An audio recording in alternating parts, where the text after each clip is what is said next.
Get down there. Probably did. Go look in the garbage. I don't know. Look in the refrigerator.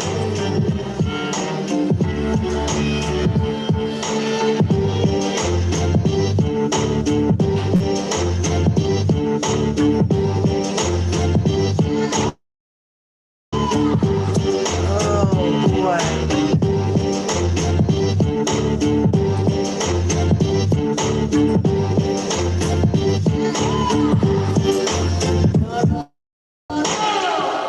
Yeah, I'm back. Sorry, y'all. I got installations going on, and surround sound is going in, so the guy unplugged everything. The guy unplugged everything, y'all. I'm like, oh no. No, I got my surround sound going in, boop.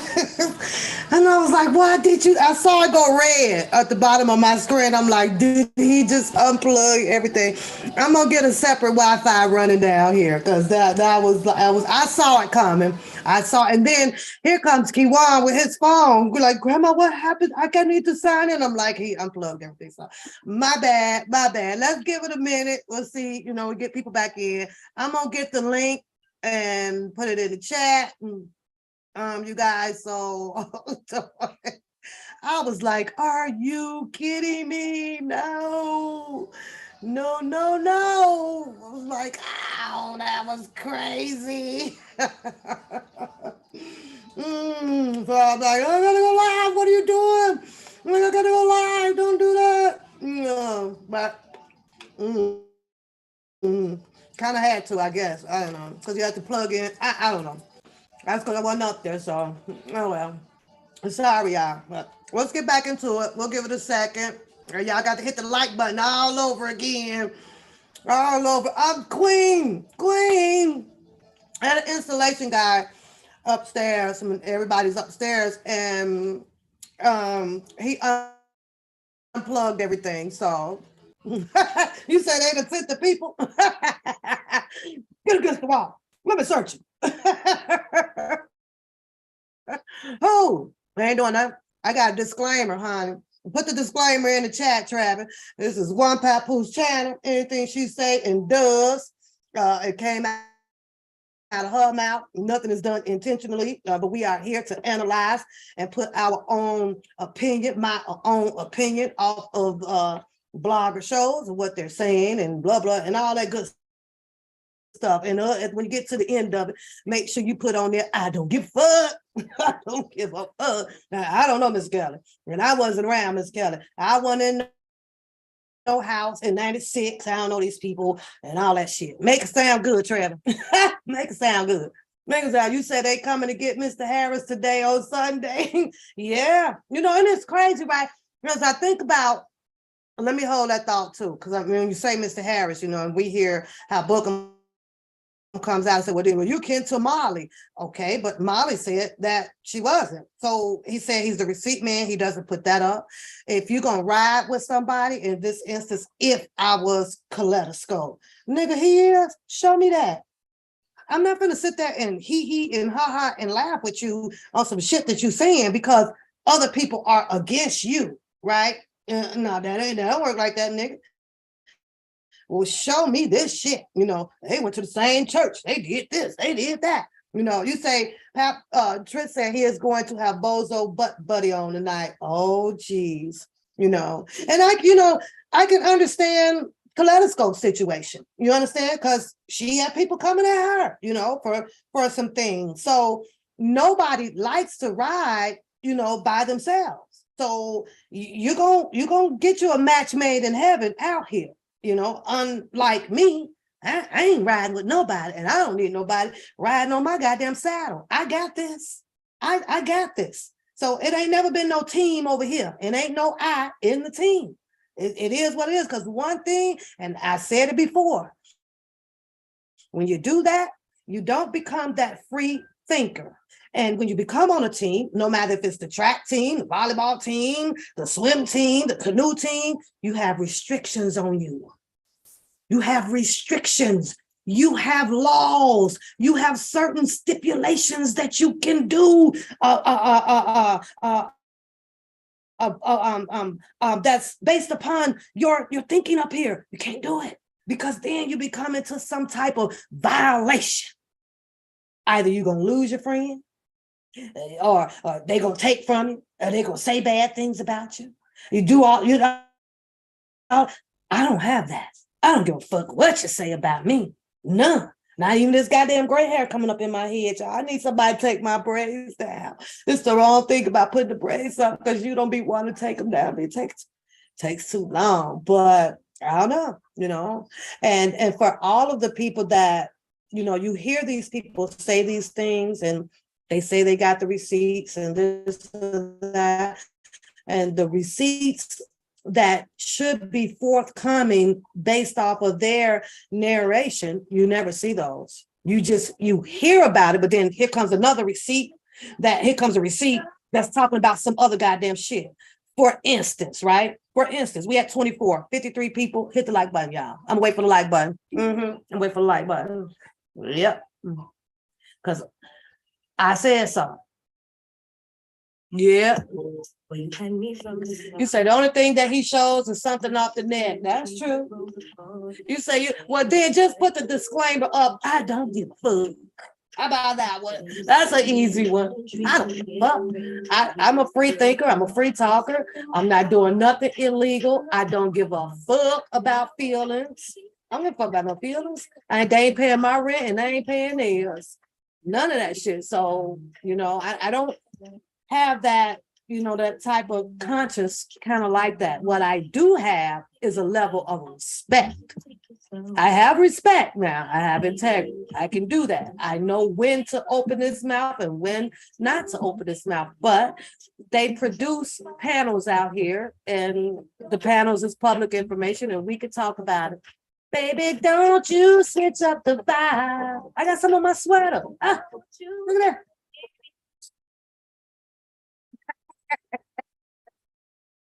Right? So, I don't know, but the link is at the top. Phone number. I guess I'll wait see if the boss can come in, put my other phone number in. I don't know if Travis knows that number. 608-239-0765. If you want to call in and just give your opinion on some things or what you think or how this may go. Before the channel shut off due to me having some work done upstairs, the surround sound is going in. So the plug got pulled out, shut down all of the Wi-Fi in the house.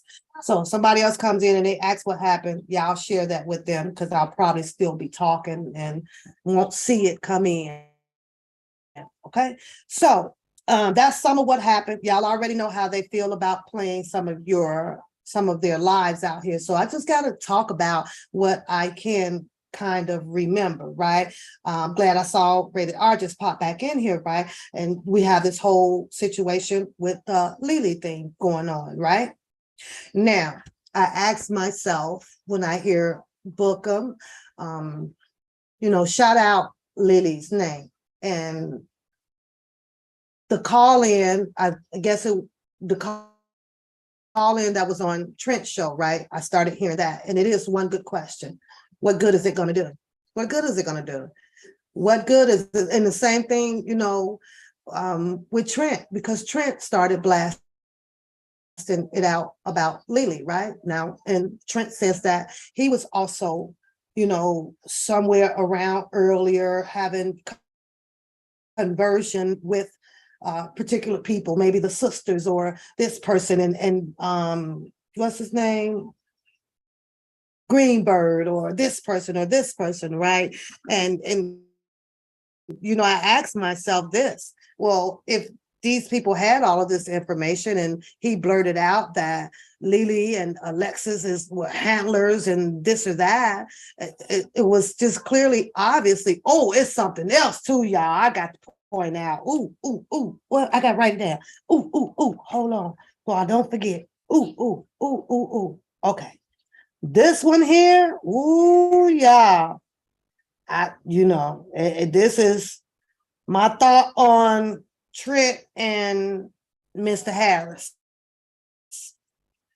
I got to talk about that, okay? But let me finish this one here because They felt that way and they were in there. Bookham says that, and I'm not quoting him verbatim, that, Lily became ill or this or that. And, and every time it's something that come up, she's ill, she this or that, and she can't, she found her way somehow out of being indicted, right? Okay. Now, what puzzled me with that, and this is to Booker, to say that is to say that Mr. Kelly, you know where I'm going with this? You know where I'm going with this? Like, you're going against Mr. Kelly. Because if Mr. Kelly had any problem with whatever it was that Lily was there for, 1 second, y'all. Hello.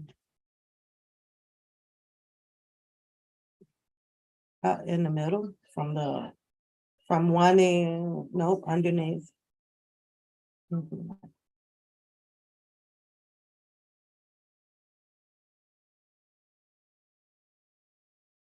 No, up on the TV, because the mirror is going to, yeah. Bye. All right, got to know where to position it at. Let's put the damn thing up. Jesus Christ, making this hard. So he's saying some things about Lily, right?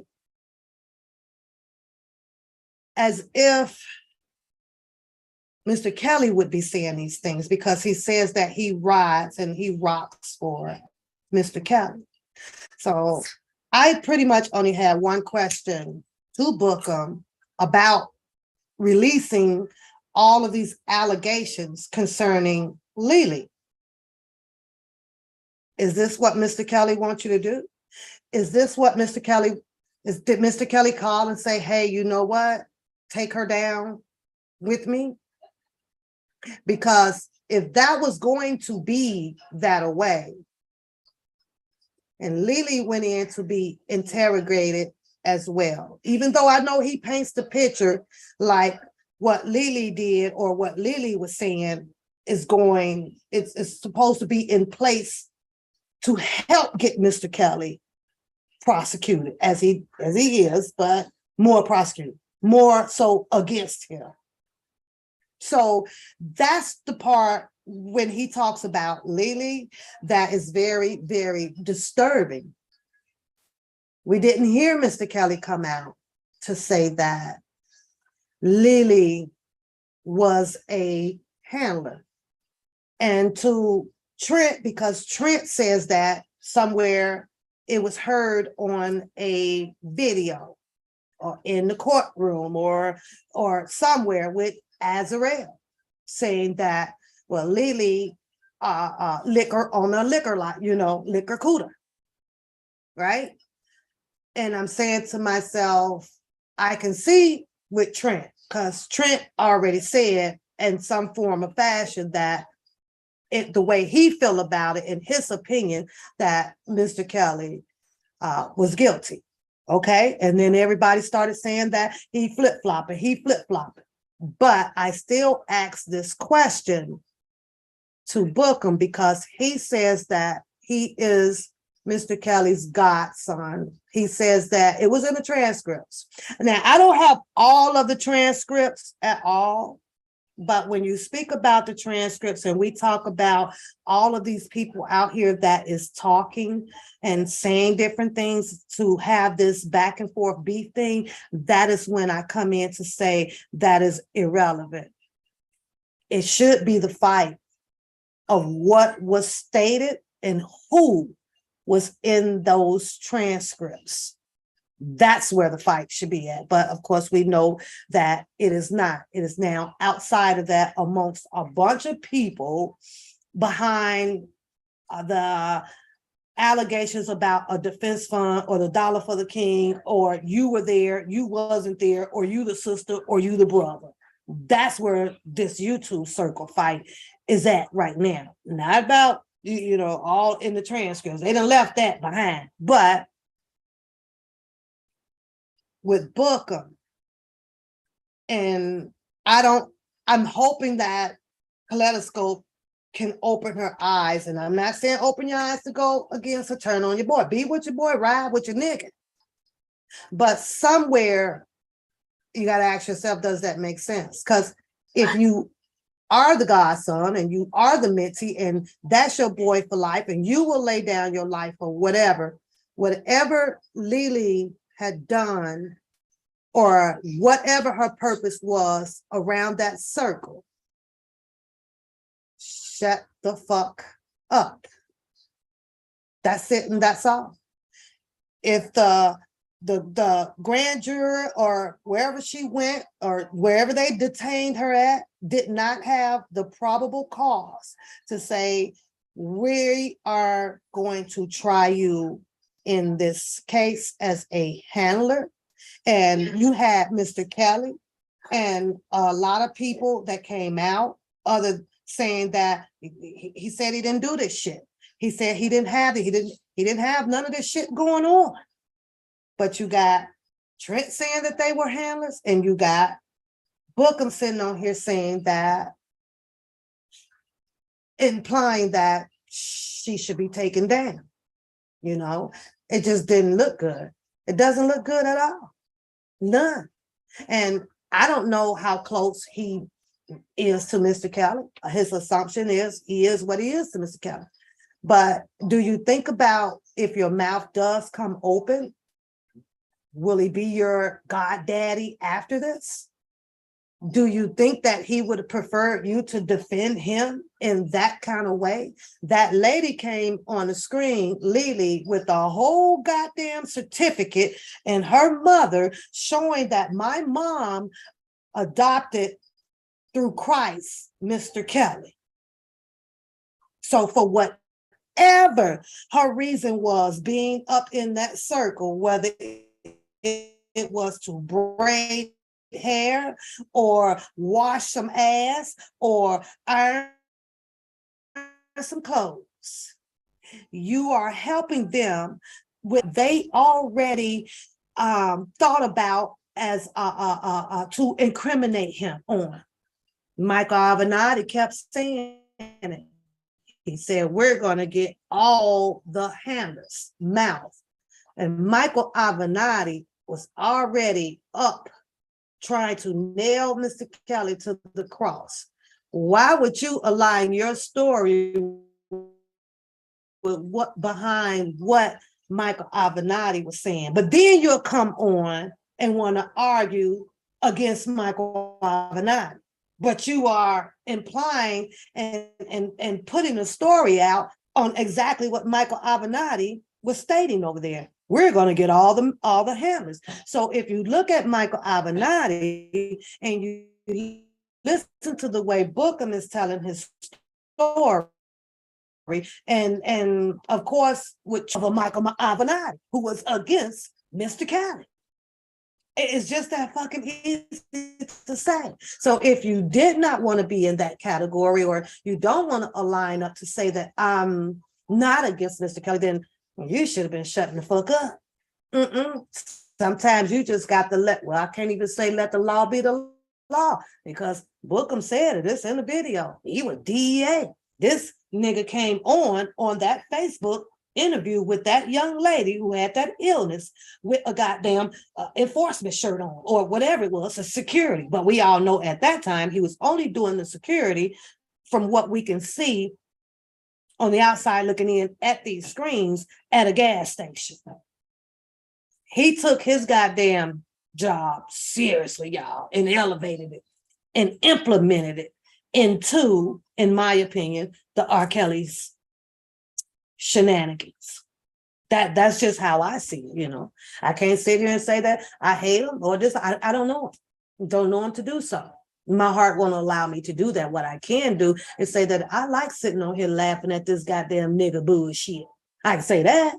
I don't know this nigga from a can of paint. So me spreading that, you know, I hate somebody or I did it, and I don't have that in me if I don't know you and you ain't personally done nothing to me. But I can definitely say, and this nigga here, full of goddamn shit. Yeah, I saw him, Mr. Harris, call in on Trent's live, but let's go there now, since lady, you brought it up. And give you my opinion on that, lady, on what made the conversing weird. Okay. I noticed the way Trent was sitting most of the time, like how I'm sitting. And I can hear Mr. Harris as he speaks and tells his dialogue about Mr. Kelly and where he stood, what he did, heard it all. He was over here. It was similar story, but he went a little bit more in depth, right? I'm noticing Trent is like this. Now you have to keep in mind that Trent said a lot. Trent said a whole lot after he said that he had gotten to his conclusion of where he decided to make his decision about Mr. Kelly was, he's guilty on that. He said he's seen the stuff, he's seen this. He even said that with the Landfair case and then I think he mentioned the H word or whatever and all that stuff. He saw videos, he heard things. In order to do so, to make that decision, the first thing that I asked myself, well, is this something that he actually saw in depth and definitely on paperwork from Greenberg? What he put all of his information together, his research together to say, well, no, Mr. Kelly is guilty on this, right? So he said he saw the videotape. I never seen no videotape. I knew about the tape. I lived dead smack center of the, Chicago. So, I knew that it was out or whatever, never had no interest to see it. However, okay, I do have a DVD. Let's go past that. But somehow the DVD got corrupted, but I never watched it. It never came up clear enough for me to see anything. Keep that DVD in mind too, because I'm going to point that out with Kaleidoscope and her favorite DVD image of Mr. Kelly that she likes to show, right? When she puts up her pictures. She loves to put that picture up. I don't know why, but she loves showing that picture in the log cabin. And I could see her saying, well, you could see it's not him. We could see the copy paste, the neck, and there's no mole and all that stuff. But sometimes you got to put something under the rug and stop putting the image out in people's heads, because people, once it get inside, the perception gets inside of people's heads, is where we will continue on with the propaganda of it is him and it's not him. Just stop showing the goddamn thing. But somehow she loves posting that goddamn picture up. I don't know why, but Trent made his statement. I think that Trent will stay on his truth of what he believes through his research. Okay. What was weird about it, I'm turning this way now because you got Mr. Harris on this phone call. And Mr. Harris is saying some things that will put the perception out that Mr. Kelly is not guilty. So now I'm listening to Mr. Harris. I've listened to Trent several times. You got guilty over here with Trent, and you got Mr. Harris aligning his narrative to not guilty. How does that look to y'all? Trent went mute. Mr. Harris was just talking away, right? Trent is just absolutely mute on there.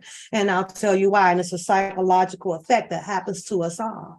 It's very hard to sit up there and listen to someone that is saying something against what you believe. That's a hard goddamn thing to do. Because at some point, I even want to call in. I want to hit a link. Because when Mr. Harris, as he's talking, I wanted to object for Trent, because Trent should have been doing some objection. Well, wait, Mr. Harris. Well, I saw such and such and such and such, so I think that you lying about that because I think it's guilty. But none of that never happened. So now I'm asking myself, how is it that you can have two different opinions on a panel And no one of them is addressing who was right or wrong to find the fact if Mr. Kelly was guilty or not. Huh? How do you do some shit like that? Psychologically, that's some fucked up shit. You understand what I'm saying? You understand what I'm saying? Do y'all understand what I'm saying to you? Something wasn't right with that.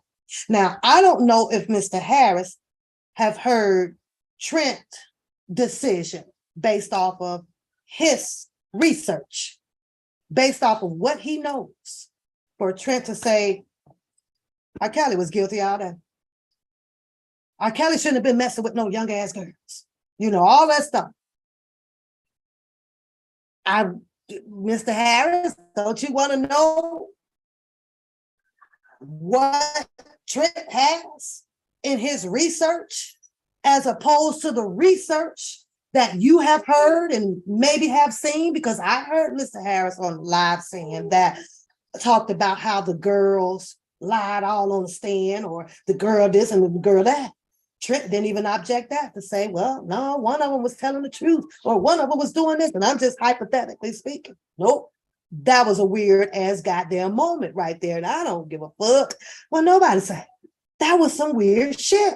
Because if I know that I'm saying that Mr. Kelly is innocent, and I'm on a panel with someone that has declared that he feels that Mr. Kelly is guilty, I want to know why. Because I'm the PI, and I've seen some things, and I know some things, but he done seen some things. Somebody things ain't matching the fuck up. That's all I'm saying. Somebody things didn't match up. That's all I'm saying. Now, Trent says that he had a little bit of, the affiliation coming in or whatever under the MA1 security. What was his purpose for coming? How? How did that happen? How did they know each other? Did he go onto the website, Trent? Did Trent go onto the website and say, well, oh, okay, well, such. Did he pick up the phone? Did he know about Mr. Harris through the attorneys? Because Trent was having some conversion with the attorneys. Did it happen that way? Was Trent just a regular civilian like us that just clicked on YouTube and wanted to talk about the R. Kelly case? And it's obvious. He knows goddamn amendments, because that's why I called him. He knows the Constitution, because that's why I called him. I called Trent up. I called Dubosky up. I called DJ up. All three of them have had a different expertise. You understand? Dubosky had all these people names on there of who he thought that may have had a little bit of involvement in some things. DJ was goddamn camera person and then loud voice on the goddamn bullhorn. And Trent had the goddamn Article 1, 2, 3, 4, 5. I mean, all that down pat. 15, 16, 18, 20, 22. Recite that shit from back forth. So that's what caught my interest over there, with him. So put these three guys together. Come out here and do they smoke, right? But y'all know how that all played out. And it all played out going into a disaster because of money. I don't give a fuck what nobody says at this point. It's because of money. Cash apps was banging. All that shit. We got three good guys who got three good damn expertise about themselves to support R. Kelly, but the money got in the middle of this shit and tore it all down. So now you got the crowd out here don't know which way to sway. I don't know which way to sway now. Everybody mad at each other. But with that live, it was weird as hell because you got two people up there opposing. One says that no, had this not happened, he said, had not Bookham and other people's names was writing in and doing these things or whatever, Mr. Kelly probably could have been walking. Bookham says, no, it's because of this over here that caused Mr. Kelly to get this goddamn indictment and to supersede. But then you got the PI guy, along with Don Russell said it too. Few more other people said, no, it was this shit over there. And on that phone call that came through, another question was asked. Do you think that it was because, did you see that it was anything in there about the dollar for the king or whatever? The PI said yes. The PI said yes. Bookham, read the paperwork where it mentions about the defense fund or the dollar for the king in there. Because at that moment, that's probably when they felt that, oh, he's got all this money and all these people out here supporting him. He also implied that some things that was said to the judge, to Judge Donnelly, talked about that, about these attorneys, right? And the attorney didn't like the way that the attorney that was working with the defense fund people say what he said. So that's why she did what she did. Yeah. Hey, Tay. Oh, we just chit-chatting. That's all. We just chit-chatting. So, lady says that Mr. Harris is on Mr. Kelly's payroll. So I guess, oh, absolutely, lady. There is some restrictions on what he can say and what he can show and what he cannot show. But I'm almost prominent that he can probably produce a whole bunch of paperwork. So with you saying that, Lady Earth, one thing that we can keep in mind when you start hearing the beats, 80% of the beats that comes out verbally is just to trigger the other person so that the other person, don't have control over their persona and start blabbing and showing things. And if they can refrain from doing that, the most that you'll have down is just regular beats talking about each other. Oh, I'm gonna fuck you up. So one side, the goods, it's definitely at this point outsmarting the other side. Yeah. See, because watching Kip all of a sudden come back out and saying some things that is disagreeable about what Mr. Harris was saying, maybe Kip was hoping to trigger the PI, Mr. Harris, to get Mr. Harris to come back out and say, see, I got this. See, I can show you. There he is, which will also help them plan their next move. I don't know. I'm just hypothetically speaking. That's all I'm saying. We know that we're not at the end of the road on this, and we do know that it's going to be, something else every week or every month behind this stuff. You say trust you, they have been, it's exposing hands. So I can agree with that though, Rated R. It's exposing hand, and it's all because it is. Dip, dip, dip, dip, dip, dip, dip, dip, dip, dip, dip, dip, dip. And don't know that they done stepped on each other's toes as they done went along with this stuff. And I was like, oh my God. But back to the defense fund. From what I've been watching, that's what triggered Booker. I don't see Cousin Lee. Maybe he in the Bahamas or something. I don't know. Opened up a church or working on his studio again. But it triggered Booker. It hurted him to death for money. And when they challenged, everybody started challenging the money. Here's what I have to say about that too. Because if it was me and I started a defense fund, and I know that the defense fund was 100% effective, and there is nothing dirty about what I have done with the defense fund, and that's that. Do you know that I wouldn't be out here arguing back and forth with you guys? You're gonna have to just accuse me and bring me on down once you get to that point, you'll see it all. Oh no, it wasn't even never her, But he argues back with it. And that's because he hates the fact that you guys took the power, in my opinion, from him to sit alongside one of Mr. Robert Sylvester Kelly's attorneys, Doug, and which gave him that adrenaline of power. It kept him in his position of everybody under the notation saying, oh, well, yeah, he's connected to R. Kelly, or he knows R. Kelly. That's R. Kelly's guy. When you guys start tearing that down, Yeah, he went into a whole frenzy, y'all. That upset that nigga bad, but it shouldn't have. He didn't humble himself with him. So it obviously made himself a little guilty as fuck because you should have never argued back with the people. What you should have done was just let the people argue with themselves, Booker, and let things just flow. Because if anybody wanted your big ass, they know how to file civil suits and did very much did it now when the PI, Mr. Harris, came out and made it known that he was investigating the defense fund.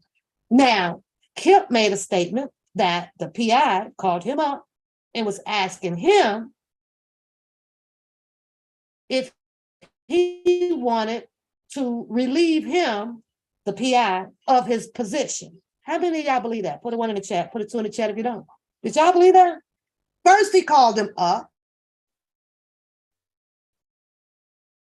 to ask him some questions about being interrogated under the grand jury or the DA or whoever the fuck he went, right? First, he said that. Then he turned around and says, well, hell, he called me up and asked me if he wanted me to relieve the position. I was like, what? First, he's asking you questions, and now he's asking you if he want you to take over his position. That didn't make sense to me.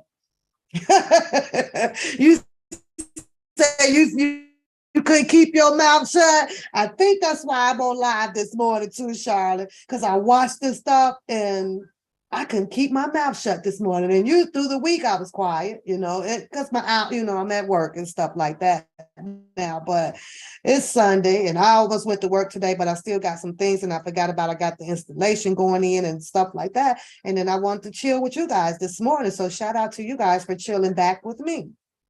You said too. Didn't make sense to me, Queen.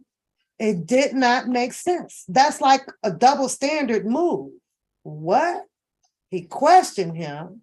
And of course, with the PI having the credentials that he do have, and I'm pretty sure it's very easy for him to go in and pull the notes and the questions of what was asked and what was said about him.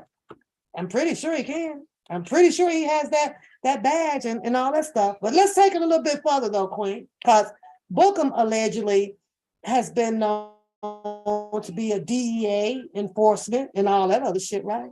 Why don't he go and pull it? Show those receipts that Kip and his questions and stuff. Go, he could pick up the phone and call every goddamn body.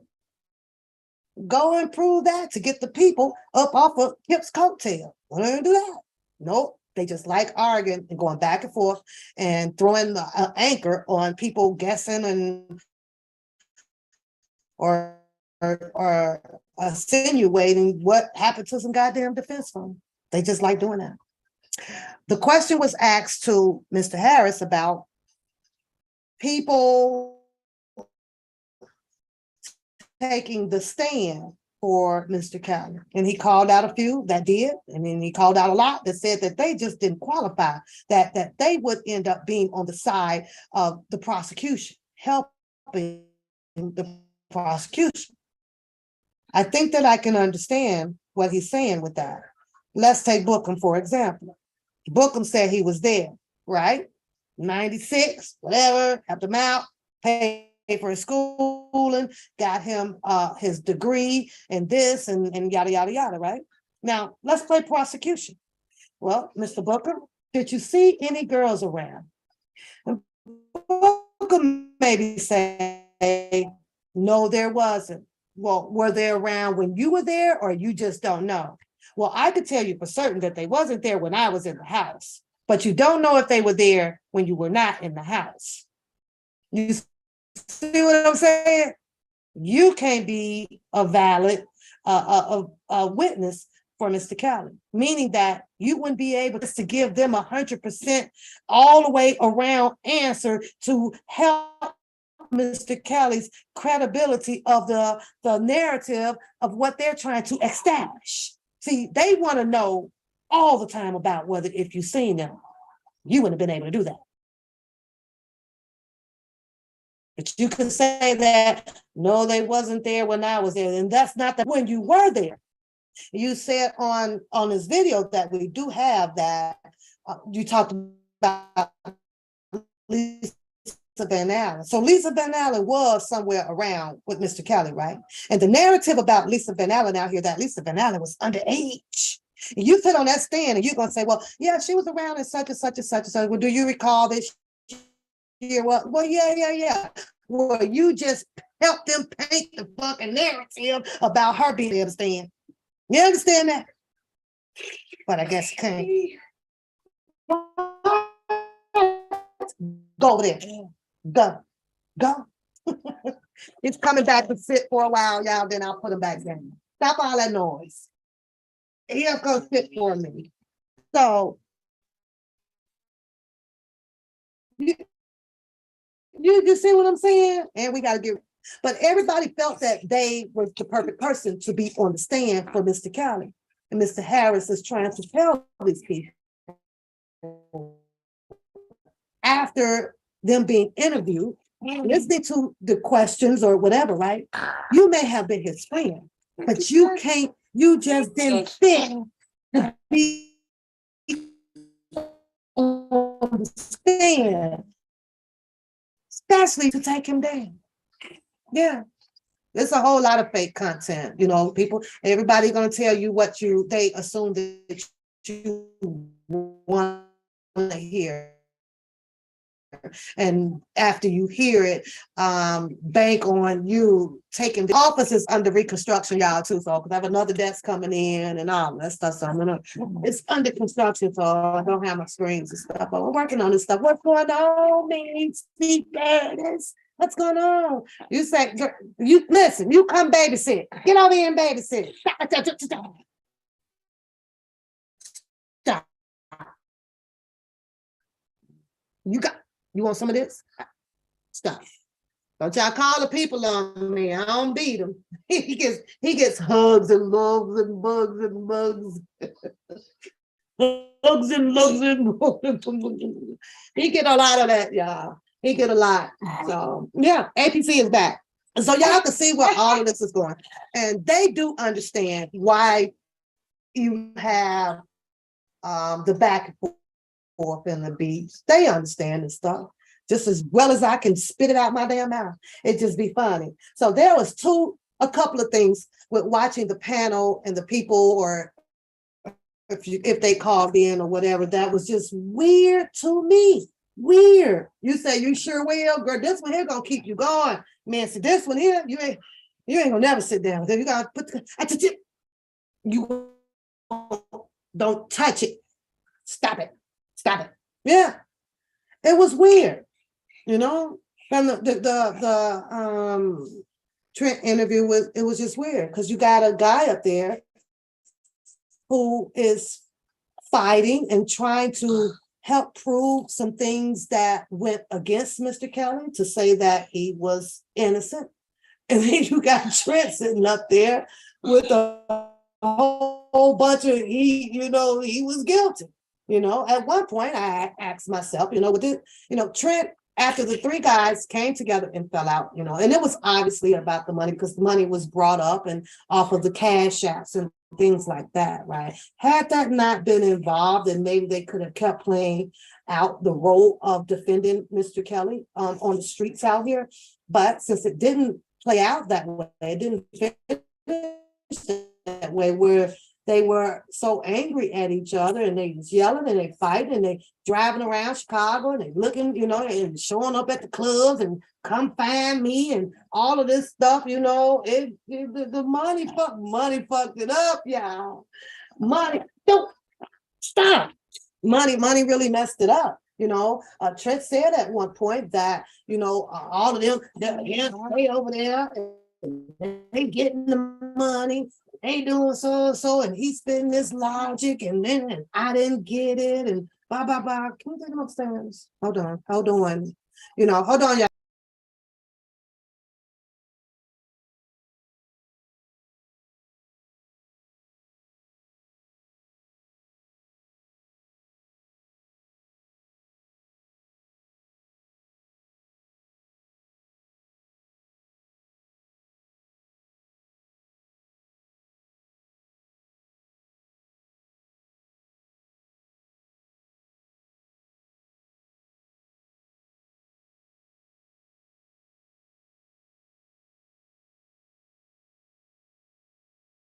Okay. Y'all see he busy. I'm going to put him down in a minute. Go look at TV. Go. Get out. Bye. Beat it. Go over there. Look at TV. So, we had that, you say he tried to explain the position, so he was quiet. And I gather that because you can't fight with someone who knows what was presented. Facts. Facts. You can't. I'm just saying it just when I'm looking at it, it just look awkward. And your inner sensors, it takes a lot to hold back listening to someone who's not on the same page as you, though, Queen. You understand what I'm saying? I know it would have took a lot for me to hold back. If I'm on there and I got Mr. Harris sitting there, and Mr. Harris got all of the justifications or the paperwork and everything that he's saying that no, Mr. Kelly should have been walking up out of there. But then Trent has what he has, and Trent is saying, well, no, he should have. I disagree with Trent, and I know it's morally instead of constitutional logical, I guess, because he was looking at it constitutional way. He's looking at it with the law. And I understand that, right? But also, when I said something about Landfair, and we know that Landfair had already been under the grand jury. We know that Landfair said under oath with her parents and things there, that ain't me. That ain't my dog. Yada, yada, yada, XYZ, right? Was said. But because the government used a way around it to elevate Landfair as federal, it makes it okay. In my eyes, it does not make it okay. Still makes it what it is, which means that it shouldn't have never been there. It should have never been rediscovered. It should have never been offered any goddamn affinities to take the stand because it had already did it. So you mean to tell me it gets to come back twice for a second time, revamp a whole bunch of stuff, and the story was pretty much, the same, right? Because some incentives, or because the government says, the age, or she's at the age now, and she can testify. They had all kind of reasons for her to come back. She was this, it was that, it was this, it was that. Well, okay, but the parents were there in 2008. The story went away. On top of that, years have went by. Lots and lots of years have went by. I don't know if it hit the statute of limitation with her, but we know that it hit the statute of limitation with JP. We know that. So why was she back? Why is she back here in 22 saying any goddamn thing? So, but when we look at that, people say, well, we're looking at it morally or this or that. And what does the law says, and the law this and the law that. And the law was there and black and white. But somehow the law that we vote, people vote, your Congress people, all this shit, Senate, all this shit, right? Somehow end up working around to move the Landfair to federal. Huh? That doesn't make sense to me. And so I believe what Mr. Kelly said. I've seen her once. That was once. We done did this once with, a little bit of Lisa, a little bit of Aaliyah. So, but if I see you back again, and the narrative is pretty much aligned with what I saw you the first time with, that's exactly what he said it was. Double jeopardy. You get to tell this twice now? What? You get to tell this twice now? Are you kidding me? So I understood perfectly what Trent was saying, that, Landfair is federal, yada, yada, yada. Okay, but is it the same? Is the narrative the same? With some extensions on it, some other things that this prosecution team decided to add to make it even more interesting, you know. Trent would not be the person to say, well, okay, so what? They offered her housing for the rest of her life, or they offered her this, and she talked very closely to the other prosecutor lady, right? I don't care about that. Trent's gonna say, well, this is what the law says, and we're gonna argue that we don't care, you know, that morally it shouldn't be that way. So, in the outcome of that, will Trent win over me and any other person that may be thinking how I'm thinking? Absolutely. Because he thought just like how what the fuck the prosecutor's done.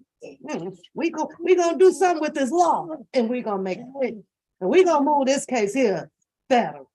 The same one we just heard. Huh? Nah. See, with me, it wouldn't have flew. It wouldn't have flew. Not at all. And I'm really hoping that in the fight of the appeal, if this one has to go, that is part of her appeal appellate write-up. I really do. Hey, Trans, what's going on, girl? I really do. That needs to be addressed. JP shouldn't have been in there. That needs to be addressed. But see, what a lot of people are looking at, and I understand it, is because, oh, Mr. Kelly was a grown man. This is how Trent looks at it as well. He should have known better. And I think that somebody asked in his chat too that, well, would you have done it? You know, if all these girls is coming and they throwing this and they throwing that, and Trent answered no. You know, he knows how to contain that thrill, that, you know, that feel for it. That's what he said, right? In other words, Mr. Kelly didn't. You know, all these girls came. I really wish I could get right to the point to where Siobhan actually broke it down about Azarel's age. I really do. And I'm wondering if I can find it. Let me go to my page because I think I cut it off right around that time. And she breaks her age down to the T, telling, you know, talking about how she was 17 at this time, and then 18 came like boom. Then Mr. Kelly came and she was 18. And if you listen to Phases, when she had the conversation, I believe it was with Kip, you know, she brought up the fact that, oh, because that Azrael was grown. Everybody kept saying she was grown. She was grown. But your opposing team kept saying, well, no, she wasn't. No, she wasn't. You know.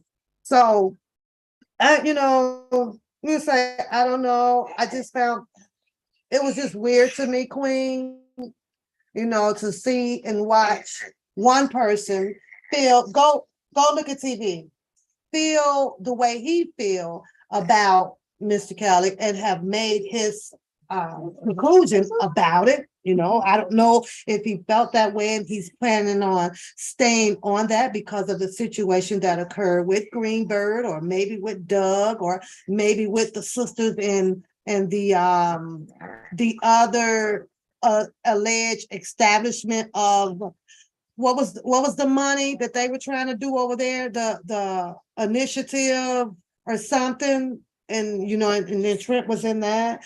Maybe it's because, you know, a lot of plans that he had as far as leading the support didn't work out to what he assumed it was, what he wanted it to work out to be, you know, as far as taking a lot of people over to the bridge and things like that. Could a person be mad and just say, well, you know what, since I had all of R. Kelly supporters, you know, on my page and rooting for me or donating or whatever the case may be, now I'm finna piss them all off and say that? I don't know. You know, you're gonna have to pretty much hypnotize Trent to get the real answer out of him, you know, because he moved two different ways. You understand what I'm saying? And I'm just talking from a psychological effect of this, right? He moved two different ways. Could he be mad about that? Maybe it is possible that he truly knows that. Oh, and he said it a few times that he did give some reasons of why he feel that Mr. Kelly could have won his case. He has done that, right? But he took it to another level by saying that, well, this also happened. And if he would have done this, and he wouldn't have been in this situation, like this or whatever, meaning that because of his age, So that's just my opinion of hey, the way I'm thinking, about how, it could play out that way. Maybe he really knows that, okay, they lock this man up for all this amount of time, really based off of a bunch of lies, a bunch of, hypocrisy and things like that. But knowing that he probably got a ride with it now, because it makes a lot of R. Kelly supporters irritable, I guess I would say. It would make them like, since everybody allegedly, they were all leaving from over there and things like that. So never know how that is. But it was weird, Queens. It was definitely weird watching two opposing decisions, and neither one of them objected to say, well, I have this, so you would be wrong at that, and I can email and show you that. And that way you can persuade and try to help change what each other decision was. If that makes sense. Like, let me show you this. When you said he was guilty at, let me show you this. Maybe you didn't see this part. And I get it, like I said, because we're talking about a PI who can be restricted to permanent information. Can't do it. You understand? And so, yeah, Charlotte, I know, right? I agree with you. And those are the people that really kind of made me open up my eyes, Charlotte. Because if you're gonna talk as if you were like conjoined to the hip, like something, and then you out here like this, I was like, there is no way. I don't know how they did it, Charlotte. There is no way that I could have done that. I could not have been in anyone's camp, rocking for many years, traveling, eating, having fun. I don't care if you cussed me out or you fired me or whatever the case may be. It's the fact that I was there. And that would have made me a part of whatever, the arguments, whatever went down. I'm going on my merry way. I will make sure that I don't remember it. Like the one guy from the public announcement group, the younger guy, some younger guy, they couldn't get that boy to talk for none in the world. You know what he told, especially on the team, on not TMZ, on the other show. What's his name? The other show, the other man's show, right? And he was like, well, I wasn't there. All I could tell you, is that when we got on, I did my job and I just left. I got mad respect for that man. Mad respect, girl. That's all he wanted to say. Well, yeah. And then he told a little bit about the Jay-Z thing, and I went there and I couldn't understand why they did this or this, but I know that when I got done, I just went on what that's respect. He didn't go all into it. Yeah, it was Bob Cole. I saw, and Sparkle was on the bus, and then BB and CC was over here, and whining was over. He ain't do nothing. That man was like, well, he had a job to do. And that's what I came to do my job. Whatever else that Mr. Kelly was doing and whatever it was, that was on him. I came, did what I supposed to do, and I left. Mad respect. And he period that shit. Period. In other words, whatever it is, I don't want no part of it. Ain't my business to tell. What I'm gonna get out of this? What's gonna happen to him? Or I ain't come here for that shit. Sometimes when your target is after one person, you gotta let them go do your work, go do your job. I don't know. So, now we're in this episode where they got Lily name floating all around, and of course he made his business to bring out the Alexis girls. That was the one that I seen during the interview, and Hollywood jumped over there and I guess trying to be her security. all of a sudden she was talking to the, hey, she was talking to the news people and stuff like that. And I saw Hollywood jump in the cameras on that with this Alexis lady who, so I don't know, it's crazy, but after hearing that, what's going on, Lily? Hearing all of that, I have to jump back to that again. It just doesn't make sense, Buckham, at all. If you're writing for him, let's just say that okay, Lily did do this, Lily did do that. The same question still lies. Of how is that going to help Mr. Kelly? What you're helping them prove is what they've been saying all along. Mr. Kelly has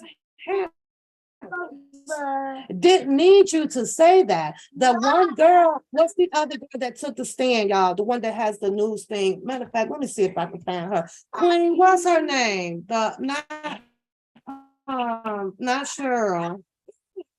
The other lady who said that she checked all of the before they even, she picked them up, struck them up.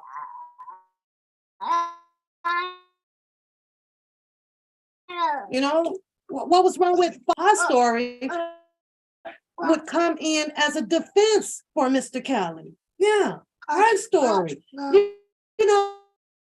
Come out here and look for what you wait and send those to is it Diane? What's her name? I mean her name. I wanna watch her video right quick. Yeah, I do. And it's crazy. And when you really look at it, and as Michael Avenatti would say, that he had these handlers and they would do this and they would do that. And Greenberg really did try to clean that up. Okay, well, who else was he supposed to have? Diane Copeland, yes. Who else was he supposed to have? Because he gone.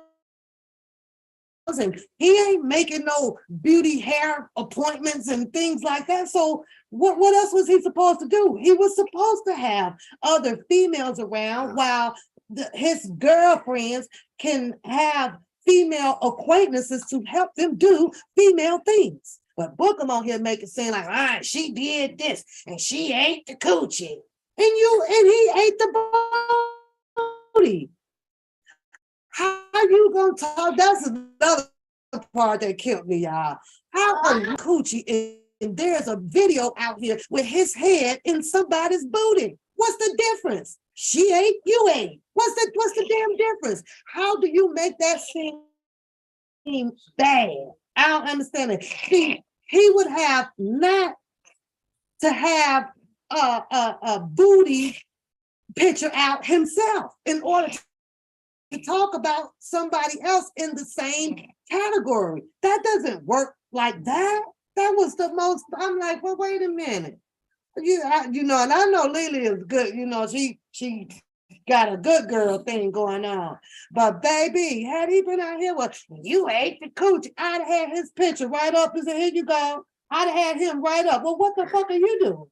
You're eating leftover feces. The fuck? Somebody who just came from going out, crawled in the bed. You tell me what makes you booty eating better than me licking coochie. What's the damn difference? It's the same thing. I could not understand that to save myself. Now, how the hell? I'm sitting here saying to myself, how in the hell is he trying to make this look bad? How? Which, what Lily called it, was a sexual preference, like Mr. Kelly. He's entitled to whatever sexual preference that he had.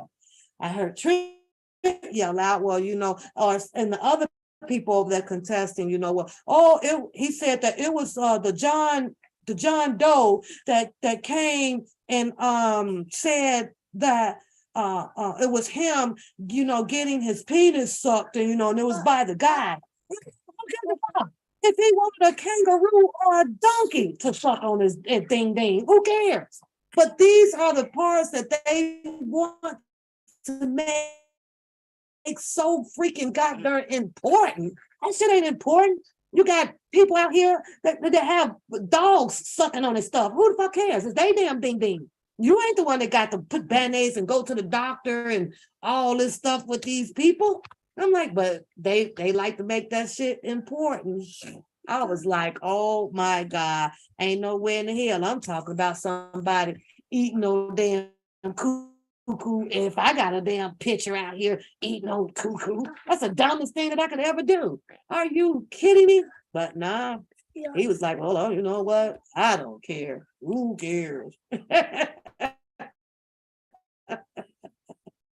Lily, I just, like I say, I understand and you've explained why you talked to so many people or had your interviews with them because of assumption. You assume that a lot of these people was aligned in a good way for your god brother. I completely get that.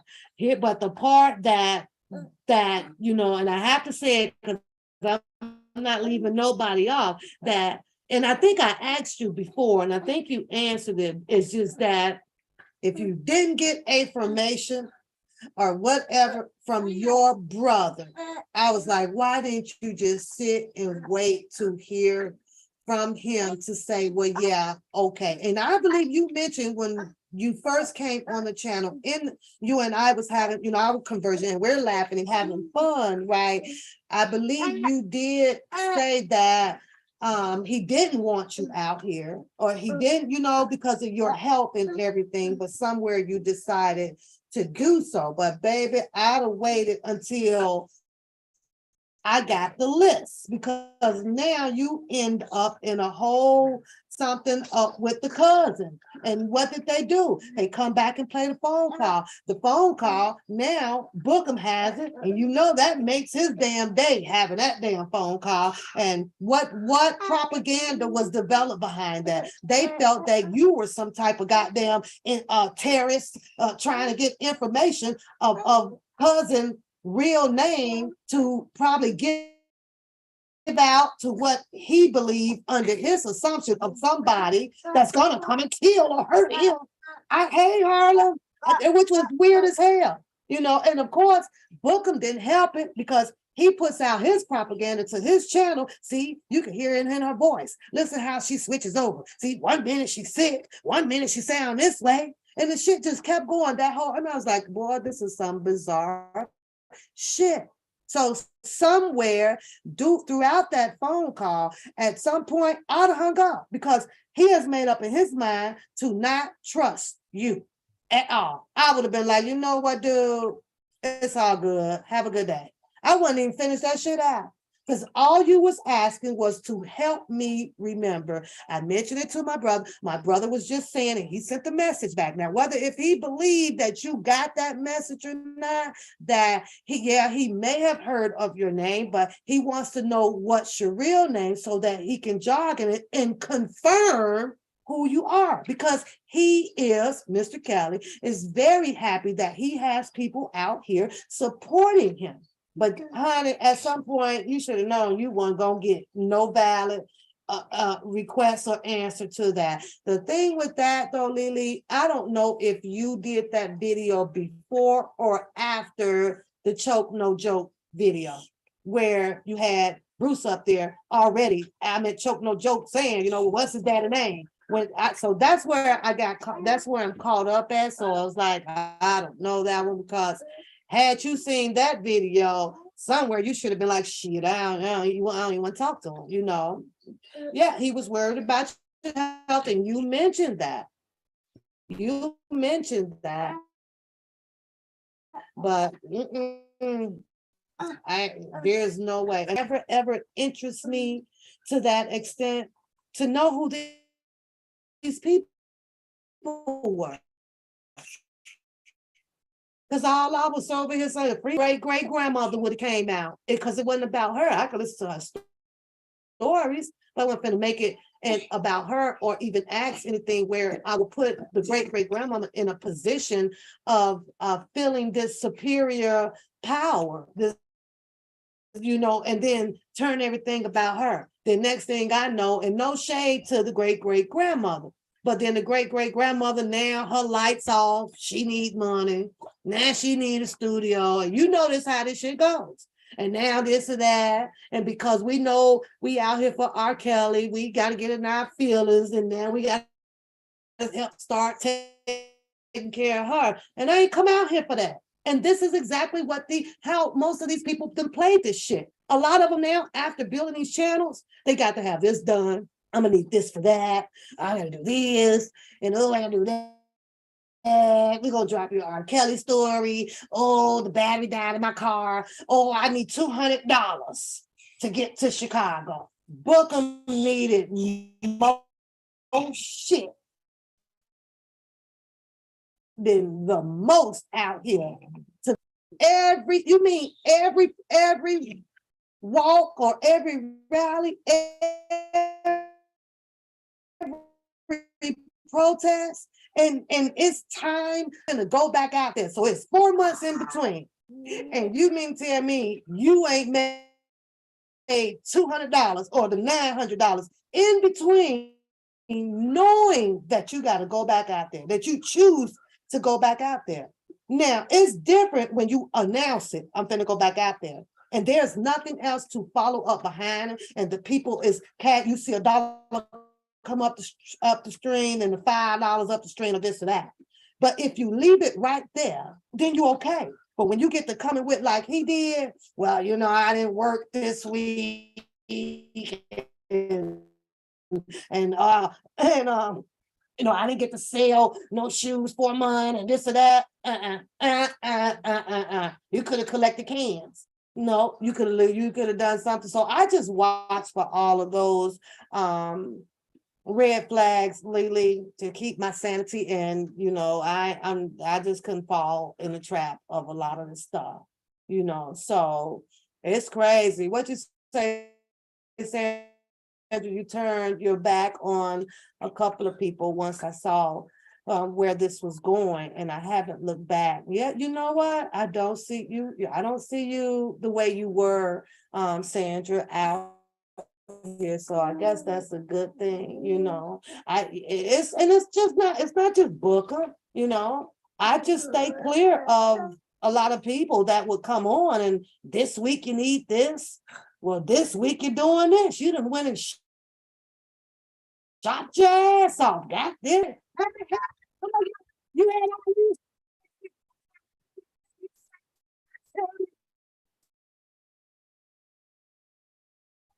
And don't get me wrong, that don't mean that I don't have problems. I can bring that back. I got electricity. I always got them. I got the same bills y'all got. I got same bills. I got them. But I got mine under control. I know what day they're coming. I know what I got to get my my personal hustle and stuff on for to make sure I take care of what I already had before I came under the umbrella of R. Kelly. Man, I can't wait till my battery don't start in my car. I'm coming on here. I'm gonna see how many of y'all gonna be like, well, here, Pap, go get you a battery. I remember when I first came on, and I'm not gonna say her name. And I really wasn't doing much at all. And it was my very first cash out. And it was an enormous amount. It was. Didn't know this person or nothing. And I was like, well, what is this for? You know, I had only been on here probably about 2 weeks, you know. I don't know if this person was watching me behind the scenes or whatever. And I ain't never heard nothing else or no more about it. The person never came out and said nothing or anything about it. And I never spoke about it or anything. But you know, I had been grateful for that moment. And when I looked at that dollar amount, you know what I saw? I saw somebody that was telling me, you know, do your channel, you know, in other words, like, come on out, do your talking. You know, like, I like to hear you talk on this, and that's how I took it. And after that, yeah, that really, you say really? So, and I have to go all the way back to 2019 to look at the name because I really don't even remember who it was unless I go back and look. It's been so long ago, 3 years, but I don't know. I think that it's sad that and disturbing that Mr. Kelly has 2, 3, 4 different sides of teams out here. Some the Bookham the team, the Dream Team. They say that they supporting R. Kelly over there. And it sucks. It really do suck. I'm here for the duration. I want to see whose mouth is really going to be dropped over based off of who you depended on and trusted, entrusted with the stories to bring you. I am. I'm gonna sit here. I'm waiting to see who's gonna disappear on this stuff. And I'm waiting. How many of y'all waiting? I want to see the end of this, and I'm still rocking. It didn't matter to me after I had learned of these stories about Mr. Kelly. I've heard the Aaliyah story. Okay. That one came, that was gone. Statute of limitations, may she rest in peace. That's in his past. He didn't get locked up for it. It's in his past, right? Doesn't make you a pedophile. Does not. It made them have a unusual or an immoral relationship if they had one in the eyes of the people, because that's how we look at things. Knowing that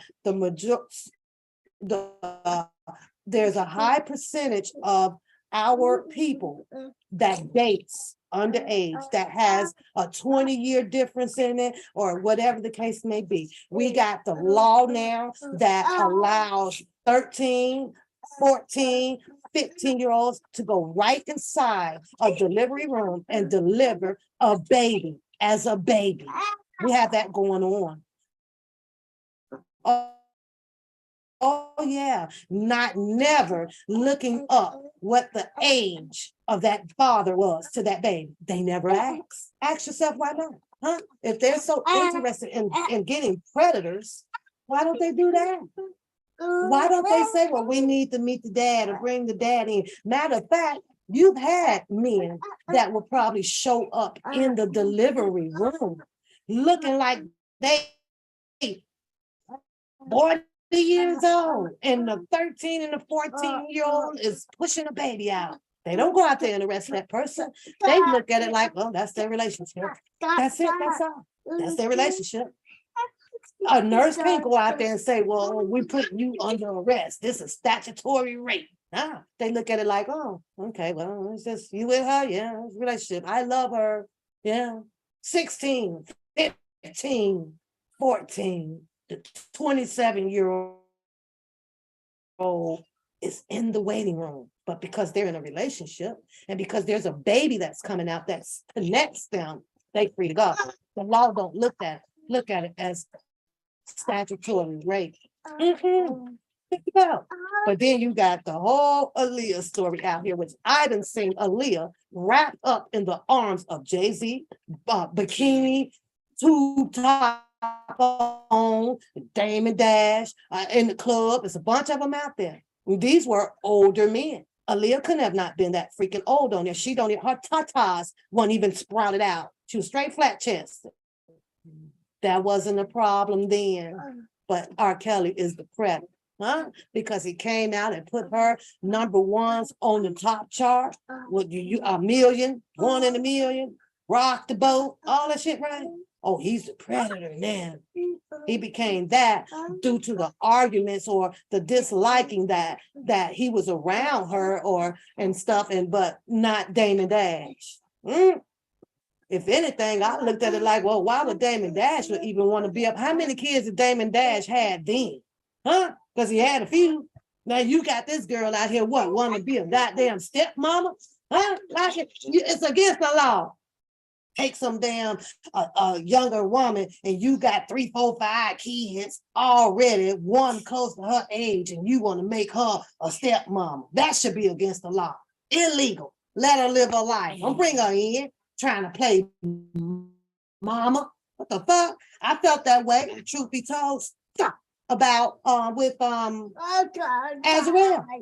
And I told her this is no filter. I ain't got no filter to that. I did. You know that man had 3 goddamn kids, one close your age. What you finna go in there and be a stepmama too? How you gonna be a stepmom? How? You understand? With her being so smart and intellect all on her channels and talking all that shit and pop her hands and my man.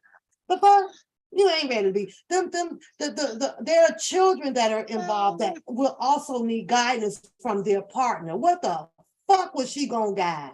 And I ain't shitting on her, but I'm just saying, what's she gonna guide? Huh? Crazy world. But let's lock him up because he don't get to choose who he wanted for his girl friends. I ain't found nothing in the law that says that you can't have but 1 or 2 girlfriends. It don't say that. So maybe your law need to write that shit up. Right up in there that no man should have no more than 2 girlfriends. He being bad. You know what? He pooped. So he's fighting me because he want me to go get this poop off him, but it's gonna take me like 5 minutes. So I have to leave y'all for a minute so I could go up and change it right quick because it's irritating his butt. So I'm just saying, I'm just saying. And I know I wouldn't be one to sit here with no poopy on my butt either, because he don't like it. He like, get this poop off of my butt, y'all. What? And he probably hungry. So yeah, it's this way and then it's that way. And then of course with your Me Too, your hashtag, whatever that group is, they come out, they mad, they all been touched, beat up, raped, you name it. And it was only, it's natural, I think, that other people would get in their feelings hearing stories about being locked in a van with the child safety lock on the inside of it, or he couldn't help let us eat, or he had both of us in the room. I can imagine that. I can. Yeah, it's gonna take me 5. You gonna entertain the chat for me? I have to put a little music on. You can entertain because he really wants this off his butt, y'all. I'm sorry. I am so sorry, but he doesn't want it. That's why he's doing all this wiggling. So. But I'm not gonna go. I got time today to sit and chill with y'all. We're going to the zoo because they have the Christmas lights up, but that don't start until like 6 o'clock tonight. So yeah, okay, put on some music. All right, y'all talk to each other for a minute and let me get this off of him. I'm gonna wash my hands. So let me find something on here. Free music. There we go. Give me a second, y'all. Thanks. Y'all so nice, but I wouldn't want no poop on me either. So I will be right there. Oh, you know what? I could let a video play. How about I do that? Stop. How about I let a video play? Let y'all play. Let me play. Shout out to Siobhan. And she's not on YouTube anymore, but it's okay. If she want to strike my channel, that's fine too. But let me play her video for y'all, okay? So y'all can listen to that. Stop. I'm gonna start it where I left off at too. It was Azrael to turn against R. Kelly. Shout out to Siobhan, y'all, but this is our internet. Credible witness. See if y'all remember that. Anything that he has stated is hearsay by law. It's just gossip. The tabloids do it every fucking day. Is that okay? The Shade Room does it every day. The Inquirer does it every fucking day. It's called gossip. Come and get them, Lily. There is no fucking facts. It does not say based on a true story or true events. So, Atlas, make it make fucking sense. That your bruh, Larry, who I don't give 2 shits about, I don't care about any of y'all, truth be told. But what you're not going to do is try straddling the fence.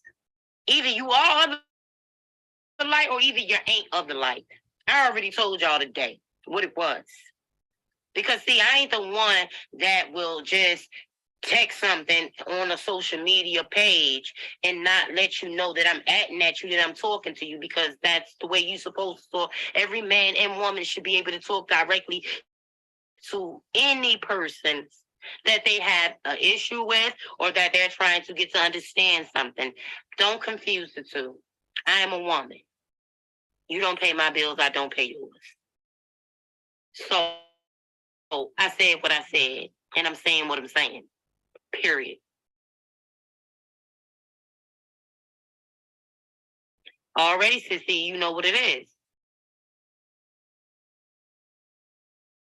There's no sense in doing none of that. But now, Atmos, you all in your feelings or whatever. Yeah, that you feel played, but you played yourself. And then in the midst of you playing yourself, the rest of y'all played yourselves.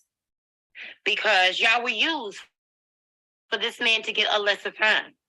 Y'all gonna act like y'all didn't hear Denise Brewers call it out and say what Larry was doing and why Larry was doing it. It had everything to do with Larry's case. She said clearly on the phone while she's conversing or conversing, talking, chatting with Kevin Terrell, who y'all call Bedbug,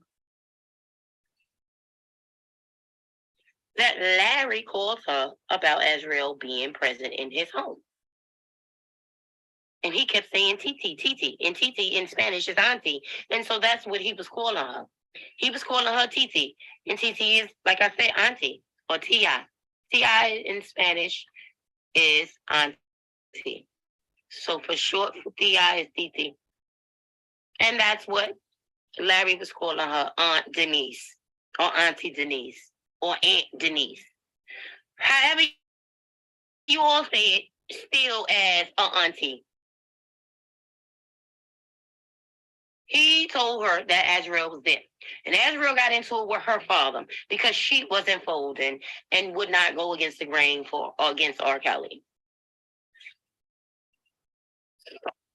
He did everything he could do in his power, allegedly, to get her to turn. But in my opinion, Shorty was never for R. Kelly because through text messages that the R. Kelly saga page had put out there over 2.5 years ago on Instagram. Those who know, those who don't. And it was funny because, Oko put it back out there or whatever. And they Atmos admitted that it came from R. Kelly saga. But he said Facebook, it's Instagram. And we all seen these stories in text messages from Jocelyn texting or tickets for Alice, Teresa Clary, or Foster. I remember that word, that name, Foster. Tickets was made for that person who is Alice Clary.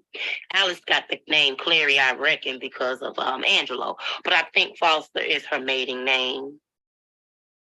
And tickets was made, purchased for her to fly out. But she didn't see her daughter. The tickets was bought for her.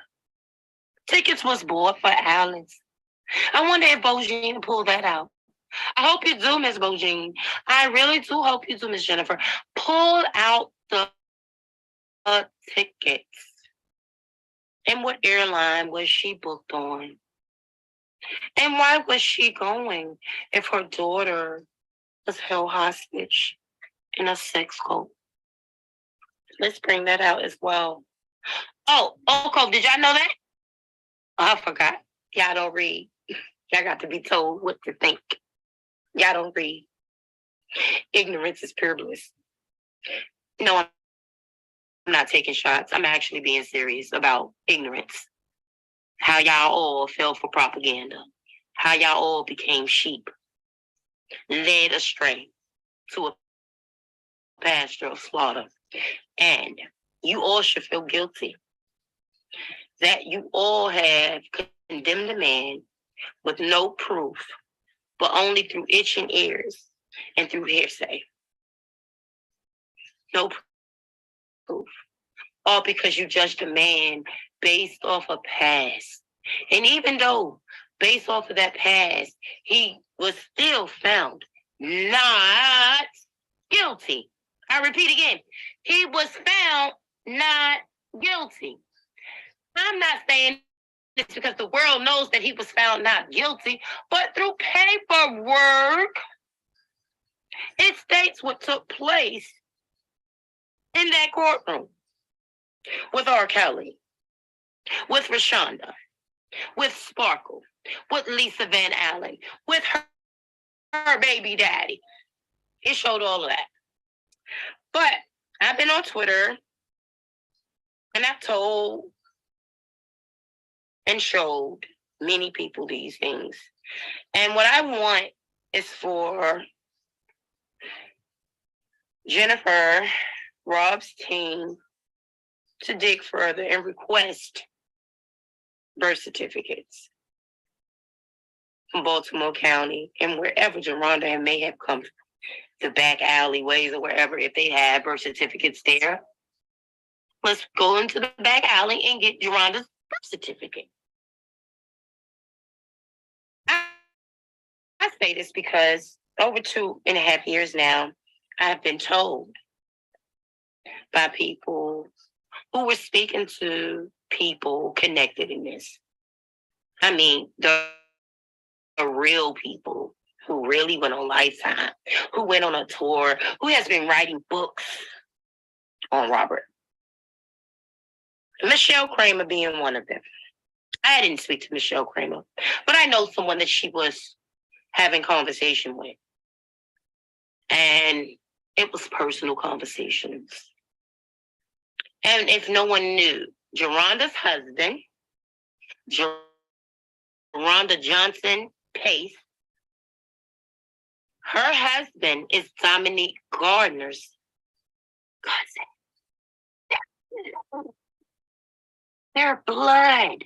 Did you hear me, Gail King? Because nobody knows nobody. Geronda's husband is Dominique Gardner's cousin. They share the same DNA. Biological, you can't make this shit up. The very thing that everyone lacked in that story was DNA. To prove of these sex crimes that took place along with the long wait. DNA. DNA proves everything.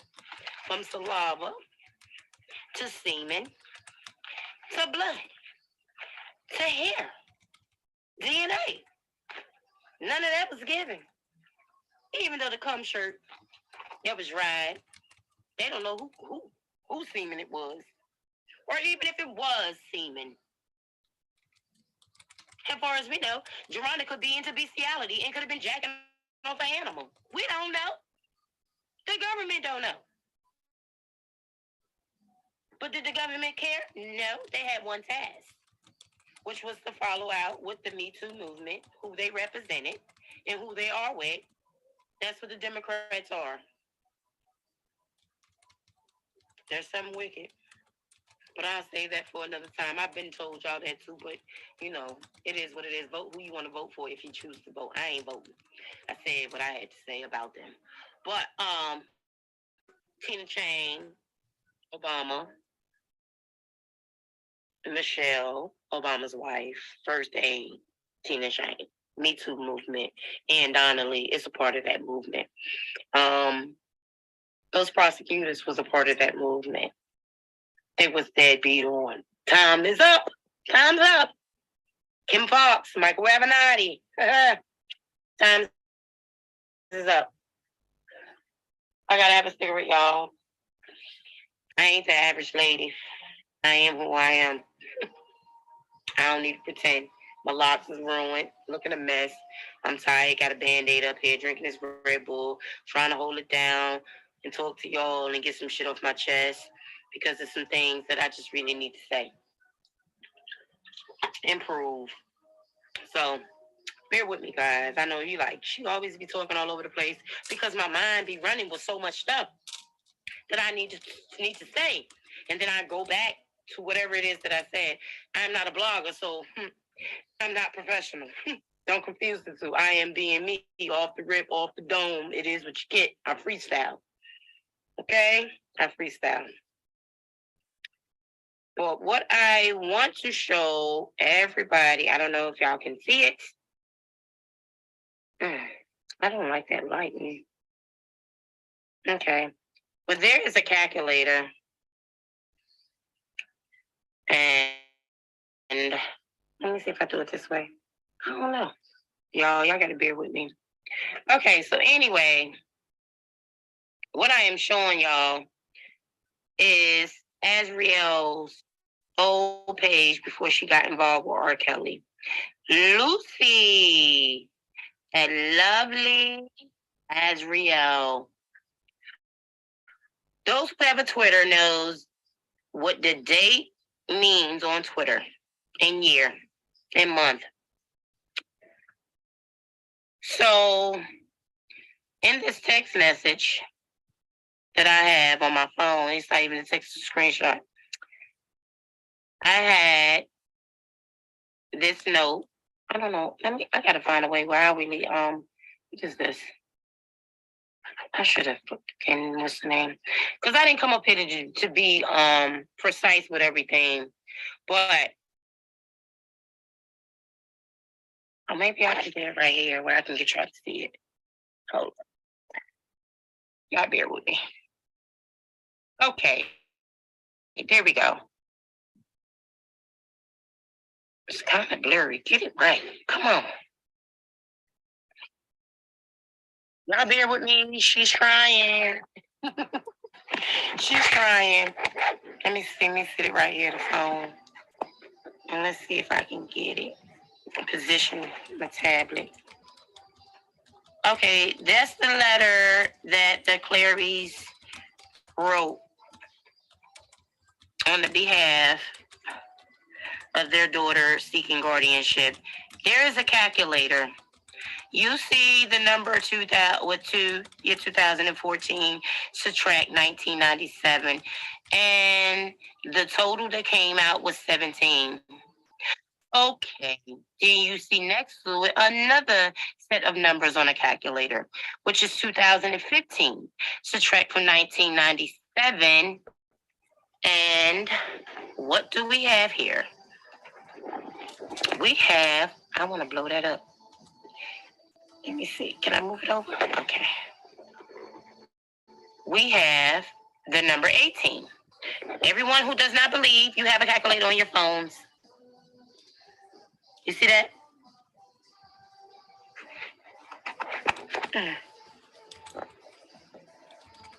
It's 18. And then you see lovely Azriel, November 15th, November 15th, 2014. That's the year, that's the month, and that's the date. Date, month, year. You will see, I know at Rockstar Read, I know you be looking for hot talent. You just found it.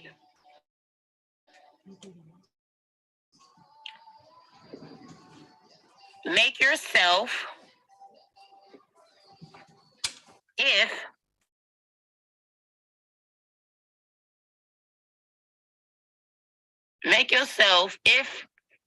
richer and me famous, I can blow. And I'm only 17. Remember, y'all, November 2014, on the 15th day of November, Azriel Clary is telling the world and Rockstar Read that she is, I repeat, that she is 17 years of age. Now we know that the Funk Fest and through the motions that has been filed and previously through transcripts and motions and through other articles that Azriel met R. Kelly at a funk fest that occurred in April of 2015. Now, Azriel's birthday is December 31st. That's where the 1997 comes from because that's the year she was born. December 31st, 1997. On November 15th of 2014, Azriel is telling Rockstar Reed, I am 17 years of age. Come 16 days, well, no, a month and 16 days, right? Basically, right? December the 31st. You got a whole month from that. So basically, in her month coming forward, Azriel was already 17, but when her birthday came on December the 31st, a month later, Azriel turns 18. That's still 2014. Azriel leaves and attends a concert, a funk fest, a Budweiser funk fest in 2015 in Florida that R. Kelly is headlining. Azriel is now 18 years of age when she sleeps with R. Kelly, engaged, and met R. Kelly. She is not 17. She was 17 months prior before the concert was held.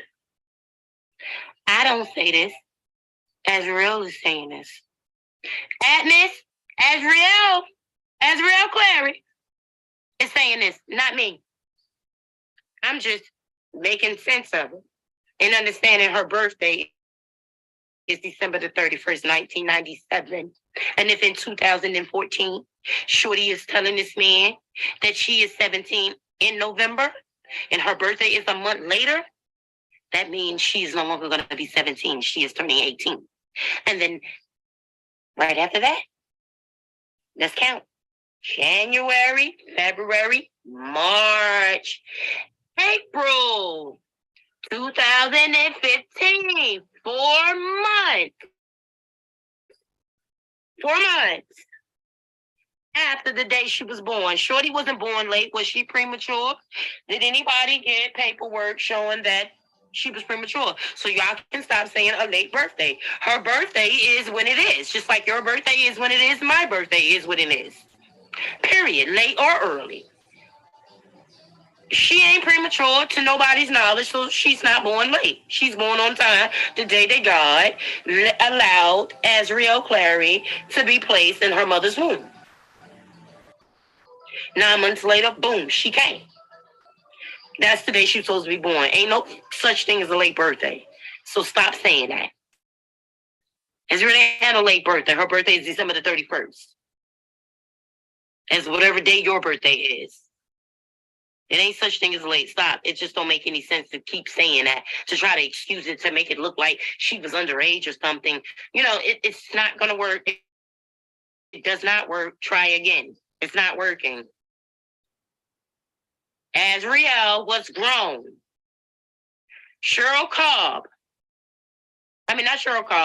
Diane Copeland testified that all girls were of legal age when she booked flights for them. She told this to the United States government on a stand under oath. Then she went on television and also kept the same story that she never witnessed any underage women, and all flights booked by her were of women who were of age. What part did you, Atlas, Oko, Team Lies, and anybody else who wants to deem and sentence this man for the rest of his life in a cell, in a cage, based off a lying ass devil as females. Because y'all missed that part. You didn't need the transcripts for that. You didn't have to be in court to hear that. It was on ABC, Court TV, one of them. You know, I mean, go look it up. Diane Copeland. It's going to show in August of 2021 that Diane Copeland, R. Kelly's assistant, gave her fucking testimony, and this is what she had to say. So, you know, y'all forgive me that I'm not reading the chat because I'm not ignoring anyone. It's that I'm trying to get this all out, what I have to say. So I'm really not really looking at the what's name, but I seen things popped up. So hello Ed, hello Daz, Ed, and all the other people. Listen, greetings to you all. May your night be blessed. Those things were told though. You didn't have to go to New York City to sit in that room to hear that. That was public knowledge. And if you don't know, go to Justice for RK page on IG. And she should have the video up there of Diane Copeland. As a matter of fact, she's talking to the man that was talking to Will Smith's ex-wife, or was it Eddie Murphy's ex-wife? One of those women that Drea was with in Hollywood Exes. She's speaking to one of them boyfriend, ex-boyfriend, Michael Strahan or whatever. They used to be a football player. That was with Kelly Regis. On my baby, y'all, he getting off of work. I gotta text him, y'all, so y'all forgive me. I'm being fast. And he is of age and I am too, so y'all ain't gotta worry about that. Yeah. But anyway, she told him, Diane told that man that she ain't witnessed none of that stuff. And all these people were of age. And y'all keep ignoring the fact that I keep telling y'all that Azriel was grown when she met R. Kelly. Another example. R. Kelly and her was supposedly met at the Dolphin Hotel. The Florida Hotel. That's in the People's Magazine. Michael, his longtime executive assistant gave her first interview to you. That's right, George. Diana Copeland was R. Kelly's assistant on and off for 16 years. In our interview, she revealed new details about what she says she saw inside his home. What Diane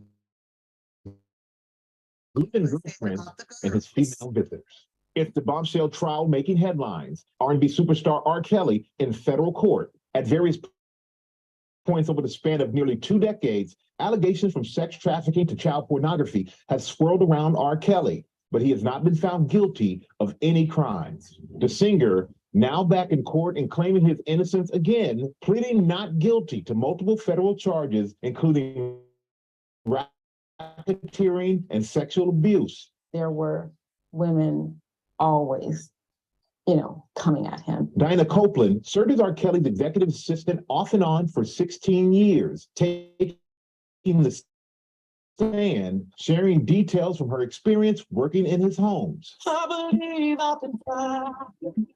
At the time, Kelly was one of the biggest selling male artists and music producers. His hit song, I Believe I Can Fly, winning him 3 Grammys. How would you describe? And I think that's one of the reasons why people kind of say he has 2 personalities, because when you meet him, he has, he's a really personable person. Inside Kelly's homes where she worked, Copeland said there were rules, like guests were not allowed to roam the homes. Where did they all stay? Yeah, he would have live-in girlfriends. They had their own rooms. Guests would just come maybe sit in the studio with him. He had like 3 properties. And those properties, there was like a certain decorum that was expected. He pretty much didn't want not just the girls to move around, but he didn't want anybody to be able to just roam his house, like a museum. Copeland says she was asked to accompany his guests on outings. She says during shopping trips, the women often didn't interact with male salespeople. They asked me during the trial, did you notice their reaction with males? And I did. They didn't want to speak to the males. In fact, sometimes they would ask me to interact with the males. So they didn't want to speak to the males, or were they told not to speak to the males? Well, that piece I can't speak to because I don't know if they were told, but I would say that you can pretty much surmise that that was probably the case. She says while outside a fitness center waiting for Kelly to work out, she was in a van with multiple women, and one of his girlfriends needed to use the restroom, but she says refused to go because she did not have permission from Kelly. Was she afraid of him? Was she afraid that if she went to the bathroom that she would be in trouble?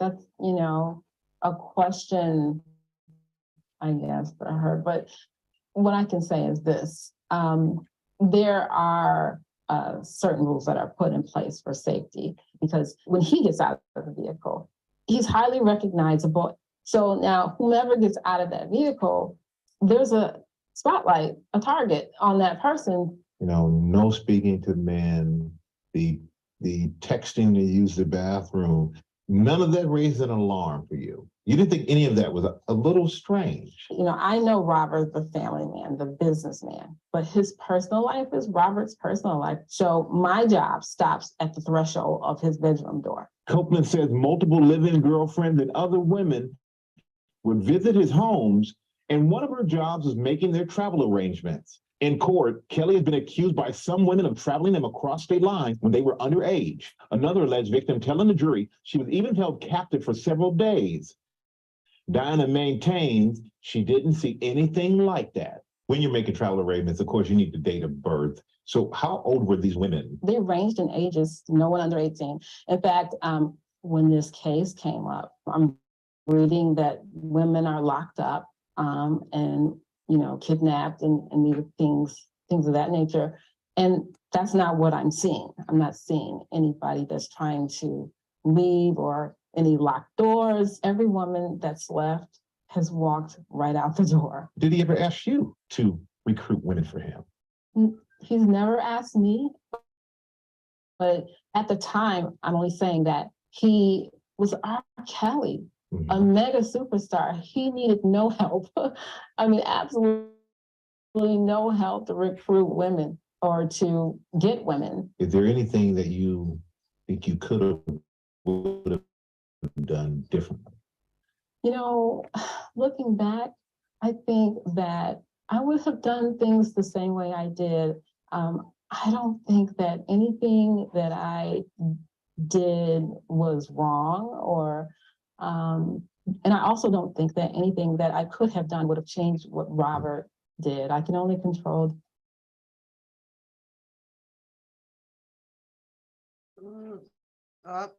They Still cut it pleading off. against R. Kelly. The Yeah. accuser alleged Okay, that Kelly so locked her in now secluded let's areas go and had back Copeland stand to- guard outside the door. Both R. Kelly and Dinah Copeland denying these allegations, you guys, but definitely, Siobhan, she was talking about the ages, and then you have Diane Copeland, also sitting and saying, these was his girls, blah, blah, blah. Everybody was free to do whatever. Yes, he ran a tight ship, all that stuff. Then that nigga, that nigga, because he's ignorant. Angelo went over to choke, no joke, and sat there and lied and told that man that the police came to the door and R. Kelly snuck out the back door. But that ain't what Azrael told on the stand. Azrael said that the police gave their business card and told Robert, if you ever need extra security or backup when you're in town, here's my number. Call me.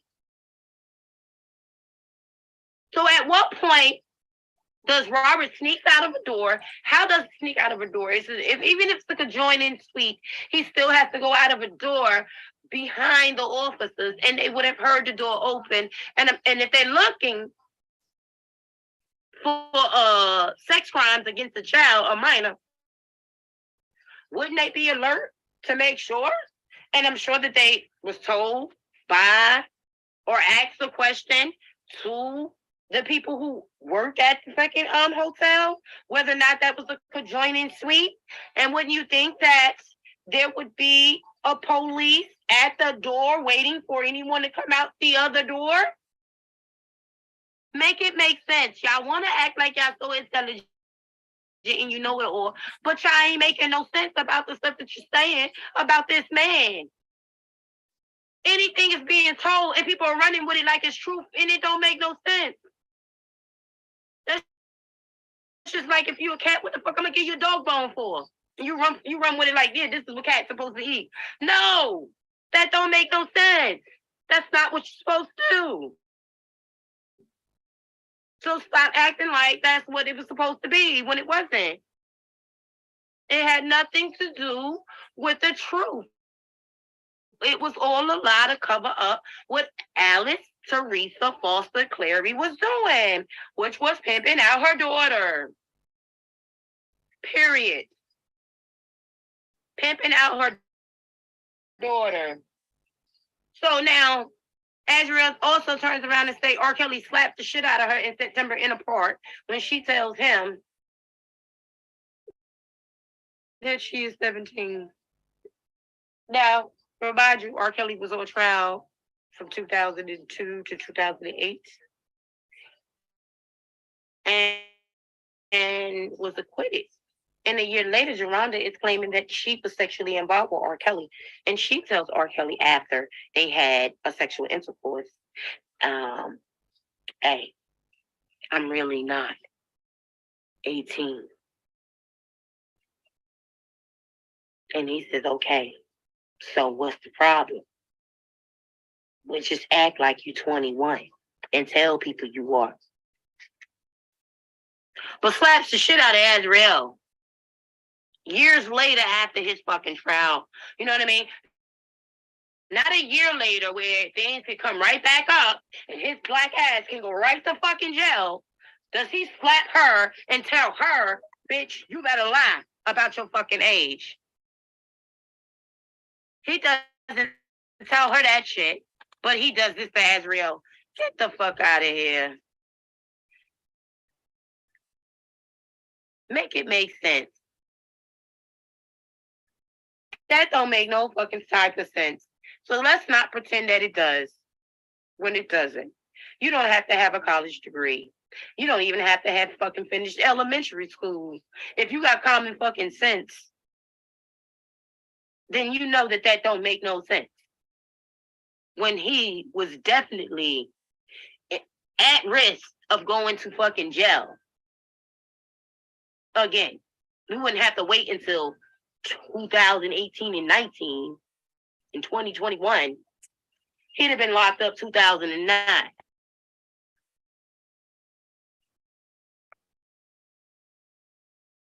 Any sense to any of that shit there, guys?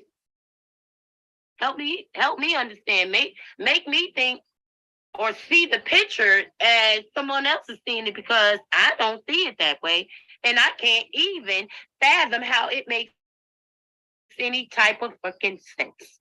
It makes none. Don't fool me. You fooled yourselves. Ain't no wool pull over my eye. I know the sheep that is up here in, pretending to be the sheep, but in wolf's clothing. Angelo, y'all sound stupid.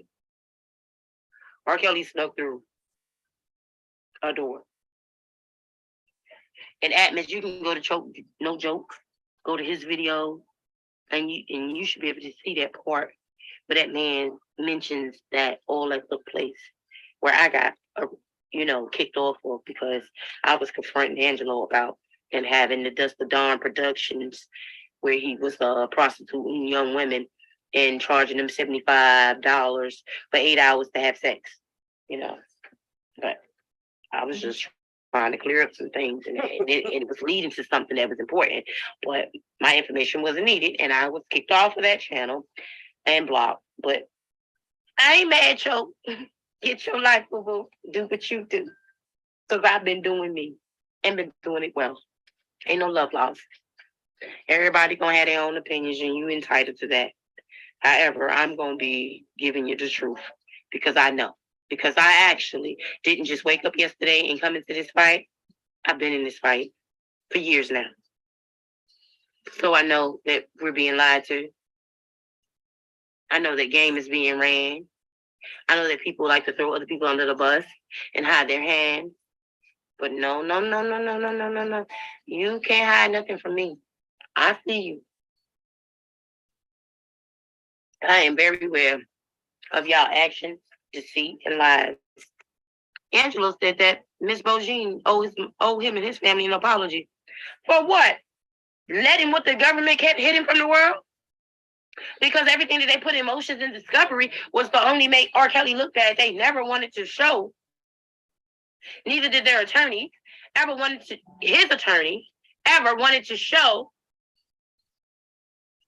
any burden of proof.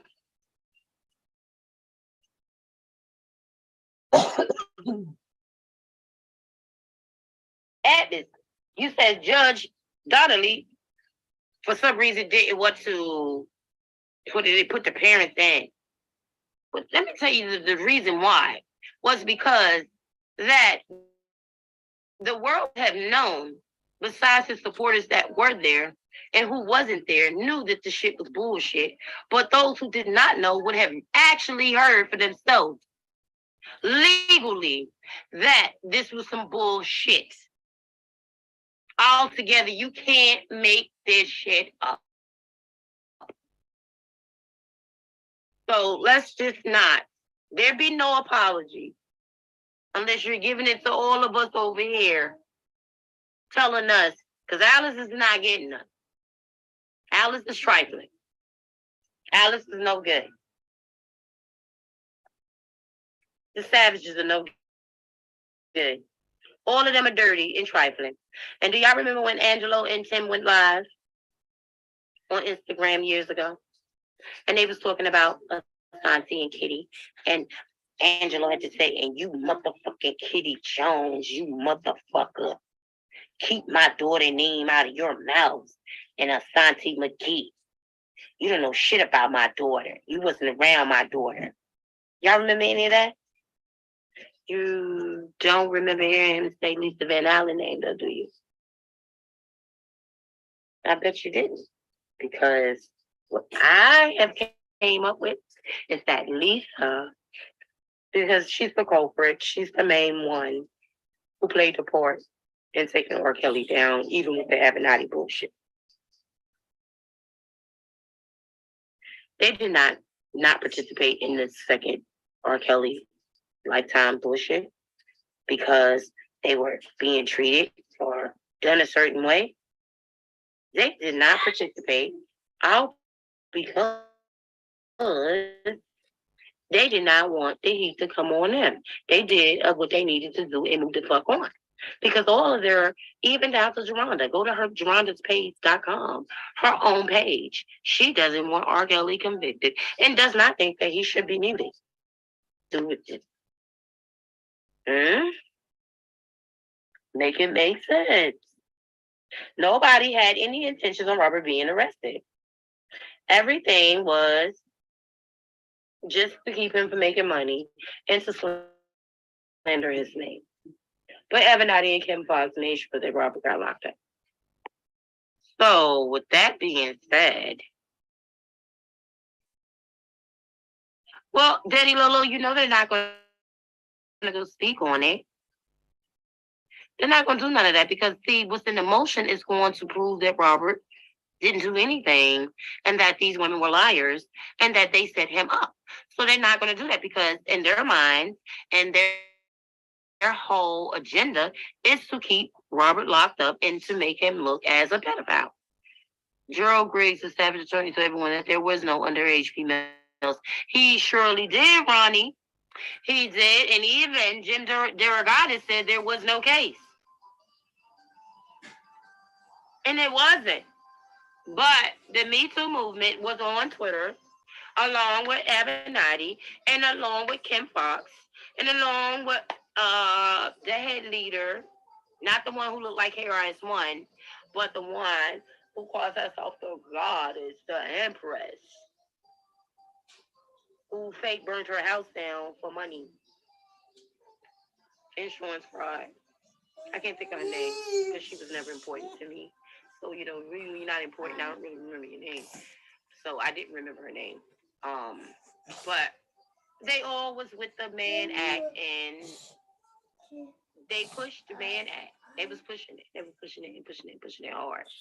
And then I discovered that those who are on this live and who supported writing letters to get Kim Foxx removed from office and have her viewed.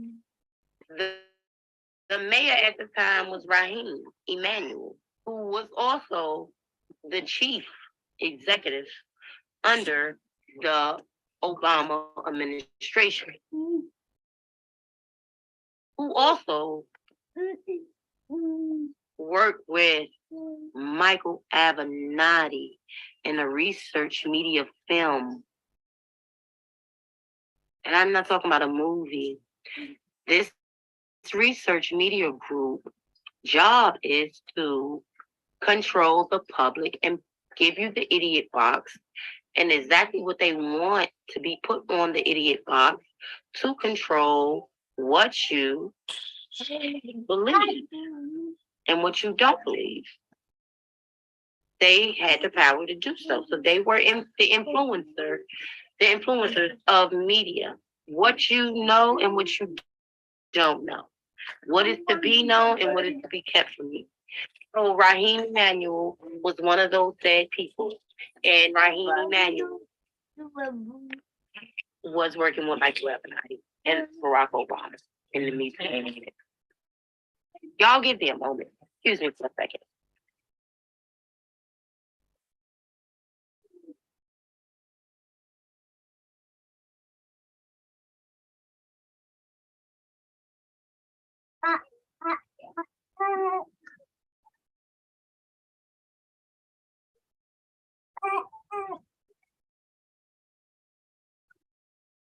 Okay, y'all. Kiwan, come back. I thought I had him upstairs, but I'm gonna end that. That's Siobhan's live, you guys. So if you want to finish listening to that, that was on Siobhan's page. It's still up. I still find it interesting in the hey BB, what's going on?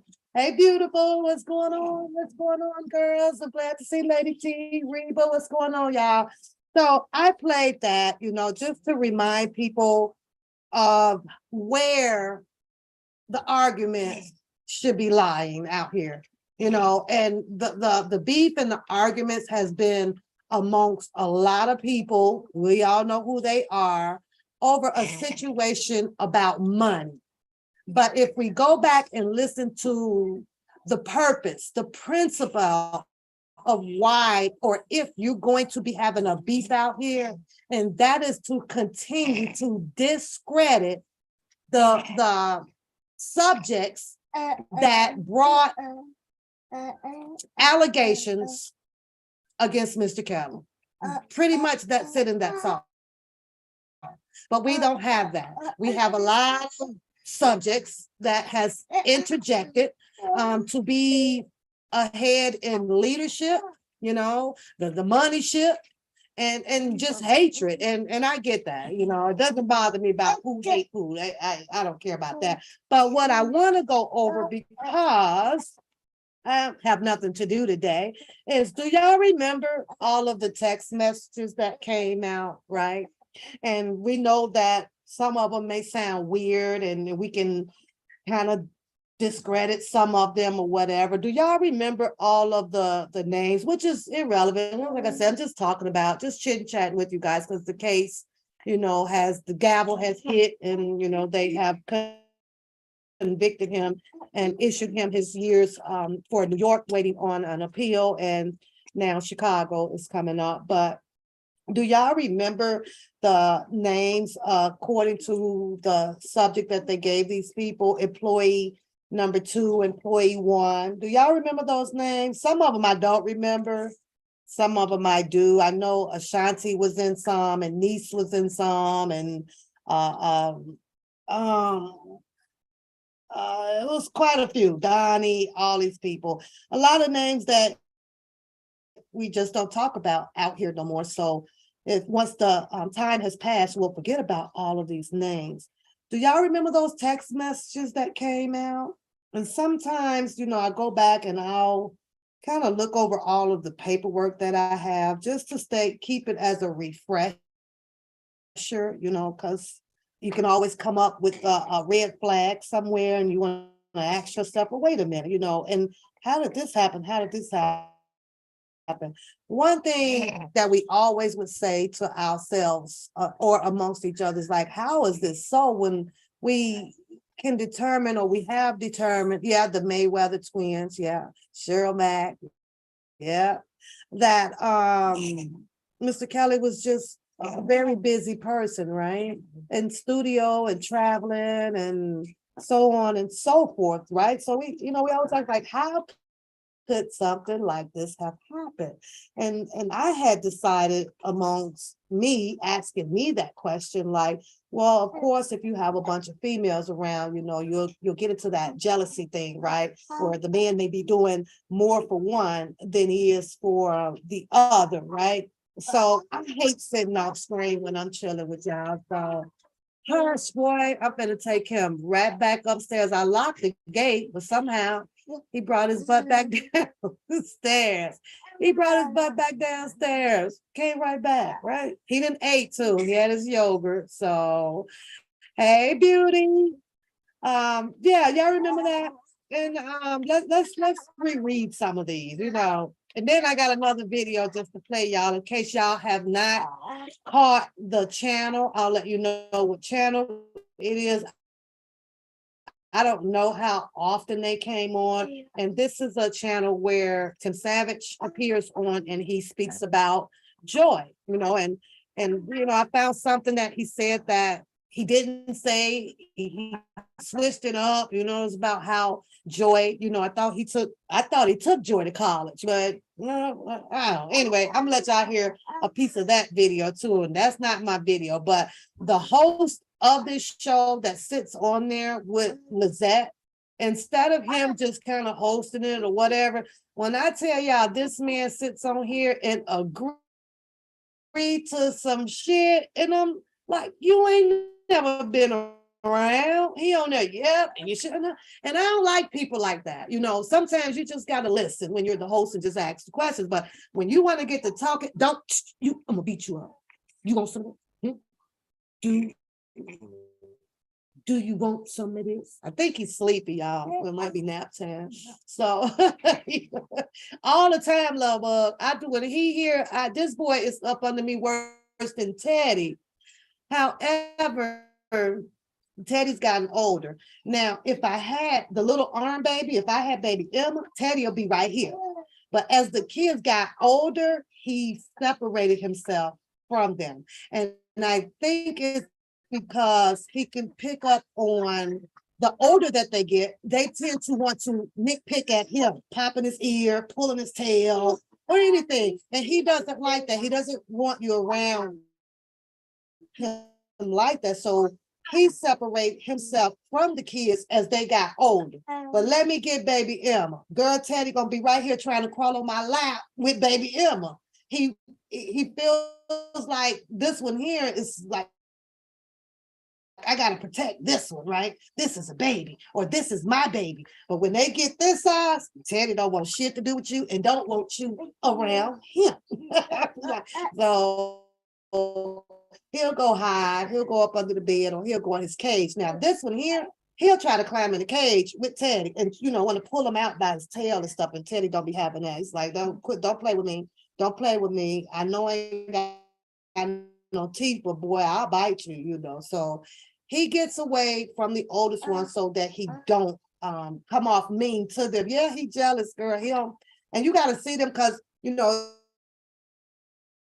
Ted will lay at the bottom of my bed, but when he come crawling up in there, Ted will look at me like this. Girl, jump off the bed and go on to his bed.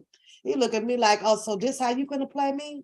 Oh, you trade me in, for this? Like, I'm like, boy, bye. Get your butt out of here. But yeah, I think he's sleeping. He's a little quiet. You can come and comb his hair too, Sheila.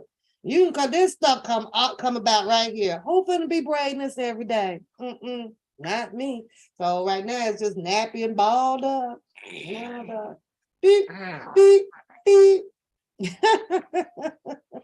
You said before these women were made I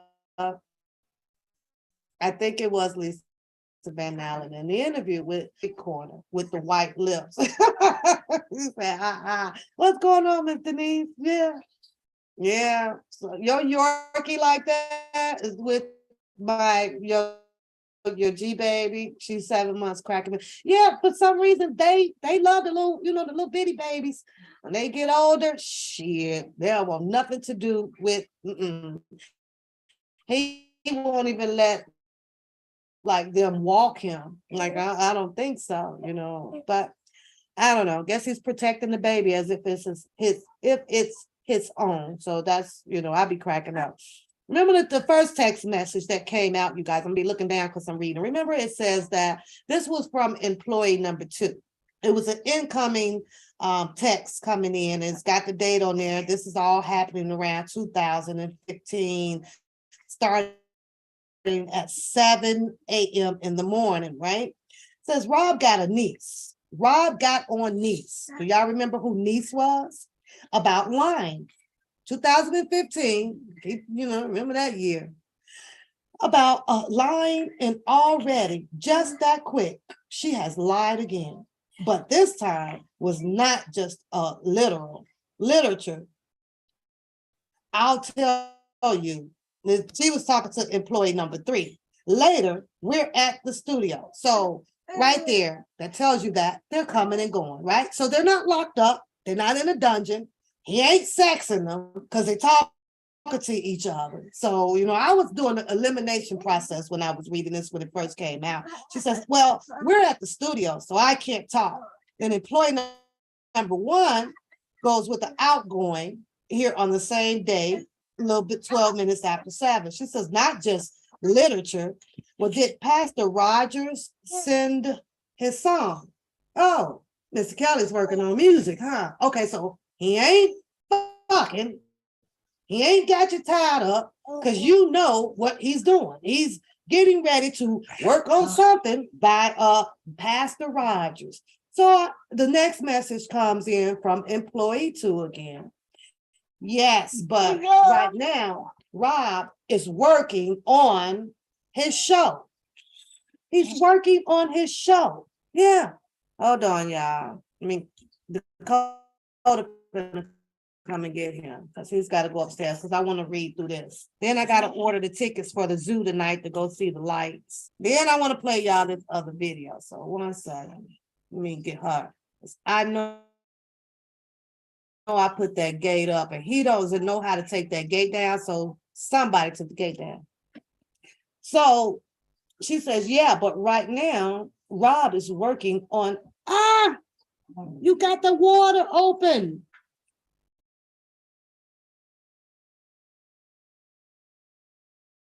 Let me get him and put the gate back up. Who unlocked it? One. Lock it from the bottom too. Yeah, no steps. Come in the room, put TV on. I'll be done in a minute. Yeah, I said so. So this says that my phone is dying, so we'll chat when I get there. So that tells me that employee number 2 is not there. We'll chat when we get there. Free to go. Come in. They're going to chat when they get there. Now, employee number 2 says that, well, I didn't hear the hand. I heard what was about to take place. Now, mind you, that there's a lot of text messages that was missing inside of here. But once the people was able to retrieve all of these phones and looking at text messages, they got half stories. And then they put some stuff together. And of course, the picture comes out as if Mr. Kelly is controlling, coercing, and what was all the other words, y'all? I've got controlling, coercing, all that stuff, right? So this is how they painted the picture up of to determine the type of person that Mr. Kelly was and insert these. It was 4 of them: controlling, coercing, anything. I don't know why I know those 2 offhand, but and I always thought that it came from you got to paint a picture, right? And I thought about these text messages and was like, wow, okay. I would think that this is kind of where they got it from, because earlier on, this was in 2021 when they pulled this information to put together, their dialogue, to create their subject of, well, who is this Mr. Kelly? Who is this Robert Sylvester Kelly guy? And you got all of these girls who's texting, back and forth or whatever, and induce, yes, all of those, right? So employee number 2 says, well, I didn't hear the hand, but I heard what was about to take place. So when he asked me to leave, I told him I had to use the restroom. Well, he told me to tell Donnie to show me where. Why? I thought that he was controlling and locking up and putting in the dungeon. I would have hoped to have read after all of that, well, you can hold it, or pee in the bucket, pee in the cup, do that. But he said that he told me to tell Donnie to show me where, and it's got period, where the bathroom is, I guess. So by the time I was back in the area, I heard the after fact, the cries and the future consequences. Now, the middle of the text is missing from that part, right? Doesn't have it all crossed out. Some of them were crossed out, but up in this messages, it was not. And the crazy thing about this one from employee number 2, when she said that my phone is dying, the next message of an incoming text messages was almost 5 hours later. It came in at 2 p.m. 3900, okay? Came in some way around that time, but it's missing all. So I'm saying to myself, well, how do they know that, this message goes with this message?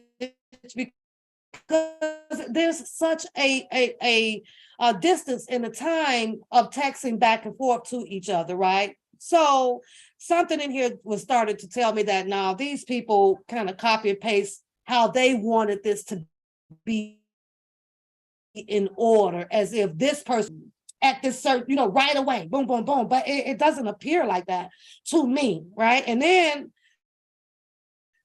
so she goes that, you think he used the belt? And then this person says, no, a hand. But yet then in a text message, you don't know on what, on who, and why.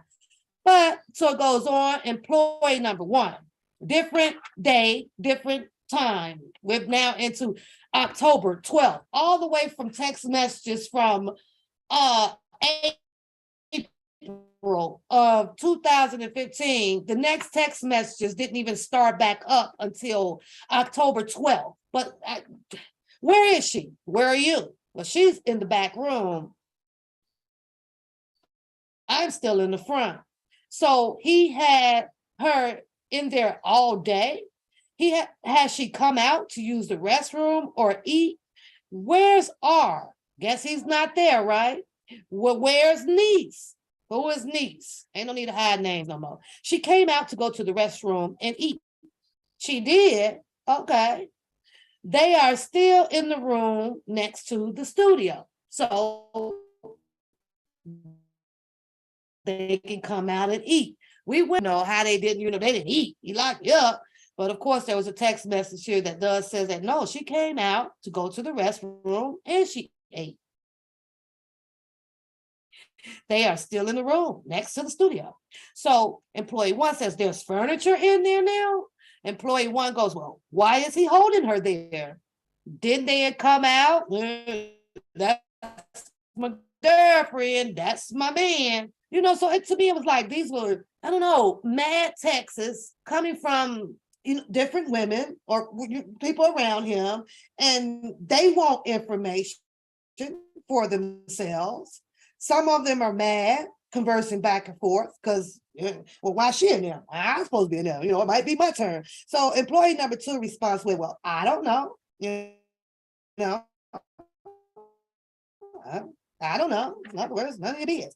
So employee number 1 says, let me see if this is the same day. December December 28th. That's when the next text messages got documented, all the way from October 12th, 2015. They retrieved more text messages all the way in December now. So you can see where there's a breakage, separation in Texas, but the prosecution used this as exhibits for, evidence testimony to show that Mr. Kelly is a subject of coercing, inducing, and enticing, and all that shit, locking up. Yeah. Niece has been confined to her room since around 6 p.m. So you'll never know what happened in relations with these girls in text messages all the way from October 12th, 2015. What happened then? Were you at the concerts? Were you shopping at Macy's? What were you doing then? There is nothing that they were talking about that was anything good about what Mr. Kelly was doing, with them, whether if it was shopping or, driving down Michigan Avenue in that goddamn, what's the name of that car? Spider car, a Stinger, and the Stinger, right? None of that. You don't get none of that. Girl, we out today. Girl, we went to the beauty salon, and y'all remember the what was that? The As Is Entertainment interview with Azarel and Angela, right? And she was like, and they only liked him, because and they didn't really know him, and it did that. And I'm saying, y'all, let me keep going, right? So it says here that, they've been in the room, confined in the room since around 6 p.m. And he has Jane Doe number 16. Do y'all remember who Jane Doe number 16 was? And I'll have to pull it up in one of these paper logs over here. I don't feel like it. Are upstairs, but he's gone home. He gone home. And Diane Copeland just told you that he had how many homes? What, 3? He had 3. I believe that it was said out here on the YouTube streets that one of the homes were actually, I hate to say established, but it was for the females to be at, hey, where y'all can be at, I gotta go home. So in here, it does state that, B and D, who is B and D?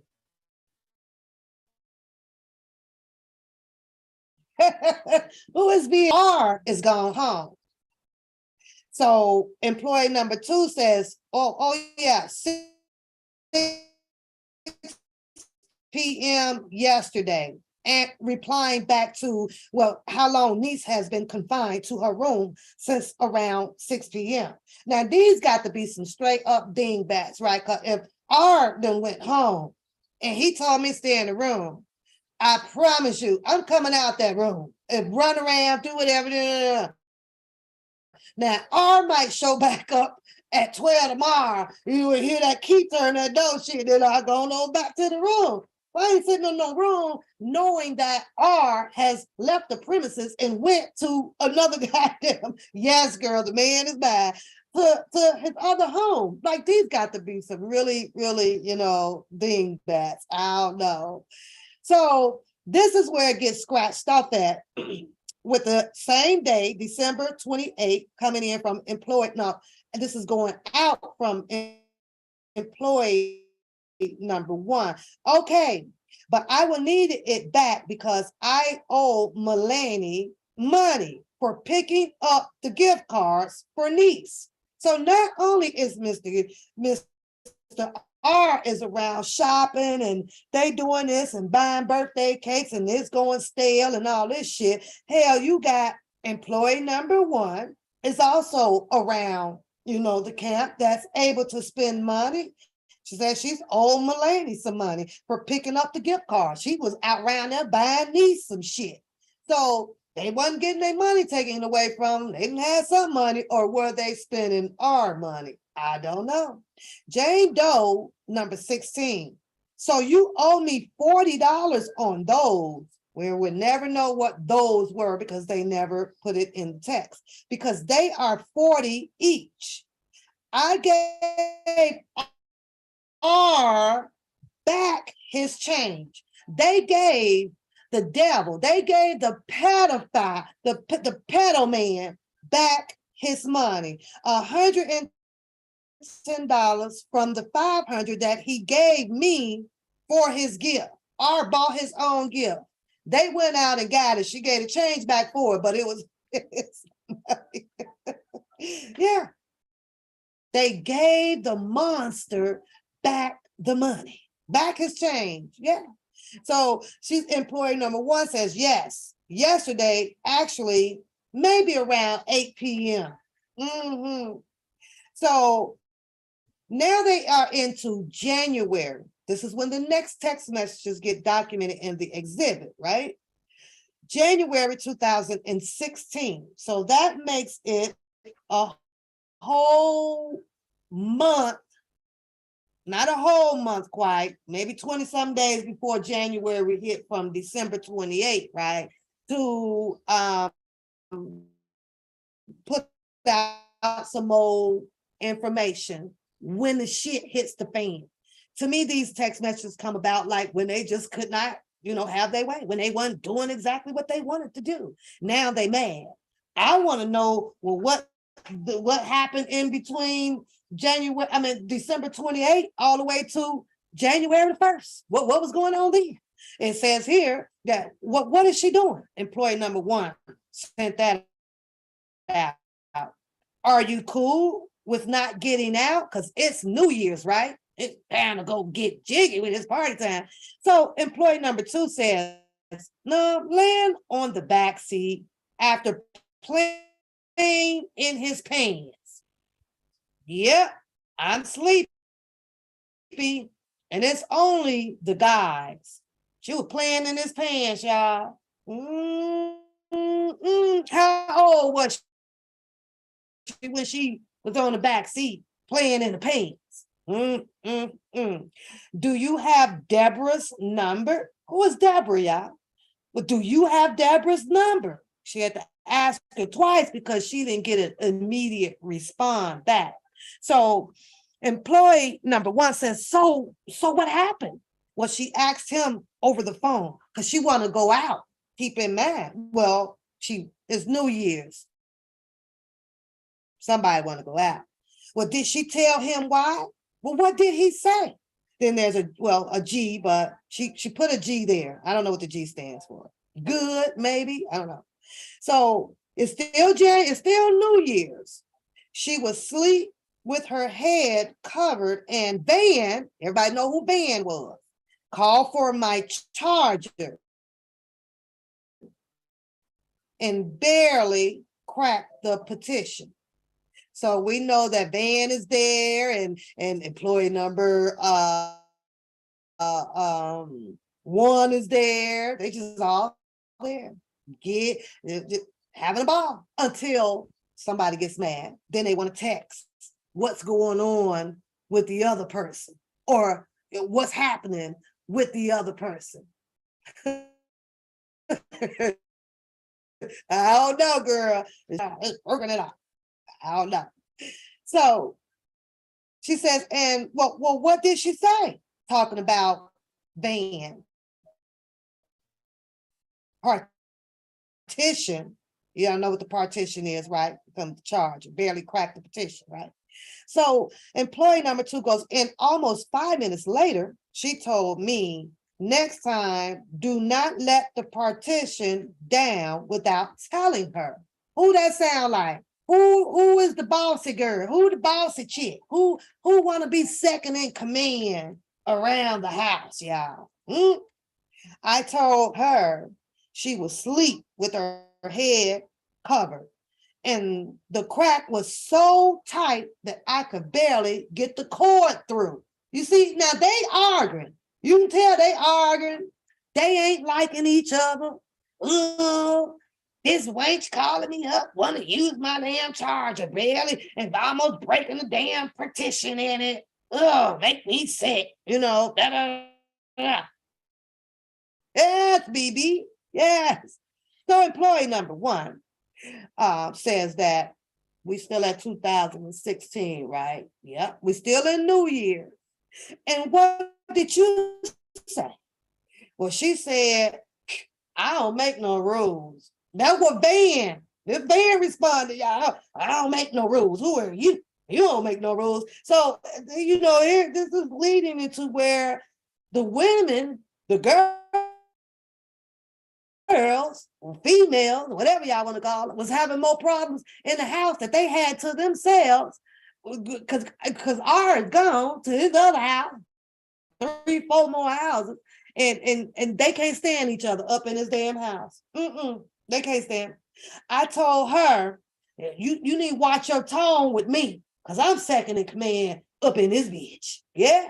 And so the next time she said, employee number 2 says, well, please and thank you. That's what she told her to say. When you asking for my charger about to break my petition, you need to say please and thank you. Can you imagine, somebody in the house, 2 girls, one of them is like 22, the other one is probably 17. You understand? Can you imagine the 17-year-old telling your ass some shit like this and you up in there like 22, 24, 27? Bitch. It's automatically gonna be some beef up in there. First of all, because the first thing that we usually look at first is the age difference, not your status. Bitch, I'm fucking older than you. You're old, you talk to me like that. Going on with you. So then he says, well, what did you say? What did you say to that? What you say to what did Deborah say? Now, there's somebody who's, employee number 1 and employee number 2 texting each other, and employee number 2 is instigating. Well, Deborah says she hopes she doesn't start no mess, they can't do no fighting up in this man's house and tearing it up and breaking stuff that they ain't paid for. So employee number 2 goes, well, Rob makes the rules. Rob makes the rules. No, we ain't doing no handshaking, BB. I wish I would. You 18 and I'm in here 27. The fuck? You understand? Like, we instantly got an attitude problem right there. You gonna tell me, please say please and thank you. Yeah, you say please and thank you. It's automatically beef in the start right there, girl. We don't even like each other just because of that. You said the phone dying. Okay, you on the beach. All right, let's go, child. You better go get you a charger and don't be breaking the petition. Is she off the sprinter? This is still New Year's. What are you going to tell him? What did Deborah think about her tone? Yes, the truth. Not sure. Are you all stopped or driving? You got employee number. It's like they're tracking each other. They want to know what each other is doing when they are, spending their time or whatever, hanging out with R. Yeah, they got to know. Stopped. He still has her off the sprinter. So she wasn't locked in the sprinter then. Why are you all still in DTW? Now this is in February. No more taxes in between that. Now they all the way into February. I thought you all were rolling last night. Well, where's Niece at? Who is Niece? Huh? Let me see one, baby. Who is Niece?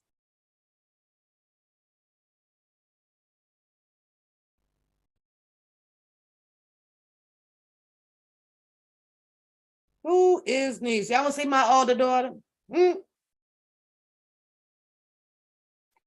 Have I showed y'all my oldest baby? There she is. Ta-da! That's my baby. She look. Let's see how her and Kiwan. That's my oldest child. I don't think I ever showed her. Yeah, that's my oldest baby. There's Tasha and there's Mr. Noel. See Mr. Noel? Shout out to everybody, because people donate to Mr. Noel, and he ended up getting a little tricycle with that. So yeah. Yep.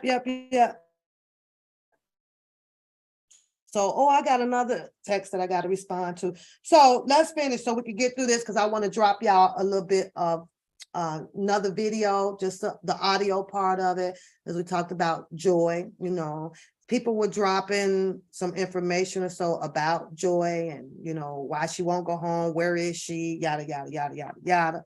Now, I don't know, somehow after hearing people from the YouTube and then this or that, I don't know why I got a good hunch about where she might be. And I'm not saying that that's where she is. I just it's just my gut hunch. Like maybe she's over there, but that's here near there. It's like, who cares, right? So it says, well, why are you all are still in DPW? I thought you all were rolling last night. Well, where is Niece? Well, he's in the hotel. I'm sure with the female right now. We chatted, I apologized, told her, you know, it's all about respect. So I guess they, you know, making up. Niece has eaten since Thursday.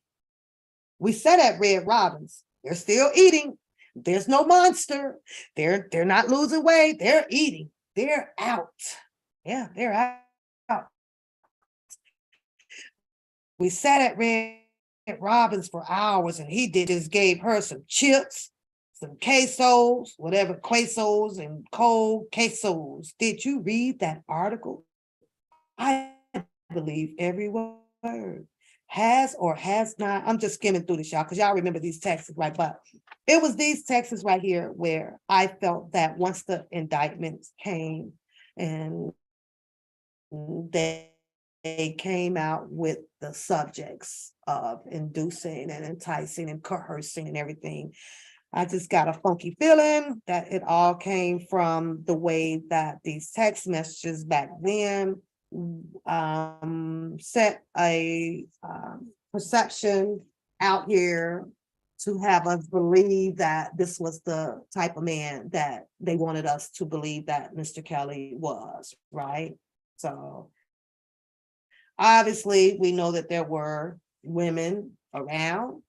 Obviously, we know that they did a lot of traveling, been to concerts, went shopping, had the best of the lifestyle or whatever. And I got to put this back in order because I have it in order coming behind the motion that came out. Was it the motion that came out? And there was a phone call that came in also on a Trent thing that made absolutely sense to me when they were talking about, he brought up the fact about Daryl McDavid and June Bugnam and all of those videotapes, right? And this was a big outrage, right? A big part of Mr. Kelly's case as well for one of his charges, right? And after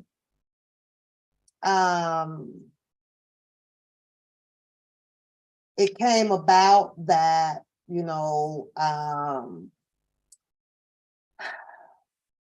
they got released, beat the case due to the fact of those videotapes and how they were sold and who copied them and how many copies and all of this, and R was trying to get them back and all this stuff. I think that if they walked, then he should have been walking out right behind them. I've been reading, the motions, and I've been reading this, and I just can't fathom that. You found him guilty on that, and this was a big chunk of his case to establish the pornography, right? And once they allow, as it was stated in the phone call that came through, Bug having a public defender to beat this and walk up out of there, and McDavid and those other guys, along with Lisa Van Allen, not arrested and picked up, because if you ask me, they were did the most with these alleged tapes. They were the one that was out there copying them or selling them. If there were tapes, I don't know, they should have been arrested immediately. They were the one in violation of the law, you know, so that was crazy. But let's jump back to this over here. I totally agreed with that synopsis when he called in and said that part right there. Like, this dude walked with a public defender. And the people who took the stand to perpetrate or perpetuate that, oh no, Mr. Kelly, gave them this, or this guy was paid to go meet with this guy to do. McDavid attorneys, they actually solved it for Mr. Kelly as well. But since Mr. Kelly had Jennifer Bonjean as her attorney, looked at it a little bit different. Well, we're gonna hold him. Was that one of the counts they got? Because he said that he won 7, right? And since they had his name in there, I know that this would have been one of the counts that is gone away. We don't have to talk about it no more, but still, I think that because it played a big chunk in his case, talking about pornography. We're talking about underage, mostly about minors in pornography. I just always feel, and I will always feel that no, they walking out of there, this whole case has to go, because that means that if they're not on there and these people is in here, lying and this or that, and Van Allen, and they determine that, and I get that, but text message and all that stuff. So you're gonna wipe one thing away, wipe it all away. I always felt like that. So, but I remember this one here, when they talked about all of the counts where McDavid and all of them in there. And you remember in this paperwork here, it started to talk about their ages. They laid it out up in here. I remember they was arguing. It was, over the discrepancy of whether it was printed right, minor number 1, in and around 96 or 97. 96 or 97. Now you have to ask yourself, and it said that it was a 12 and a 13-year-old. Never seen a 12 and a 13-year-old, However, I know who, we already know who. Minor 2, 97. We in 2022. But then they said that the law lifted and it changed it after Mr. Kelly got arrested. And that was a law that they were sticking to him on. And that's not the way that works. The law that was out before the new law, that's the law that they were supposed to go by, which was the statute of limitation. And this shit was old, and these people should have never been able to take the stand. And I cannot understand how the hell, they got around this. I just really don't. But it's been very educational and a great knowledgeable tool. So if you got a son or a daughter or whatever, this has been a great tool to educate your family, your don'ts, and how the law can possibly work. And for a fact that it can work that way because we saw and we heard the playouts of it happening to Mr.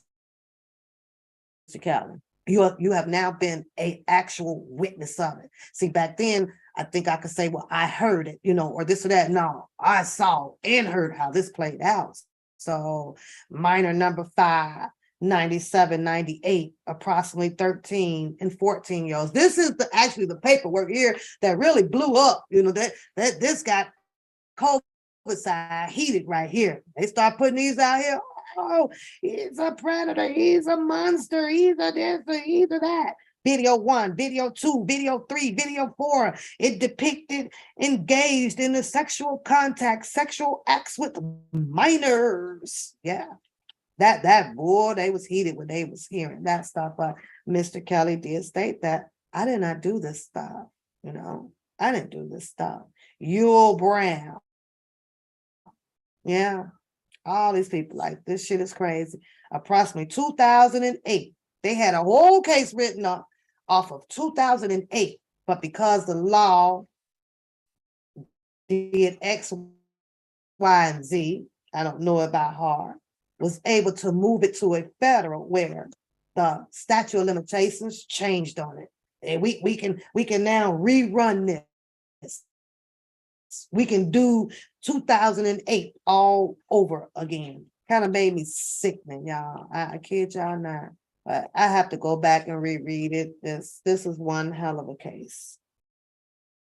It is. Let's get into the video. Then I got to go up and get some chow done. So, and I really thank y'all for hanging out with me. I believe the R2 girl. Don't forget, help support the channel, you guys. Give a thumbs up, hit the like button, share. Now, I do not own the rights to this one here, and I cannot let it, well, let me see how much battery. I don't know if I got a charger down here. I think I do. I don't know. I think I have 24%. Can't play it all, y'all. But I don't know if y'all knew, oh shit, that these Lizette and this other host had a show, Lizette Martinez. I didn't know. I was scrolling. And you know, we knows it, right? I'm like, what is this? And this show is, who the heck is this show? Did y'all know? Because I didn't know. And you know what? It's not that many views or nothing on there though, but I did not know. But I'm gonna see if I can get to the point of it though. Hold on one second.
Okay, y'all. I'm sorry. I hate muting. I really do because it's annoying. And when people mute and they get on the phone, I got to admit I leave. Because I it is irritating. Like I'm literally like sitting there watching what. So it won't happen no more. I'm done with muting. I'm gonna make sure all the distractions are not here because I like to talk and I like to just let it flow right on through, right? But today is the weekend, so people, the house is busy, okay? But I hate it. I don't know how y'all do it. I do. And I noticed that, a few done left, and that's okay. I'm not, I'm not busy right now, and I just chose to sit on here to have some fun with y'all. But this was, I want to see if I can get to the point where he talks about how she got there. So give me a second. However, This was, you haven't spoken to your daughter in how long, Tim? Well, let me okay, we're tell gonna you start here. Listen to Let's this, yeah. do this rundown. 2016, when the actual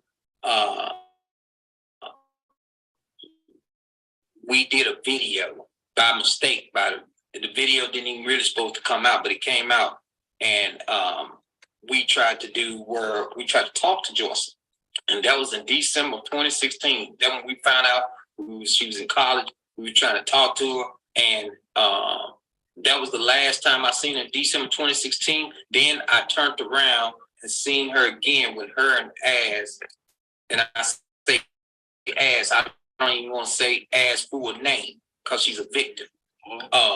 To say her and Az got into it, and it was on TMZ, and me and my wife caught a flight. Not only did me and my wife caught a flight up there to Chicago for her court appearance, me, Jonjolyn, Jalen's boyfriend, her grandmother that's passed right now, her uncle, all us up here trying to talk to her. And let me tell you, the actual attorney that was representing her, that is Rob's attorney, was blocking everything you can imagine. And not only that, the reason why people didn't see me out there when Jonjolyn and Jalen and Jory was out there, because one of the people that was filming, which was Shabazz, me and him got into it. We're talking about when the girls were on the live in Instagram and they were having a fight. Right. Right. Okay. And it was at the in courthouse. his apartment, in his condo. Trump Towers, right? Right. But when I was at the courthouse, the reason why you didn't see me when Jalen, it was on TMZ, Jalen, Jonjolyn, and Jory, because Shabazz, me and him got to arguing, and we was almost about to get to fight. I didn't even know who the guy was. The guy came and stood right in front of me like he was one of R. Kelly people. Yeah. And I told him, I said, man, let me tell you something, brother. I said, you got one option only, to move. I said, if you don't move, I'm gonna make you move. Yeah. Period. I said, because what's coming through that door. So, and he ended up moving out the way, then here for me. I gotta go, I fly away to a new space. And when she went out there, the actual lawyer, I don't appreciate the chase. Now there's nothing here for me. found out who Shabazz was. And I talked to Shabazz. I gotta go, I fly away I was trying to find out to a new space. why the world you in front of me. Gotta know when I let go. Gotta know when I let go. Gotta know when I let go. Sometimes you know can make it grow. Can make it grow. Can make it grow. Gotta know when I let go. Gotta know when I let go. Gotta know when I let go. Sometimes giving up can make it grow. Can make it grow. Can make it grow. This just shows you the type of hold has young women and how serious it is. You know what I mean? It's just, Because he's incarcerated and you still have a and song? he's still controlling her. He still controlled them from that point. He used to have Az and Joycelyn go to the jail at a certain time, because that's how Joycelyn got arrested, because Az told her where she would be at that time. And lo and behold, when they came get Joycelyn in Chicago, she was at that place at that certain time, right there where Robert wanted her to be at, because he would flash lights to let them know if they don't come, they're going to have a problem at the MCC. What? They don't take. What? Well, yes, because Jalen and Jonjolyn, he didn't know Joycelyn was locked up. So Jalen and Jonjolyn went there at the exact same time.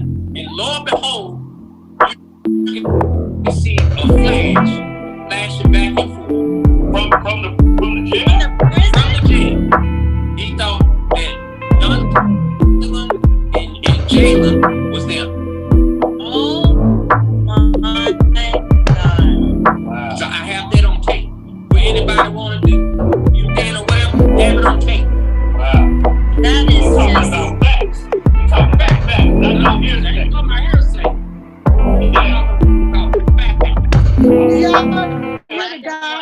the whole, he's talking about facts. Like, I was You know, I wanted to know how. when did you come in the story? How do they feel with not seeing their sister that they adore so much? And you know, how do you see them? Are they heard? I'm sure they are, but do they express themselves?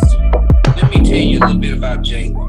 Let's start with her because she was the closest person to Joycelyn, besides my wife. But she was the closest person to Joycelyn. And Jayla cried. Jayla has done everything she can imagine. She wants to see her big sister. Loves her. And you know, I don't want to never in my life. If you don't want to talk to me, I'm fine. But for her not to spend time with Jayla and Jory, they're her sisters that loves her unconditionally, even though I do too. But it's just the fact of a sister's bond, you know, and that's something that she can't get back. Jayla, Jory's the same way. She loves Joycelyn. You imagine a 9-year-old, which was 8 or 9 at the time. Now she's going on 15. Wow. To be almost in high school, from elementary to high school, there's a big difference. It's a big gap, you know. And at the end of the day, Joycelyn got to. This is my question, and I hope Joycelyn sees this. This is my question, Joycelyn. You have a younger sister that was 8 years old, and now at the age of entering high school. How are you gonna 10 years, 20 years, 30 years, maybe 20 years from now, how are you gonna build that relationship? Because time doesn't change. You're gonna have to find a way to build that bond with her. Because you missed out on a lot. You let a predator that you miss out on a lot of your family's life, and you can't get back. But for you to find a way to reach your younger sister and your middle sister and build some type of relationship with them. Whether you want to build a relationship with me or not, my suggestion would be to build a relationship with them because they love you unconditionally. I do too. But at the end of the day, you need to have a relationship with your sisters. You know, that breaks my heart. You know what breaks my heart, Tim, when you just said, because I know it's not true. Your true feelings is when you said she doesn't want to have a relationship with me. That's fine. Yeah. I have to tell you that being a person that was abused by not only Robert but also my kid's father, and being with narcissistic men and these controlling people, she's completely lost herself. And you know what? Lizette, you're right. Completely, she's not the same person. She is completely brainwashed to believe that he is the only person that loves her. Let's spill that story with Don Russell, by the way, since he won't put out a tape. Don Russell called me, and I called Don Russell back. I was furious, upset. But my family's been through shit in hellhole. I just recently lost my father. All this, you want to call me about a predator and how to take something off Lifetime or change something off Lifetime. You want to call me about a predator in my weakest moment. And ask me, what do you feel about your daughter? I stopped it for a second. This is where I've been working all day. Can a nigga catch a break? Give a pretty brown girl her space. You can keep your bitter. I'ma make a better way. Hey, hey. Already got the world on me. Give a pretty brown girl her space. You can keep your bitter. I'ma make a better way. Hey, hey. Better way. Russell calls me. He was furious, so he was I'm saying in a bunch dad's of only things, daughter. Do I and she can stay. Kelly can keep. I don't care. Yeah, I don't care. But Don Russell called me. Seeking Mr. Kelly's But behalf? that's my Probably truth. not. When I Because he did speak take it, things don't make into sense his now. Give it a hands to try to, good, put that on you know, good work some when it things gets out, hard. right? Stay on my Probably not. job like We no don't know days that off, so to you be can true. go We don't know that. But with he did contact him. And if he's contacting the opposite, it would have been Tim, because it is known that Joy took Can a off nigga and catch a went break? to be Give a pretty brown girl her space. You can keep your bitter. I'ma the make a picture better that is way. I've been painted working all day. definitely Can a nigga catch a break? Give a pretty helped brown that girl her cause. space. Trying to help You us. can Yeah. keep your Okay, bitter. keep trying I'ma to make get a some things, better way. settle down. Hey, Out of the already got the world air, on me. away from the Give people. a pretty brown girl her Get behind the space. scenes. You can keep your We bitter. don't need I'ma to make do a all of this, better way. right? In other words, let's let's squash this. We ain't got to do this type of stuff, right? But Bookham comes out, and after, you know, you hear Don Russell, uh, putting information out about Faith Rogers, and you have him now, you know, was talking to Tim Savage, and Bookham knows Mr. Kelly very well, allegedly. He is the godson and the, you know, Mitzi and all of that stuff, and he knows him. And Mr. Kelly wouldn't do nothing like that, according to the Mitzi, Bookham, right? Wouldn't do nothing like that. But he tells this, and he turns this story as if Mr. Kelly instructed him to do so, as well as turn, I want to say, public evidence against Don Russell, meaning that not state, I'm just taking out state evidence, you know what I mean? Make Don Russell look crazy and the enemy of Mr. Kelly. He said that Don Russell was still in the, you know, there was still did this and did that. He never posted up anything, nothing. Because if he knew that to be true, that means that you would know everything about Mr. Kelly's account, unless with Kip speaking last night, coming out of the position from a security into a financial advisor or consultant, right? Kip being up in there, you heard it from his own mouth, telling you that and describing to you all about Mr. Kelly finances and X, Y, and Z.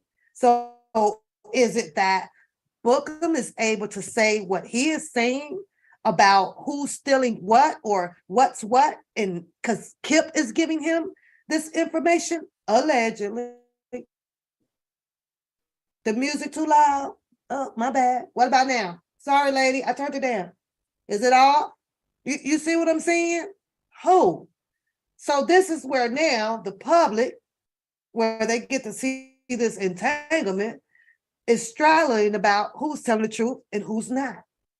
If you look at Don's world, you would think that, oh, he came out to help. Yeah, he might have said some things, and yeah, and there was recordings and whatever. Well, you can't deny that, Booker, because you just said on the video that Randa played with the girl from the Facebook, you're on there saying that Mr. Kelly dropped a videotape in the street. Somebody picked it up.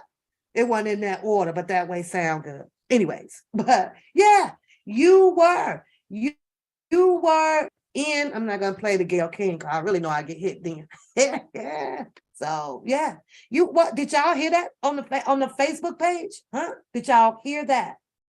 When Randa played that, I don't think she has it up. When Randa played that, and he said, well, yeah, he dropped the video. Well, what video did he actually drop? You understand? But yet then he had a problem and put out a negative adversity on Don Russell when Don Russell was on the video saying, well, yeah, he had videos, but he had to use that the same way that a lot of rock and rolls or big artists or whatever, because they use it to protect themselves, right? Along with the NDAs, right? But he turned that to make that look bad. And I was like, you know, and this is why I sit over like, this boy is a piece of work. He is a piece of work, you know. But then as we watch Kaleidoscope put out her stuff, making her choice on who she want to rock with, when I truly believe that, or I think that she should have just stayed independent. That's what I believe. I believe that you be independent. You know, I will pop up in some chats when they having they clown shows, and I want to laugh, but ain't no way in the hell like I'm gonna pop up, for instance, in Randa chat or DJ chat or Trent chat or you name it, rated R or Neely. And I know you sitting in there talking some bullshit. Oh, hell nah. I ain't sitting there like up and validate that shit. I don't know. When I know that now the Chivalry is dead, see, because I'm quick to raise my hand. I object. But I know doing so, and if I'm in your chat, it's going to cause a confliction because people can't handle sometimes when you object to it. Me, I can handle. Stand me correct when I do something wrong. So Mad does it. Queen, I love that she's been here. Like, no, hold on, pal. You know, reference check. Sometimes I ain't got time to go reference check because my mouth is running. It can run like a motor. You know, but yeah, I heard him say that, you know. I think she I don't know. But out of all of the stuff that she claims that she has and she can do and she can copy and paste real good or this or that, I'm like, she really didn't need nobody to stand with. She really honestly didn't. I think, in my humble opinion, that she would have done well, super well, alone. Didn't need a ride or die. Because now you got to think about, will it ever get to the position, and hopefully that they don't never, fall out, or she might fade back, or he might fade. You never know. Then guess what? Here comes some shit out about them. That ain't gonna be. So in order to avoid that, you just don't never put yourself in that type of situation, right? You just no. I mean, I give you a thumbs up, book, but come on, no, you're gonna have to validate yourself. Because you just never know. You never know. And especially when you hear a lot of buffoonery coming out. Like, you got to scratch your head. Oh, nigga, did you just say that? Like, nah, I can't rock with you, man. I can't. No shady. I can't rock with you. Y'all is crazy. Let me see. Because I'm just sitting here chilling with y'all. Chilling. Don't let me hold you though. Y'all ready? Y'all can go. But I'm gonna sit here and run my mouth because I don't have nothing to do. If that's all right with y'all, that's all right. Let me see what else I had in here. Because I got a whole bunch of stuff and I haven't been on here in a while to really show it. But my main purpose for coming on today is because I just wanted to put out some of my opinionated evaluations of what went on last night. We know that it's definitely dirty. We know that it's dirty as hell out here, boy, dirty. But the question is, why? Why? And you, if you fast forward and you think about it, because they say, oh, you're taking R. Kelly money, that's R. Kelly money, right? Technically, no. It was the people's money. It was the people that donated, all of this. It was the people's money. It was that. So when I hear them say, well, and I know it was for Mr. Kelly, but actually it was taken from the people, so I'd be like, that's weird. And a lot of people probably ask themselves, what good is it arguing about it now? He either going to get it or he don't get it. It's obviously right now, steps have been made to have people arrested. But do you ever ask yourself, like, what would they be arrested for? What would they be arrested for? You say, let's do it. Should I leave or should I stay? I don't want to leave yet. I'm hanging out. What should they be arrested for, though, y'all? What would it be? Fraudulent, what would it be? I don't know. Scamming? What's the law with scamming people? Because I get scamming calls all day. I be like, stop calling my damn phone. But since I played the Tim Savage and they have a show, Lizette Martinez has a show. Okay, she hosts with this other guy that's on there, and his responses tickle me because who are you? Where you know, that it's like he's definitely agreeing to everything like that. I'm like, who are you? You're supposed to be a host, like you're supposed to not be put yourself in a biased situation, you know. You say you unsubscribe. I don't even know who unsubscribed. I don't even pay no attention. I'm like, oh, whatever, have my subscription. You subscribe to you did? What did you not like about what she was saying, lady? What did you not like about it? Fraud. I don't know. I think it's more than one or two people, three people that was involved in, you know, monies. I do. You know, you can. It's never one. Let's get that off the table. It ain't never just one or two. Nah, it's usually a come in a batch. It's a batch. I'm sorry. Like I said, it's a batch. It's a batch. I don't give a what nobody says. It's a batch. It's a batch. And I think, and you know, humbly that, you know, it got spread. Somebody might not didn't get their cut, didn't get enough, you know, or XYZ.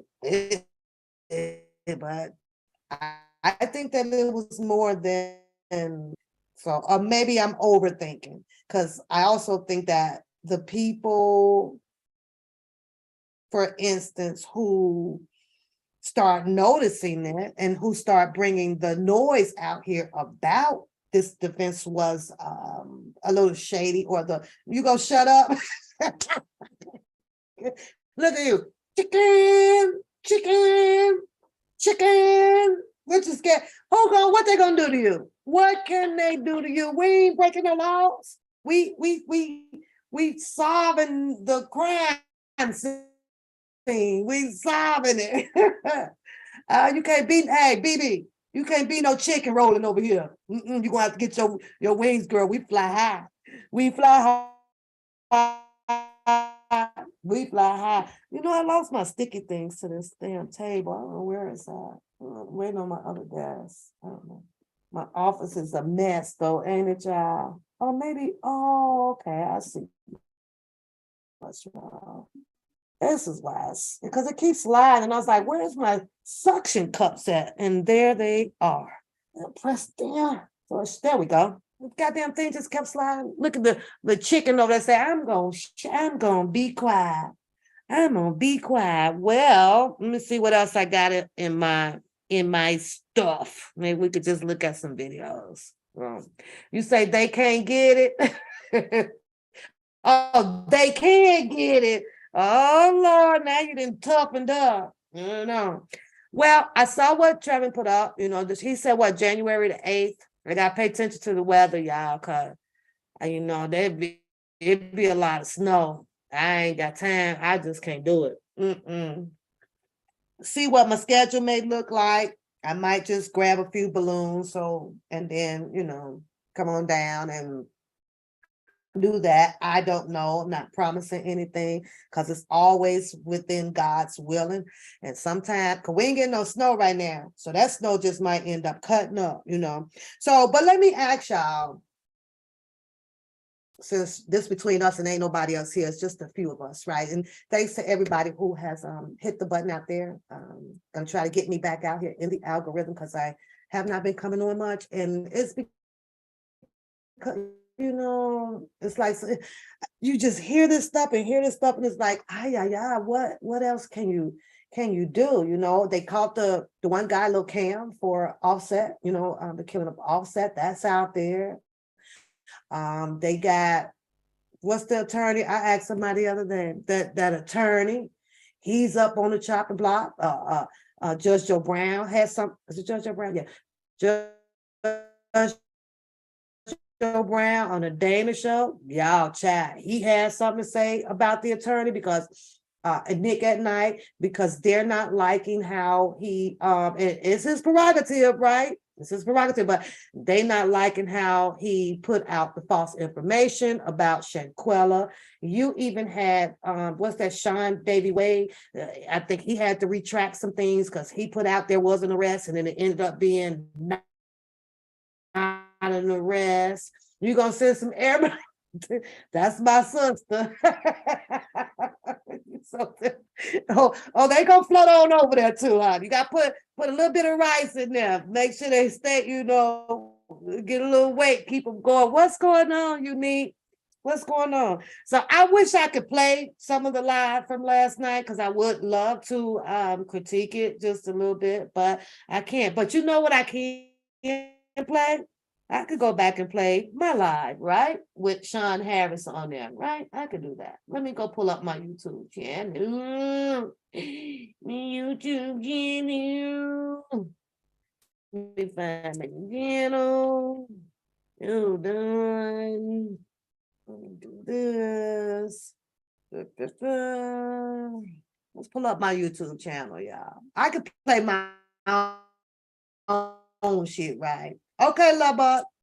You say Lifetime talking about making a movie on. Well, you know they are, because it went pretty big. You know they are. And if you wait for Prime gonna have something on the Offset situation because it went so big, right? However, I'm not changing the way I feel about that one though, Stephanie, because it's 2 jurisdictions and that family is going to need a lot of money to fight this case. Yes, they got an arrest, but now you have the question about, do the United States charge her? Have they distinguished whether if the killing took place over here, or did it take place over there, or did it take place over there, or can somebody write something up? Will something be written up to supersede? Well, you know what? We're gonna take the charges over here. Is that right? Can what's the girl name that they picked up allegedly? That's supposed to be the person that killed her, person of interest, right?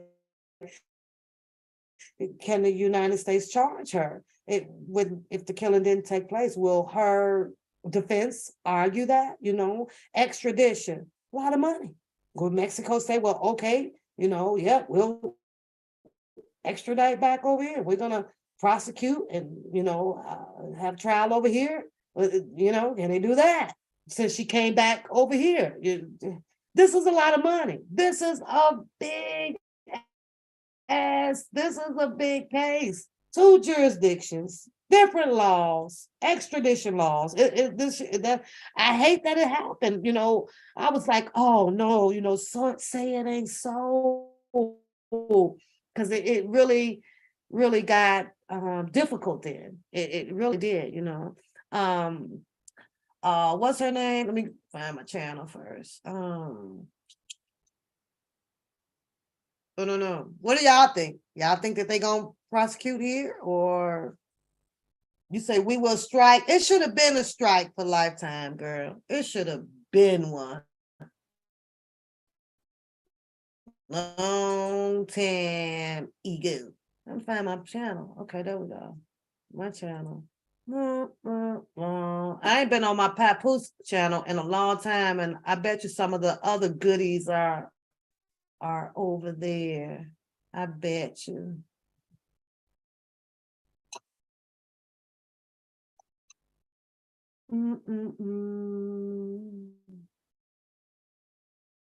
Hold on, let me find it. There are a lot of videos out. Shout out to y'all for helping keeping me on. Shout out to y'all. I like down quite a bit, it dropped down quite a bit, but I gotta work, right? A lot of people don't, this is their jobs now, so understandable, but I had to let my channel drop down. I'm like, man, I really, really like was falling short. Like, I'm on this live right here. I take my butt to work. Let me find the old one. Yeah, I remember the one I did about Martinez.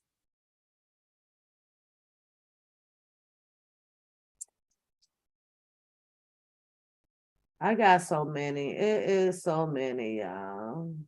Y'all tell me what y'all been doing. What y'all doing for Christmas? Who you shopping for? What you buying? What do you have in mind? Don't forget. Oh, you know what? I'm gonna go and update my store, put some Christmas stuff on there. So make sure y'all hop over to the One Papoose Grind by next week. And I'm gonna try to put a code on there so that you guys can get it at a discount price. Get your tank top, get your something. I'm back out here. So I gotta push my channel. Even if I'm talking about R. Kelly, I'm pushing my channel. And I'm not going nowhere, but I'm gonna get there. I've been saying that for 2 years, so I'm gonna get there. But when I'm gonna tell y'all, it's hard. When you got a demanding job, shit is hard. I have a demanding job. I have to be somewhere. And so I was like, no, I'm not gonna lose my job. So, I remember that one. I even got one of Nick and Knight and the attorney. Yeah, a lot of videos.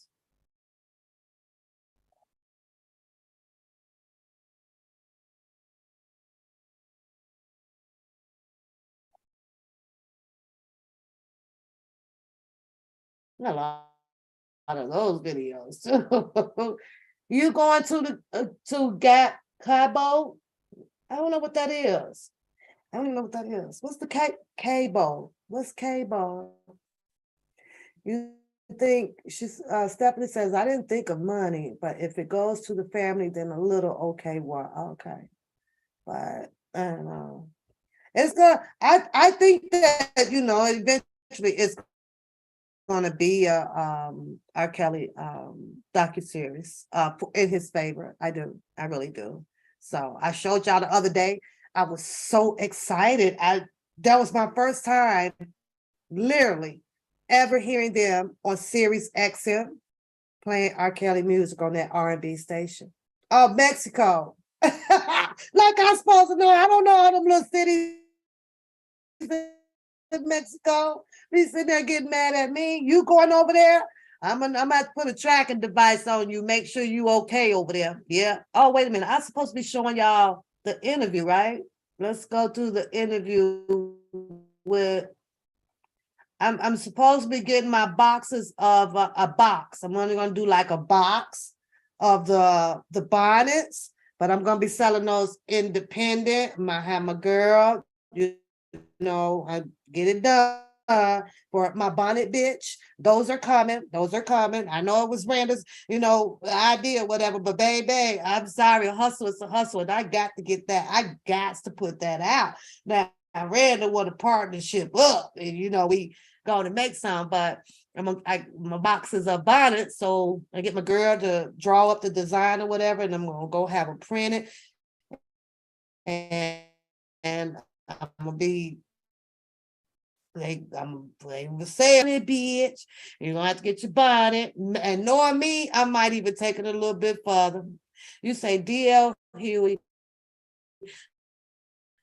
has been playing his music of all. Oh, that's cool. That's what's up. Baby, did you see? I don't know if you saw the Tasha K. She was mad about DL Huey. She was mad, girl. She was over there cussing him out.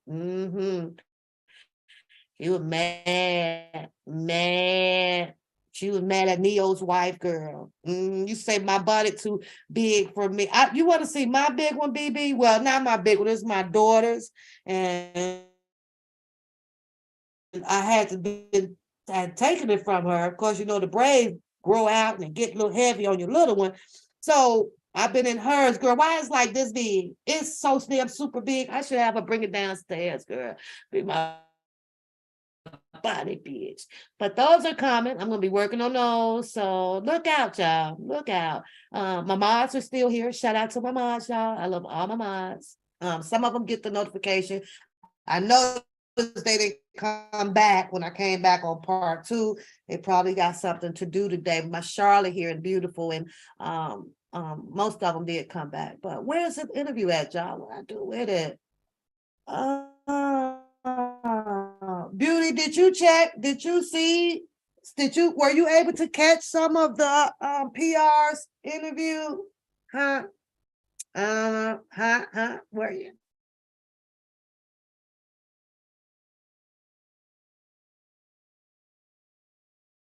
Oh, I wanted to see, you know what? I got the because he came on the channel, he wasn't in my title, so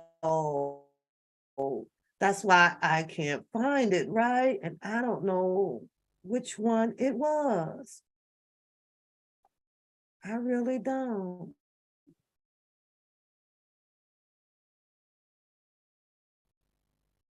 I don't know which video it was, y'all. I have to start titling these better. You say you had a phone call. A phone call. I'm trying to see if I can find an interview where Sean Harris came over here. So I don't know. Let me see. Is this one?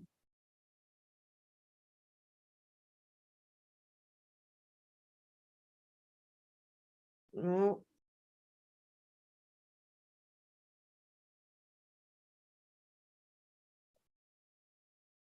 That's not it. That's not it. I gotta find it. You haven't been on social media? Oh, I need to do my braids. Unique. Look, they coming to loose, but I'm gonna go one more week.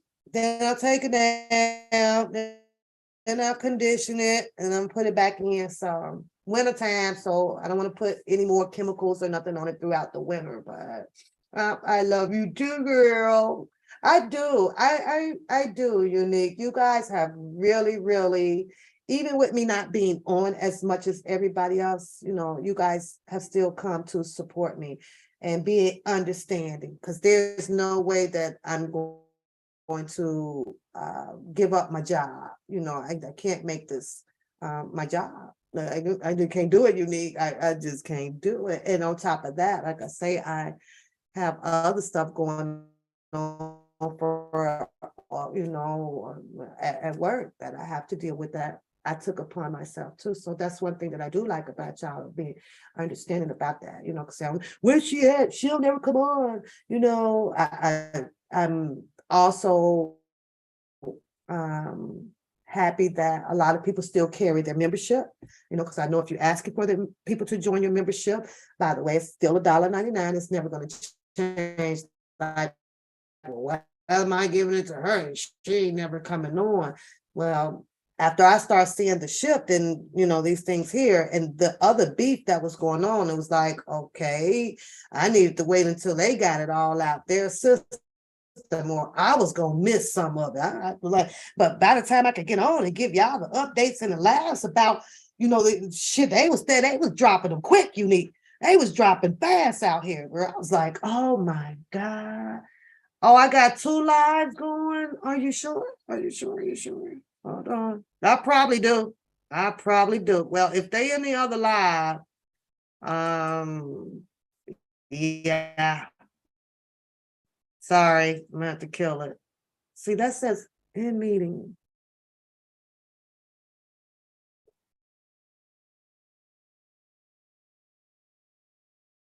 I just killed it. So if you're in the other live, you have to come over here and on this side. I don't know how that happened. I don't know. See, now it's saying and see, there's Harlem's. Yay, she got the shits and giggles up. See, it says now if I end the meeting on that one, it might kill the live. So I don't know. And this one says live. I don't know. Who making some good old fashioned hair grease? Oh, who makes hair grease? Sandra, I can't find, I shut down one, Sandra. So can you check and let me know? Because I don't see it. I shut one down, so I'm trying to find an interview, but let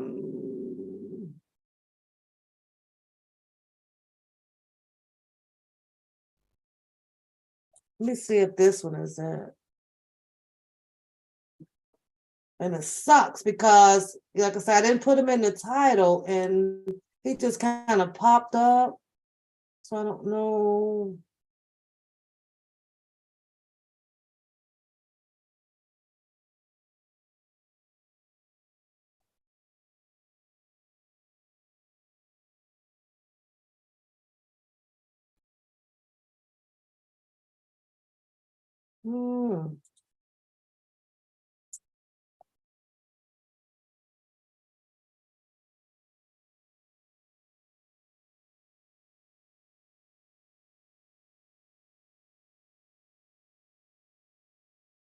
I want to say this one is it, but he was on the panel, right? Which I absolutely appreciated. So I'm not gonna look for it. It's there. Take it. It's irritating me that I can't find it. You get irritated. I get impatient sometimes. You say what? You took your membership back. You better. I'ma come and get you. I'ma come and get you. Don't take your membership back. I need it. I need it. At least I make it look like that I got a channel. It's Pooh birthday. It's Pooh birthday, y'all. Let's light up her some birthday songs. Let's do that. Let's do that. Oh, let's give her some birthday song. Let me see if I can find it. I can do that. You know what? I did. I need to show y'all the Dark and Lovely refresher. It's a spray. Oh my God, it feels so good. And it's another one called, I think, a toner. It's a Dark and Lovely. And I've been using it to keep my hair from getting dry. It didn't flake up. I absolutely love it. And I found it and I was like, oh, I got to order me some more of this because I know I ain't gonna probably find it in the store again because it was a crazy store that I was in. But I got to get me some more. Yeah, I get some more. But let's give Pooh some birthday song, y'all. Happy birthday. Where's my join? It's on the About page. Harlem. Where's the join at? Ain't this on there? It's not on there. Hey, Shawnee. I thought it was on there. Ain't this on there?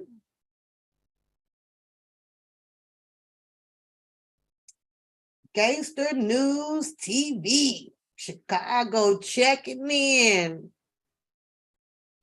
Hit that link, Gangster News. Tell us what's going on in Chicago. What's going on in Chicago? Hey, y'all see that? Get Pooh Pooh some happy birthday, y'all. It's to you, Pooh. Wait. What the hell happened here last night? Let's fast forward, though, but we don't want to get in trouble. She with her whole crew. You know this is my favorite one, right? Like she ready. Happy birthday, happy birthday, happy birthday, bitch. Shake. Happy birthday, happy birthday, happy birthday, bitch. Shake. Happy birthday, happy birthday, happy birthday, bitch. Shake. Happy birthday, happy birthday, happy birthday, bitch. Shake. She got a ring, they kissing each other. They going in, they all on each other. They taking them shots, and they never went up. She's a good girl, I need you. She got a man, and he with her. I give her a bottle, a beat, like I was her babysitter. I'm like, happy birthday, happy birthday, happy birthday, bitch. Hey, Pooh Pooh. Yeah, I had you out at the club, girl. You'll be on that floor like, what? Happy birthday, bitch.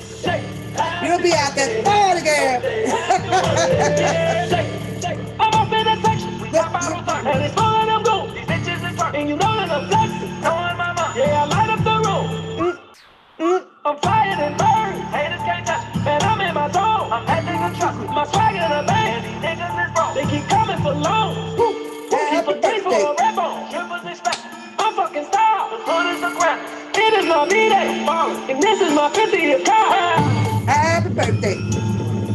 All right, we gotta kill it because y'all know I'm gonna get that claim. I'm gonna get that claim, y'all.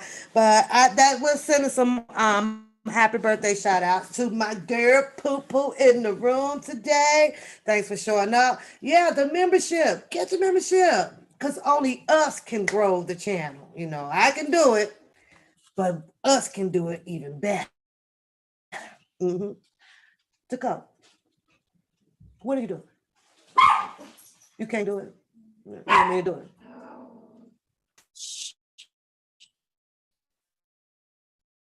Y'all hear Teddy protecting me? He barking at the corner. Come here, Ted. Come say hi. Ted. Come, Ted. Come here. Dakota's bothering him. He's not gonna come. You're welcome. Get out. Just get out. My baby, y'all. Right. You practice on your doll head. Yeah, I'll do you 1 or 2. You only want 2. How many you want? Girl, you should have put you 2 like this.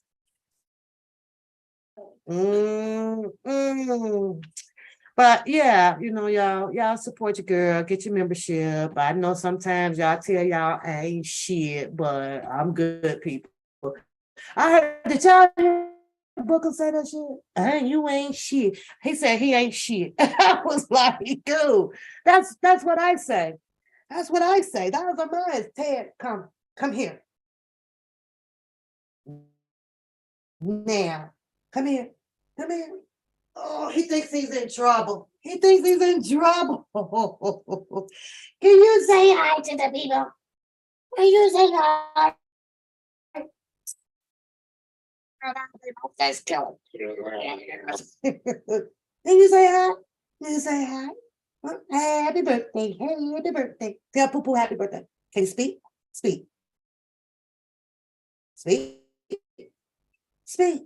No, don't want to speak? You don't like the camera. No, your breath stage. You camera shy? Are you camera shy? Huh? Are you camera shy? Oh, get your butt there. Huh? I don't know. I'll be upstairs in a little bit. I know. Go upstairs. I'll be up when I get up. Girl, y'all want to see Dakota get beat up? I'm finna come up. I'm almost done. I'm just chilling with the girls right now. I'm just chilling with the girls. I see you every day. I don't see them that much. You do? You want to come say hi to the people? Come here. That's okay. They hair be a mess too. These all girls. Y'all see my Dakota? Come on. Come sit on your mama lap. Come here, ugly. Come here. Here she goes. Say hi. Say hi to Empress. He done seen you already. See people around the corner at y'all. This the last one. The last one. That's out the door. I'm good to go. Stella finna get her groove back, y'all. Stella finna get her groove back like this. Let me show y'all. Hold on. Oh, wait a minute. No. Don't play that. Let me show y'all. I'm getting my groove thing. Well, where is it? Make it groove thing. Oh, I can't even find it. Groove thing. Yep. Don't y'all be hating either. Don't be hating. I'm getting one of them little super masks that Sylvia had on, because it's supposed to turn you back. You young, and I'm going, woo, happy birthday, nigga, happy birthday. Don't behave, don't behave. Ain't my fault. Mm-mm. But what happened to my Chicago friend that came through, y'all? Where is my Chicago friend? Huh? Where's my Chicago friend? Where is the video at, y'all? Because I'm going to be having, y'all going to be over there like, oh, I love you more. You're welcome. You're welcome. She peeked around the corner, BB, with her shy butt. She's so shy. I'm getting hungry, though. Who cooked? Who cooked? Because y'all. I made a peach cobbler last night. I promise y'all, I woke up and must have been 11 or something like that because I fell asleep. So I was like, you know what? Let me just go on and wash a few dishes in here. And because I couldn't go back to making a peach cobbler. What was wrong with me? And when I tell y'all it's fine, it's good as hell now. I had to reshape my pie crust, though, because it's pie crust, all right. You say, I'm not hating your baby 31. It's not, it's your birthday. You don't be hating. Because I'm finna go, ooh, drop it low, drop it low, drop it low.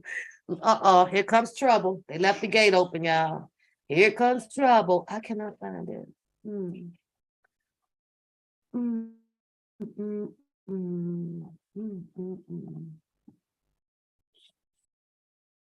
Oh my God, a lot of videos. I'm gonna start not labeling my videos 1, 2, 3. Get away from me. Get away. Get back, boy. No, you about to get. Go. You want to fight? Go. Move. Oh, come and get him, y'all. Come and get him. Come and get him. Oh, move. I'm finna log off, y'all. You cook some. Oh, girl, the cabbage sounds good. So I thought about, I guess some smothered pork chops, but I hate gravy. So, but they all like gravy. So some mashed potatoes and that cabbage sounds good, girl. Yeah. You know what? Somebody was telling me about barbecue cabbage too. When I first came on here, it might have been also somebody, right? And they was telling me you should try your baby 5.5 months here. Come and get this one. Get him. Get him. So you say, am I cooking? You must got that good. You good. Good. Log off. Get out. Get out my channel. Somebody block Empress. Get your butt out. I did, baby. When I say this peach cobbler is fire, y'all, it's fire. I mean, I think I really went over restaurant-y taste. It's fire, y'all. So tonight I'm gonna put my little ice cream on top of it, and I'm gonna just go. You won't stop bothering stuff. You say no more, girl. 5.5 months. Yeah, you got about 17.5 years to go. You do. How many of y'all got? I don't know. I know I'm done. Pooh has a almost teenager, right? But how many of y'all, like my age? Y'all glad y'all done? Are y'all glad y'all done? Or if you can do it over again, would you have more kids? Because I definitely wouldn't. I'm gonna tell you right now, I wouldn't. No way, no how. You told me about the barbecue cabbage, right? And I'm gonna try it this year. I didn't get to it last year, but it's definitely because I like cabbage. I love me some cabbage. I really do. BB say hi, Keandre. She said, hi, Keandre, right there. You see her? Yeah, right there. Right there. She's right there. Yes, that's her. BB said hi. She said she's going to come and pick you up, and you're going to stay at home. Down. You got it? Okay. Go sleep. Yeah, you sleepy. So You say, nope, you done, no more kids. Really? I can't believe y'all wouldn't do it all over again.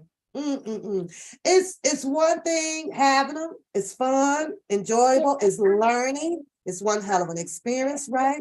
But when you get done, like, oh my God, y'all, it's like a relief. You get to sleep when you want, go where you want, do what you want, all that shit. And they still are called your kids, right? Ain't got no more babies, but they're still my kids. They're still my kids. But y'all have no idea how, I've been waiting to be free for a long time. However, do I feel free? Yeah. The Dakota is, should be 17. So, the Dakota, I'll be back. You remember that? Remember that now you can say, I'll be back, lock up, she's of age. Because the law says what, 12 or 13 is when they can actually really stay, is when they can stay, home by themselves or whatever for a couple of hours. But now, girl, I'll be like, Coda, deuces.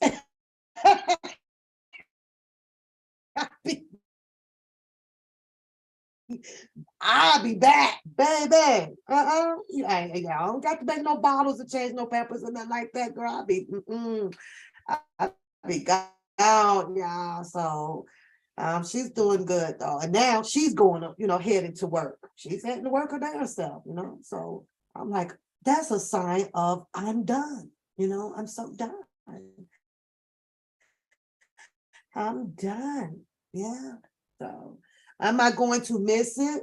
How many of you guys want to be alone? You know what I mean? Like, they don't need to come visit much. When you get older, would you prefer to have your family around you like that? Because I know it's some grumpy people up in here. It's gotta be somebody grumpy in here, don't want no parts of it, bring the kids, so be doing all that. We got some of the people in here. And what about what else I was gonna ask y'all?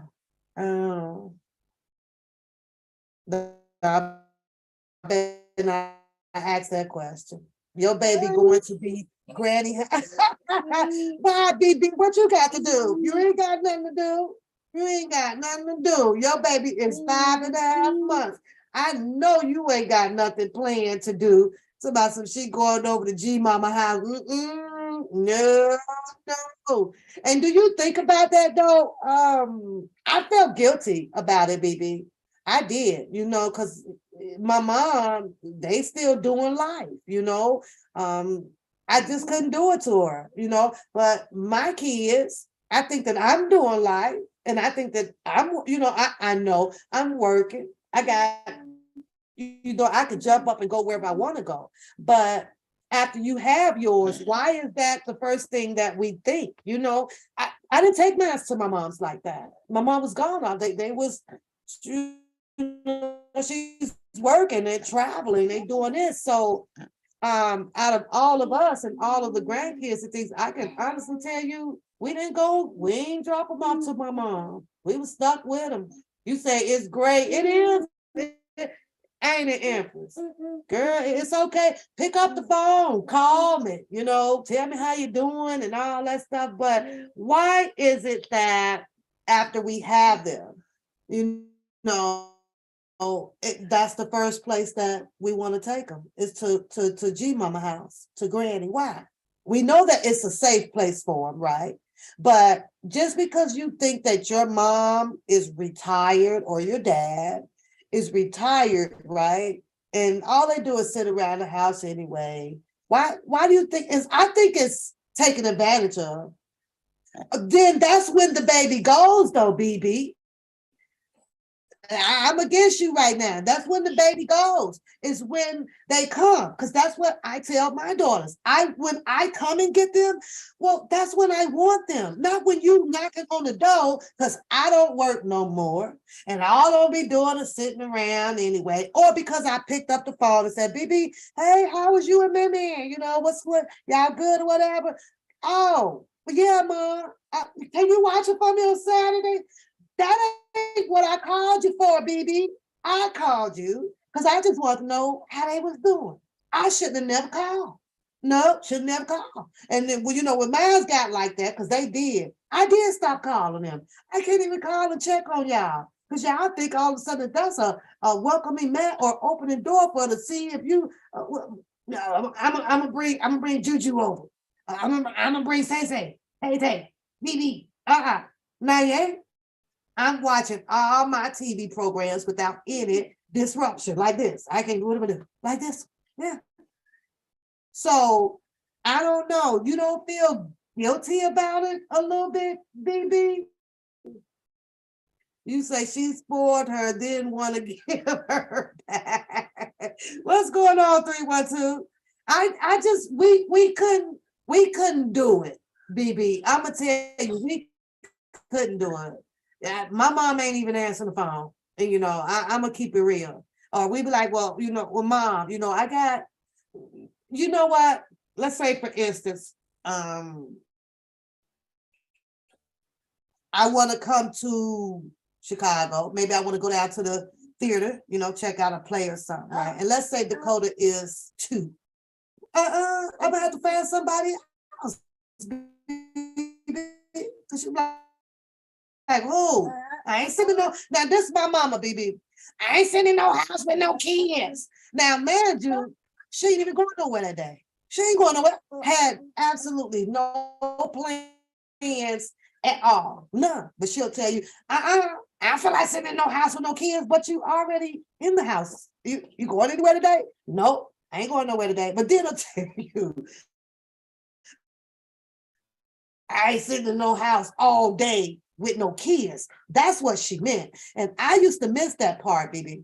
I used to miss her saying that part. You say, forget me if my smoke signal number. She don't, are you nuts? You my girl to the end. Yep, you my girl. You ain't going nowhere, beauty. And I always been telling you that. You ain't going nowhere. You ain't going nowhere. I ain't gonna come and stalk you. I'm just gonna send up a drone over there. I'm sending a drone over your house. You don't think that that's fair? You don't think that that's fair? And you know what though? And I used to tell my daughter, because I learned it from home, right? And I found myself repeating what came from home. I ain't laid down and had them babies, them your babies. Oh yeah, I'll send a drone over your house. Oh, drone, yes, I will, honey. I got to go find me some beauty. I didn't let you get away for a little bit because I know you wasn't feeling well. Now you well and you better. You hide up again. You're gonna be looking upside out your house like, what is that? Oh, that must be Pap up there. Hey, Pap. Hey, Pap. Yeah, I learned it from home to tell my kids that I ain't laid down and had that baby. That's your baby. Why you think that I should sit here? Yeah, that came from home. That's where I learned it from. I ain't know to say that to my kids, but that shit felt good. You got 3 grandsons, 19, 17, 4. And the 4-year-old is spoiled and attached to you. So you said, so Charlotte, your door is welcoming, right? The 4-year-old can get dropped off anytime they want to. You don't have a problem. You don't have a problem. Because I mean, I done sacrificed a lot of sleep, honey. You say, why I have to be blocked? you getting blocked because you talk about some I can't go out and drop it low, or I made the peaches the peach cobbler because of you know what. I read what you said. I read what you said. I did. Yeah. Yeah. Again, they not here yet, so they might, I don't know, she might not come. But I got to order the tickets for the no. Because you ain't gonna like them, you just gonna rinse them out. Yeah. Bye. He pooped again, so I gotta get off again to change him again. Unless you gonna change him. You ain't gonna change him?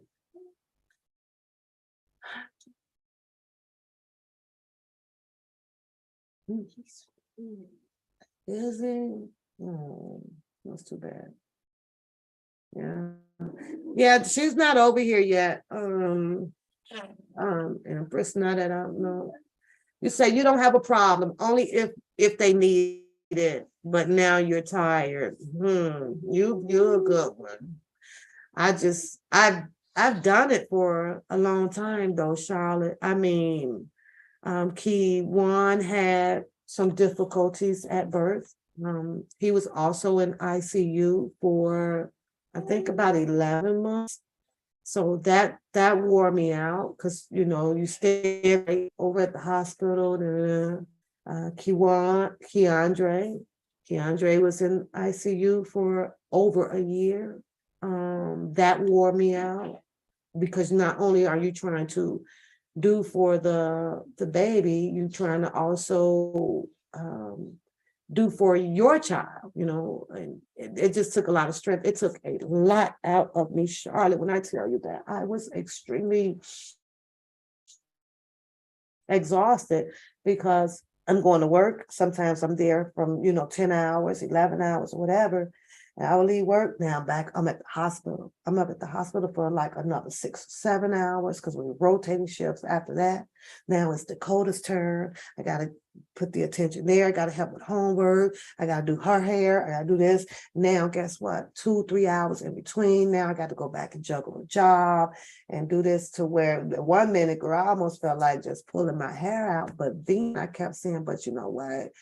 This is my life. Like, these are my lifeline. These are my kids. So, and I'm praying. I need more strength. I'm drinking Cokes like crazy because I love Cokes and, instead of coffee. And I'm like, oh my. So now I am at that point, you say, he got you. I can't stand you.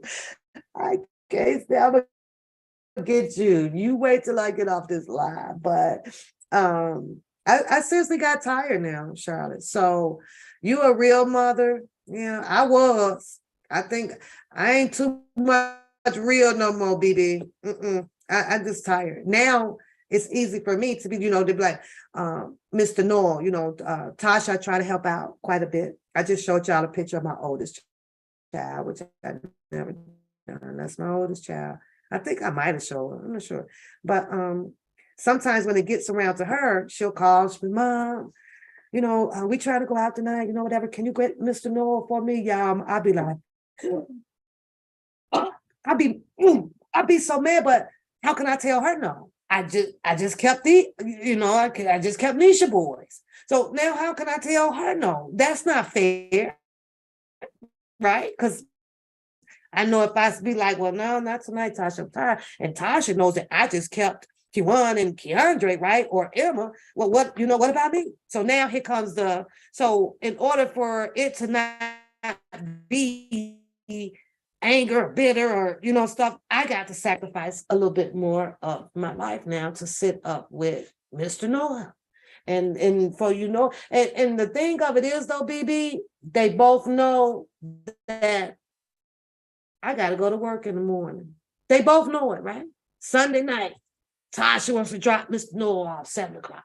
Mr. Noel don't go to bed till 3-4 in the morning. I have to be at work around 8-9. Sometimes I sacrifice, right? And they know that I have to be at work. So me knowing that my mom has to be at work, I'm talking about my real mom, right?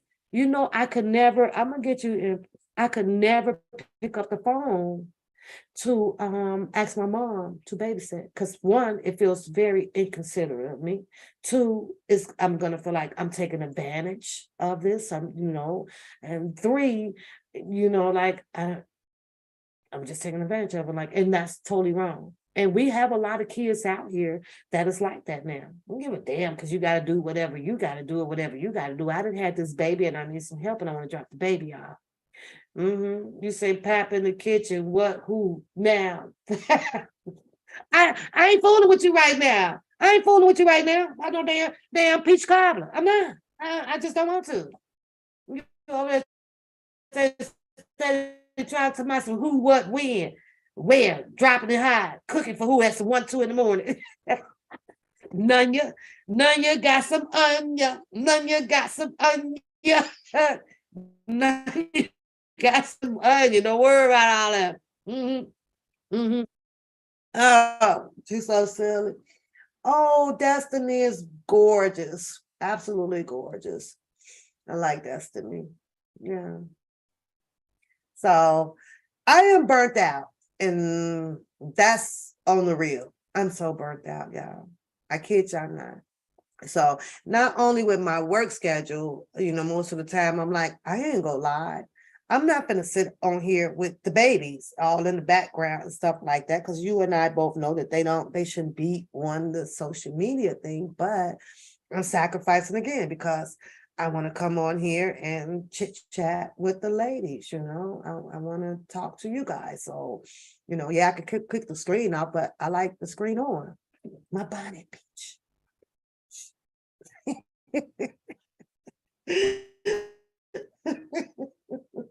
This is so serious, y'all. You wait till we get off of here.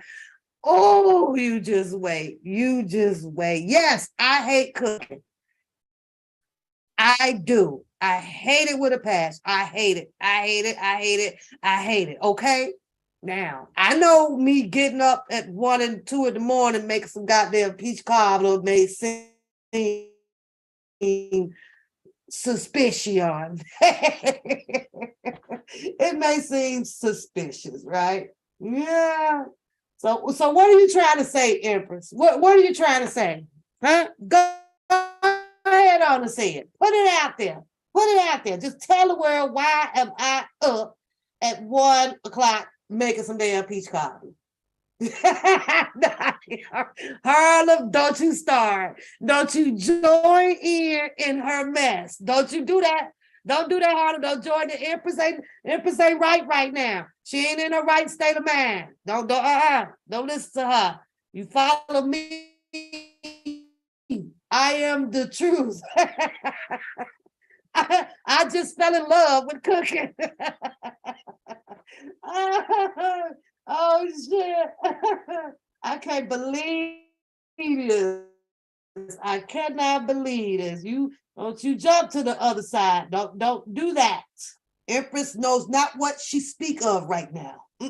Not at all. I'll listen to her. Harlem say she holding out. I ain't holding out, Harlem. I promise you. I ain't holding out. I told y'all to ask me. Y'all never asked me anything. I'm not just gonna put it out. You had them. Why you got the munchies, BB? BB, is you over there? Huh? What you doing over there, BB? She said, honestly, I'm gonna listen to you. What's going on? Nothing's going on. That's Empress in here starting some crap. Not me. It's her. It's not me. Not at all. Nope.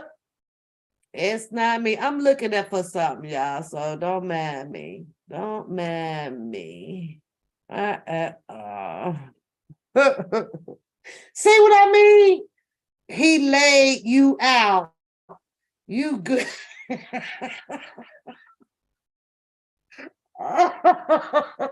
You said, do I have the munchies?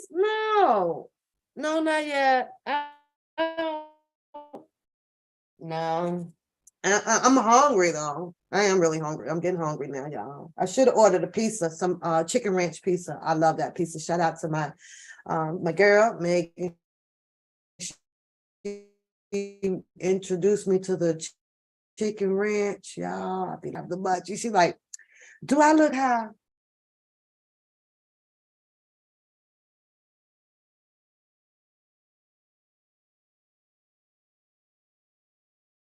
I'm not high. I don't need no munchies.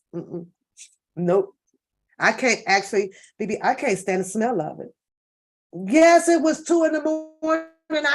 I couldn't sleep. I just really could not sleep. I went to bed early because I went out. We went shopping just a little bit, grabbed a few things. Y'all got y'all Christmas tree? I ain't got my tree up. They're gonna be all gone by the time I make it out there. Yeah, I think I'm gonna go eat. If I do not come back, of course, I will see you guys sometime through the week because I still have to get tickets. Hold on, let me see if I can find it, y'all. Let me see.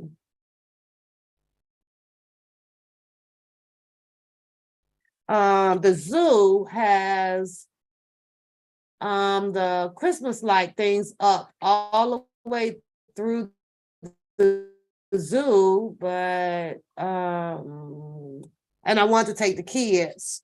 Talking about some bet you didn't sleep. Yeah, it was I was. I could sleep, if I could sleep through it, girl. So stop. Yeah. They got the Christmas lights things going up, y'all. So I definitely see Zoo Light is back. Let me show y'all. Let me see if I can show y'all what's here. So bet I didn't sleep. You were so silly. So I want to get tickets. I think this is the screen, right? Let me show y'all what they got. And it's all the way through the zoo, but I don't have Key Andre's snowsuit, but so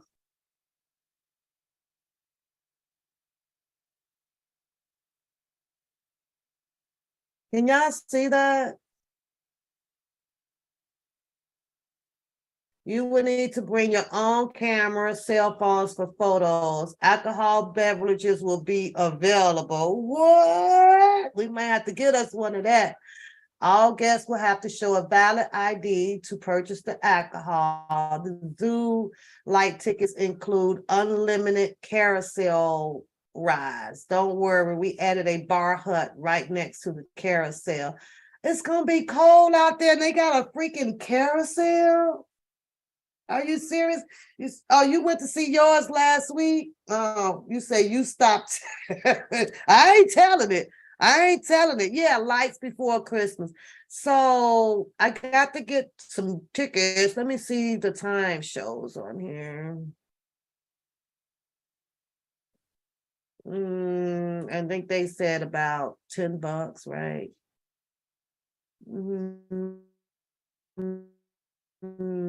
Zoo tickets, November 12th, it fell through December 30th, Friday, Saturday, and Sundays. So it would be open tonight, right?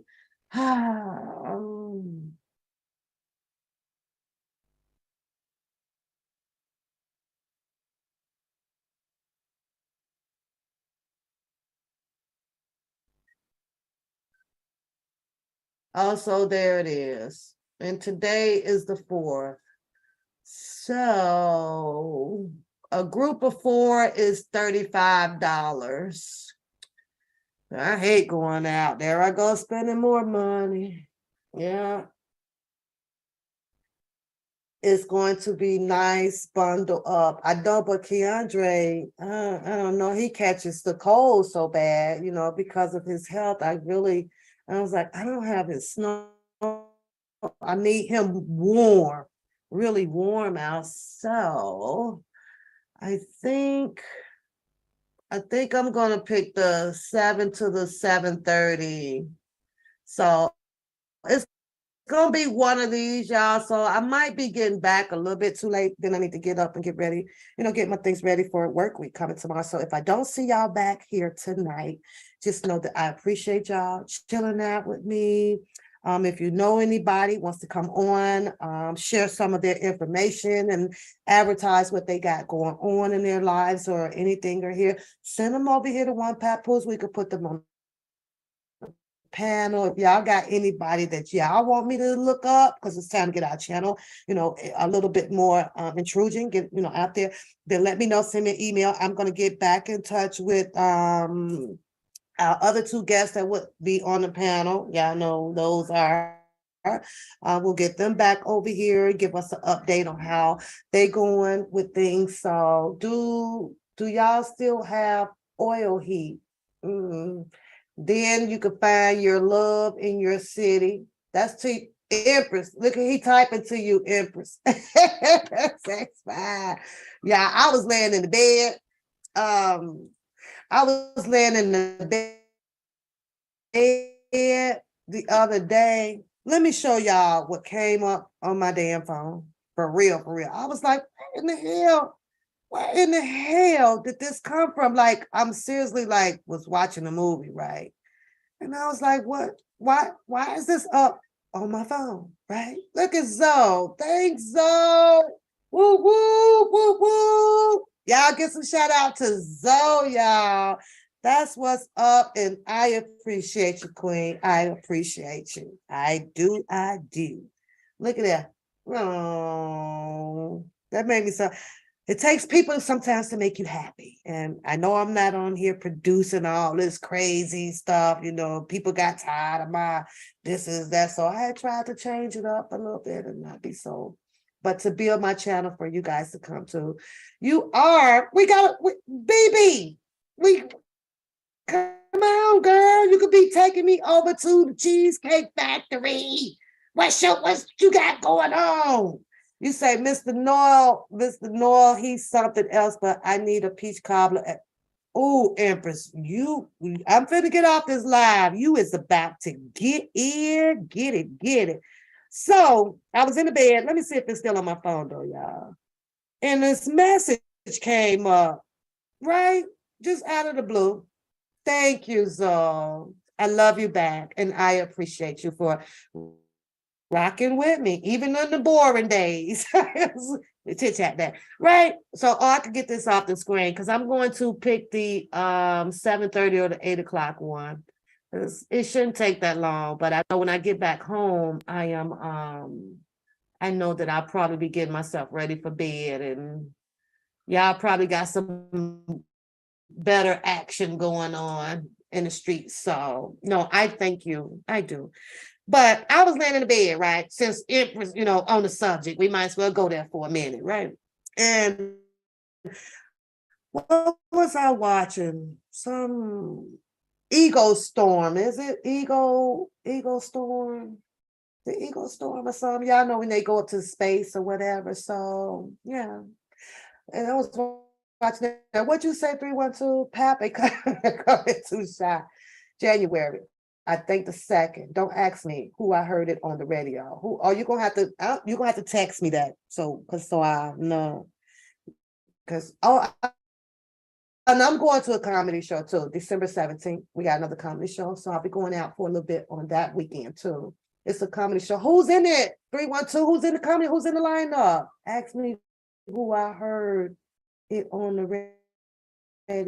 I want to know what y'all think about Bruce having his show coming out. What do y'all think about that? What are you looking forward to hearing? Or if anybody knows, what is it that he knows that that he may be bringing out? And I'm going to get to this message. I was watching the Ego Stormer movie or something, right? And I just so happened to look down at my phone because it was, Pap, you went where? To space? That was the movie that I was watching. You know what, Empress? But this is the message that came through, y'all, right?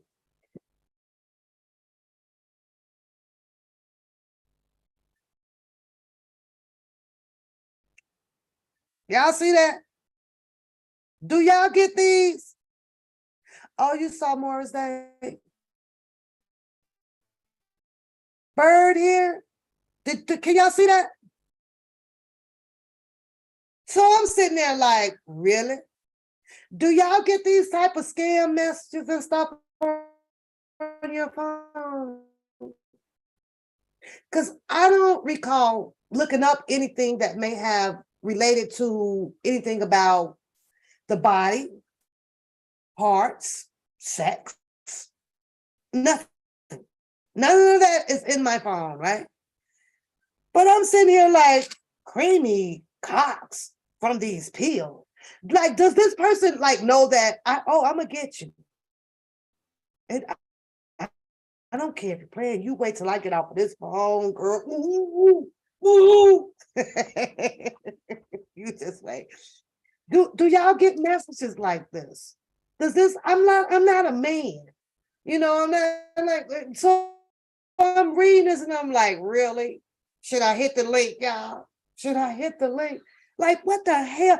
Why does these people, how do they get your numbers and do all of this crazy stuff? And I'm like, I'd be so mad, y'all, because you can't stop it. You say yes, only the movies. What, tell me what you're talking about, baby. I don't know what you're talking about. I'd be so irritated with these, all the scam calls. Oh, they are so freaking irritating. Because you're looking at your phone, you may think it's your loved ones, your daughter, you know, all of a sudden, like, what the fuck? Damn. And they will not, it's going to slow down after the election and stuff. So I done put the link up. Who finna hit the link? You finna hit the link, BB? Come on. Hit the link. Keep me here. I put the link up. You say, no, it could be yeah, I don't open them up, honey. I never open them up. As a matter of fact, let me go and delete it out this phone. I forgot to do it earlier. I'm finna send it to Empress.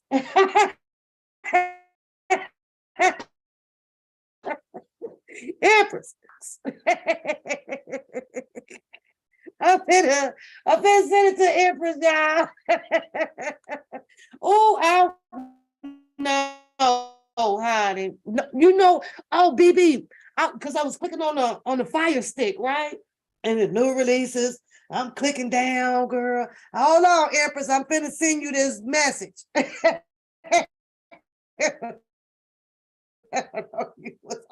I'm gonna need you. No, I'm not on my phone with no more. I am not, BB. I ain't gonna let you tell that.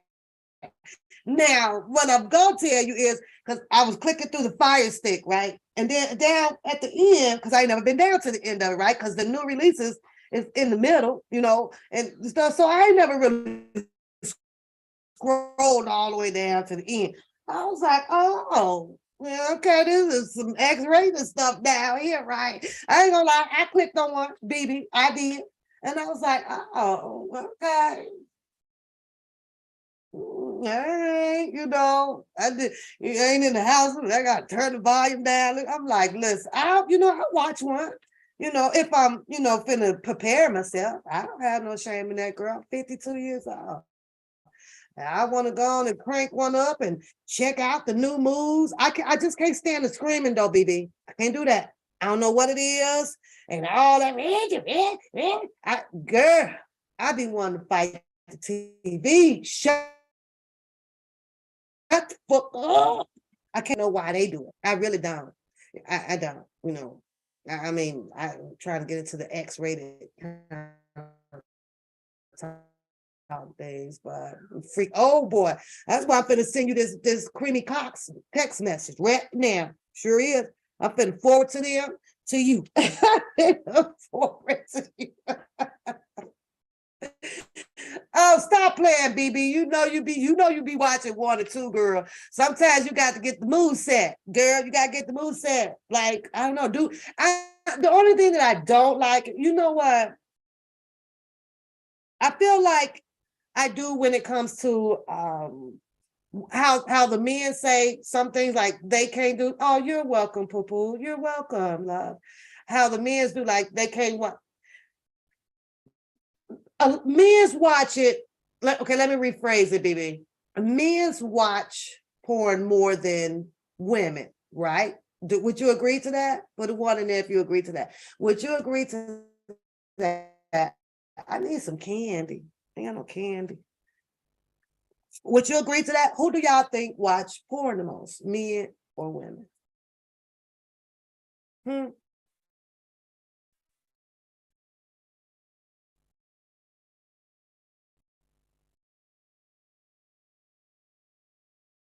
Oh, was it X-rated? Well, I came over and I gave him a thumb up on his channel, but then I went to bed after that. After I peeped in a little bit on the Trent show, then I went to bed. Okay, BB gave me a 1. So let me see how to format this right. We talk about how, you same sex, right? You gay, You this, you gay, you gay, you gay, you gay, you gay, right? I don't understand. Gotta help me. I don't understand it, BB, because I hear a lot of men be like, no, I watched this porn last night. I watched this porn last night. But when you're watching that porn, like, they going to town. They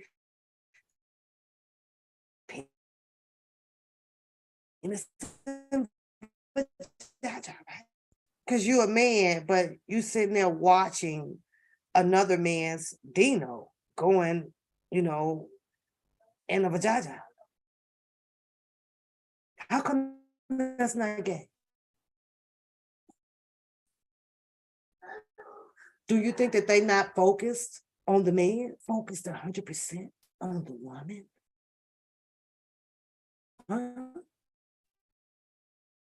Because I don't. I really don't. I think that they have to look up of the moves, making sure they doing it right, right? So I believe that's why I always had a problem watching porn, right? I never want to watch it because I feel like I'm in violation because, I'm not gay. And I don't want to sit up there and look at a vagina. Does that make sense to you? But men,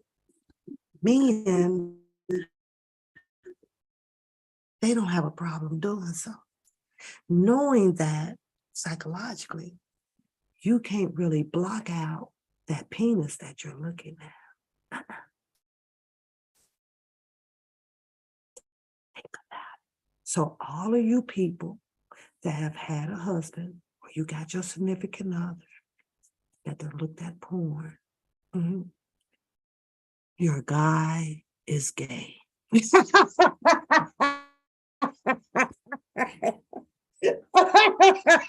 guy is gay. Your guy is gay.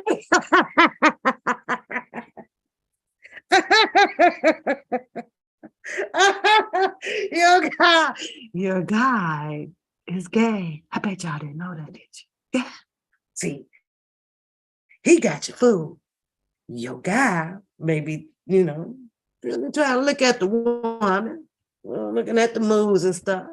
You can't get past around looking at the Dino. Your guy's gay. Whole goddamn word gay. I'm just saying. Oh, hey, don't shoot the messenger. Don't be mad at the messenger. I'm keeping it real. Think about it. Think about it. Your guy's gay, BB. He looking at porn. His penis is on the porn. He's gay. It's the first of January. It's cold as hell. Hey, don't be mad at the messenger. I don't care because y'all mad.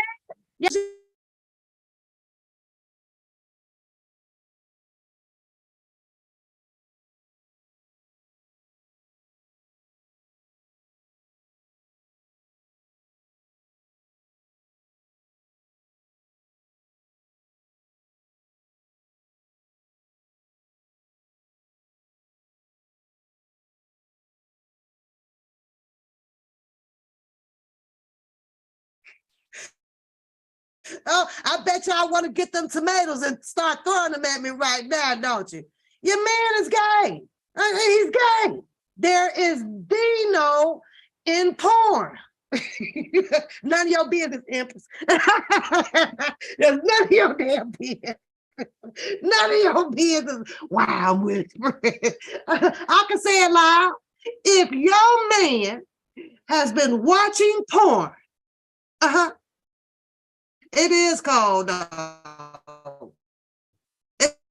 it's called as hell in January 312. But, however, if it's not too cold, then I'll think about it. We'll see if it's not too cold. I hate coming out here in the cold. I hate it with a passion. I can't stand it, drop me freezing. But listen here, I got these women in this chat 312. And you need to vouch and tell them if they man is watching porn, that they man is gay. Now let y'all think about that for a minute. I got to run upstairs. I ain't going nowhere. We can talk about this topic. I still got a little bit. I ain't in no hurry today. Let me let BB let that sink in. And go get your man. I'ma tell him. You been watching porn? It's Dino's on the porn. Why is your man sitting there watching a Dino and how he work it in and out, huh? You explain to me what part of the video is not exciting your man, huh? Because it's all on there together. It's all on there together, huh? Have he explained to you? Did he try to tell you I'm sure he told you, oh, it excites me. Well, what part of it? Because when I turn it on, I see Dino's. Is the Dino? Oh, Mike Epps. It's Mike Epps. You didn't say that? I've never seen Mike Epps. No, and you said it first. We're going to talk about that 312. You say, well, it is so confused, guys, out here, lots of them. I'm just saying. So, BB, that's what I'm saying. See, we never knew that our men's is gay. We never knew because we didn't want to believe that shit.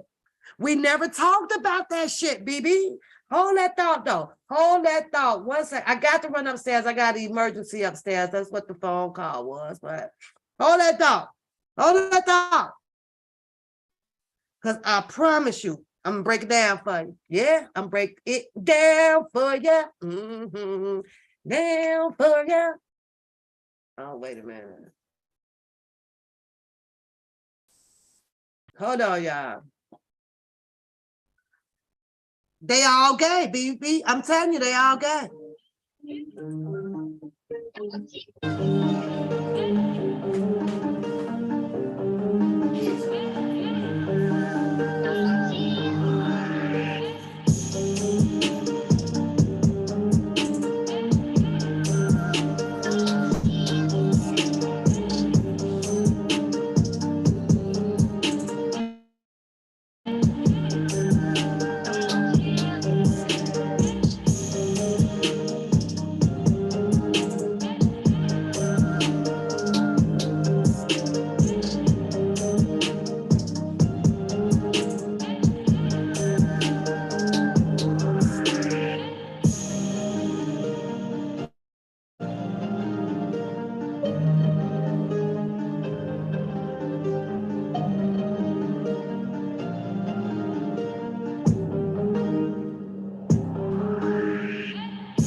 Go home, go hard, go home, go hard, go home, go hard, go home. Touchdown like a end zone. Win a circle to the my home. Can't get me out of my zone. Go hard,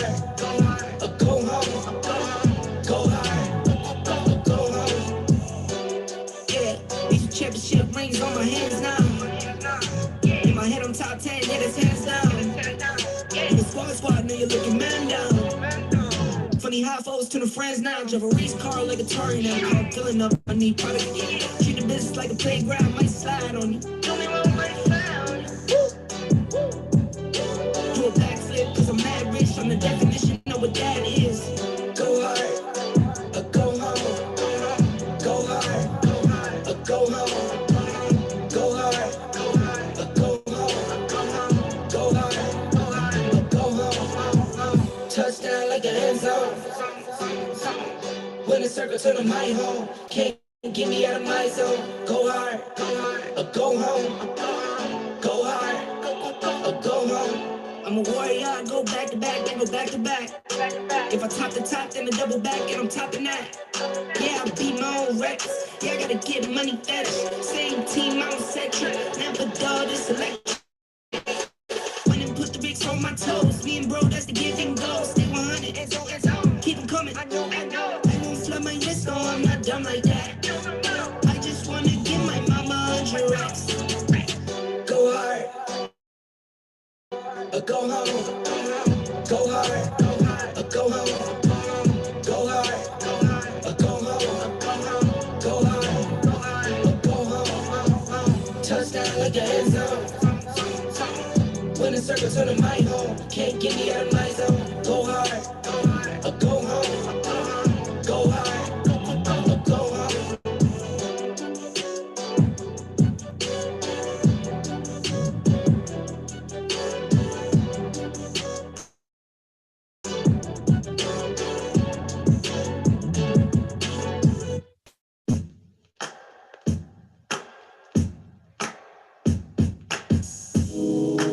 Take me in your arms, do just what you want. You're the one I trust. I belong to you, and I always be around when I need some loving, baby. And I never let you down, let you down, let you down. I'm your song, you sing all my melodies. There's no one else, 'cause baby, we got chemistry. Give me feelings that I never knew. This heart of mine will always and forever belong to you. You and me were meant to be as one. The universe has known it all along. Maybe this is where our story starts. Maybe it was written in the stars, written in the stars. You and me forever, yeah.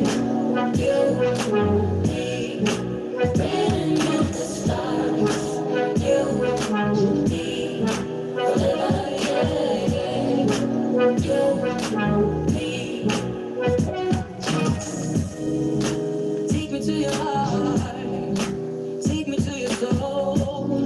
Never drawn apart, 'cause I belong to you. Be my guiding star, 'cause I need your loving, baby. And never let me down, let me down, let me down. I'm your song, and you're playing all my melodies. There's no one else, 'cause baby, we got chemistry.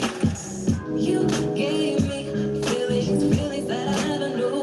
This heart of mine will always and forever belong to you. You and me were meant to be as one. The universe has known it all along. Maybe this is where our story starts. Maybe it was written in the stars, written in the stars. You and me forever, yeah. You and me written in the stars. You and me forever, yeah. You and me written in the stars. You and me forever, yeah. You and me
lot to do.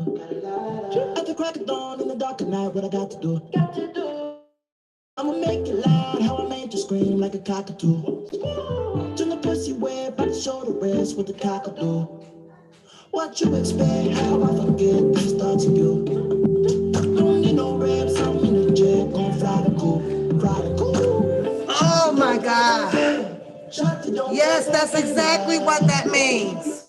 That's exactly what it means. Why do you think that they have expanded the narrative about you know, the LGBTQ? That's because all of the men, yeah, watches porn, yeah, is you know, got a little bit of LGBT in it.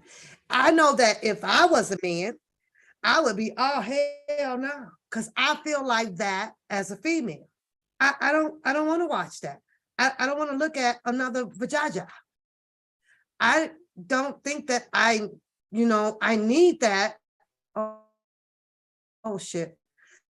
I don't need that to stimulate or have some excitement. And I could never understood it. I just never did. Coming out of high school or any of that stuff, you know, my dad had a collection. Yeah. You know, I'm sure my brothers and all them peeped in it. So they, you know, they got a little sugary in their tank, you know, and I ain't taking that back either, BB. They,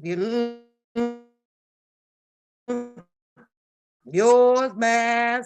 Yeah. Because that's the first question that I usually ask. Why you got to watch that? You do know it's Dino's on there, right? Why do you want to look up at another man's scrotum slapping on a female butt? I don't understand it. I don't understand it. Why do you want to look at another woman, you know, slurping on a popsicle? Why? I don't understand that. Most of it, I know men would be like, well, because they learn their moves from that, right? And then now they want to practice it on you. They want to practice it on you. Call it this dry and stop, right? But I think that positions, sex, you can learn them. Well, baby, let's try this way. Baby, let's try that way. Put your leg up there, go over there, flip it over, bend it up, twist it around. Twister game. You can learn it playing Twister, right? The teachers do on Twister. Right hand on red, left leg on blue. There's your position. Why do you men feel like that, or female, that they need the porn to teach or stimulate them? I can't understand that. I cannot understand it whatsoever. So they actually taught humanity on you know how to be gay. It teaches you. I mean, I don't need another person's position and noise making to teach me.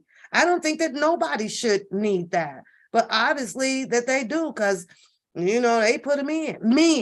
Men who sit alone, BB, they sit alone, right? You go on to the grocery store or whatever. You know, ain't telling you that they watching it, sneaking and watching it. He gay. You know, with the women on there, and you watch another woman go down on another woman, it taught you. It taught you how to eat cooter cat. It taught the men how to suck a dino. It did. If we would have never came into existence of porn making, you know, these movies, a lot of these people I don't think will believe in, you know, having the desire to have same sex. I don't think so. I think that, I don't know, even though when you look at it visually, you see man and woman, right? But what about the minds of the men saying, you know, oh, wow, you know, and they look at their Dino, oh, damn, here's bigger than mine. Okay, well, maybe if I do it, you know, they learn shit about their own Dino from another man. I cannot.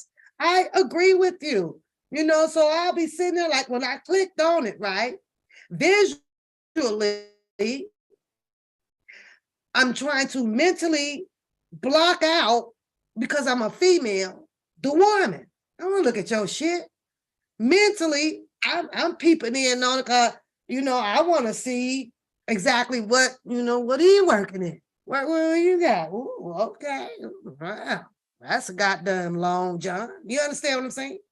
And of course, mentally, we'll look at it and you learning from it of the position that the man is doing to the female, right? Okay, granted, now you can probably go off and tell your man, hey, I want to try it this way.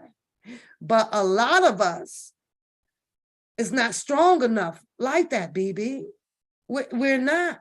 A lot of us, you go call the popo. A lot of us is not strong like that. A lot of us, you know, gets enticed by saying, well, you know, I want to try man. They can't block that part of it out. Or, you know, I want to eat some coochie. They can't block that part out. You know, now if the populated people was just looking at it to learn positions, you know, that effect of it, and it's still man and woman, then maybe I wouldn't be saying that. That's why we have, you know, gayism in the world. But we learn it, and it's crazy. Now you can actually get, you know, same-sex porn. And that's, you know, it's crazy. And a lot of gay people will tell you that, you know, what's not for the sex. Shit, they done lied to you, because if it's not for the sex for you, then I would sit here and say, well, being in a hetero is not sex for me. Are you crazy? It's just part of relationship, you know. It's part of a relationship. I don't even know how the nuns can do it. I don't think that all nuns, hell, any of them for the most part might be, you know, a virgin. That's kind of hard to imagine. Can it be done? I mean, I guess so. I guess so. You say that's a no-go. You silly. You silly. But yeah, because I was curious, like, what? I've never been to these channels down here before. And yeah, I click one on, but I can honestly tell you that I am very strong-minded to block out. I'm trying to look at what I'm going to look up in your stuff. What am I going to do that stuff for? And the noise, honey. I can't take all that. I think that the screaming on them shows just be so fabricated. It don't make no damn sense. What the hell is you screaming for? One thing for sure, two things for certain. Vajajas are like rubber bands, right? It's very, very stretchy, right? Got women pushing out 10, 11-pound babies. But I'm sitting here looking at a freaking 6-incher and your ass is screaming to the top of your lungs. I couldn't understand that shit. Shut the fuck up. I can't do that. It makes no sense to me, you know. And then also some of the movies, you know, HBO or whatever, you click on those. Why is it always that they show everything about a woman, but the man is hidden? I don't understand that part. These are not as explicit as you know, what the fuck? They don't have no problem. And I think that was learned through the essence of Africa, right? Because when you think back in history, that's how they had us, you know, the black people out here, right? But fucking naked. All the movies, everything, Africans, and ain't get no fuck. So I think that was learned through society as well, you know, because women were, you know, we were put out here that way through history. If you look back 100 years ago, men had always been covered up at the bottom. And something else I couldn't understand, even in your history books or whatever, the man is always covered up. Why? You got the woman uncovered. However, they do have some historical statues out here where you can they have the print of it, you know, on a statue here and there, but women has always been exploited, you know, so, and it's just crazy, but I don't know. I'm not a fan of porn at all. And I think also, BB, that man cheats with the porn, right? Because can you imagine you coming home from work or whatever, right? And you feeling your dude. You feeling your dude, right? Like, I want to get busy. I want to sleep. I want to have sex with my man tonight, right?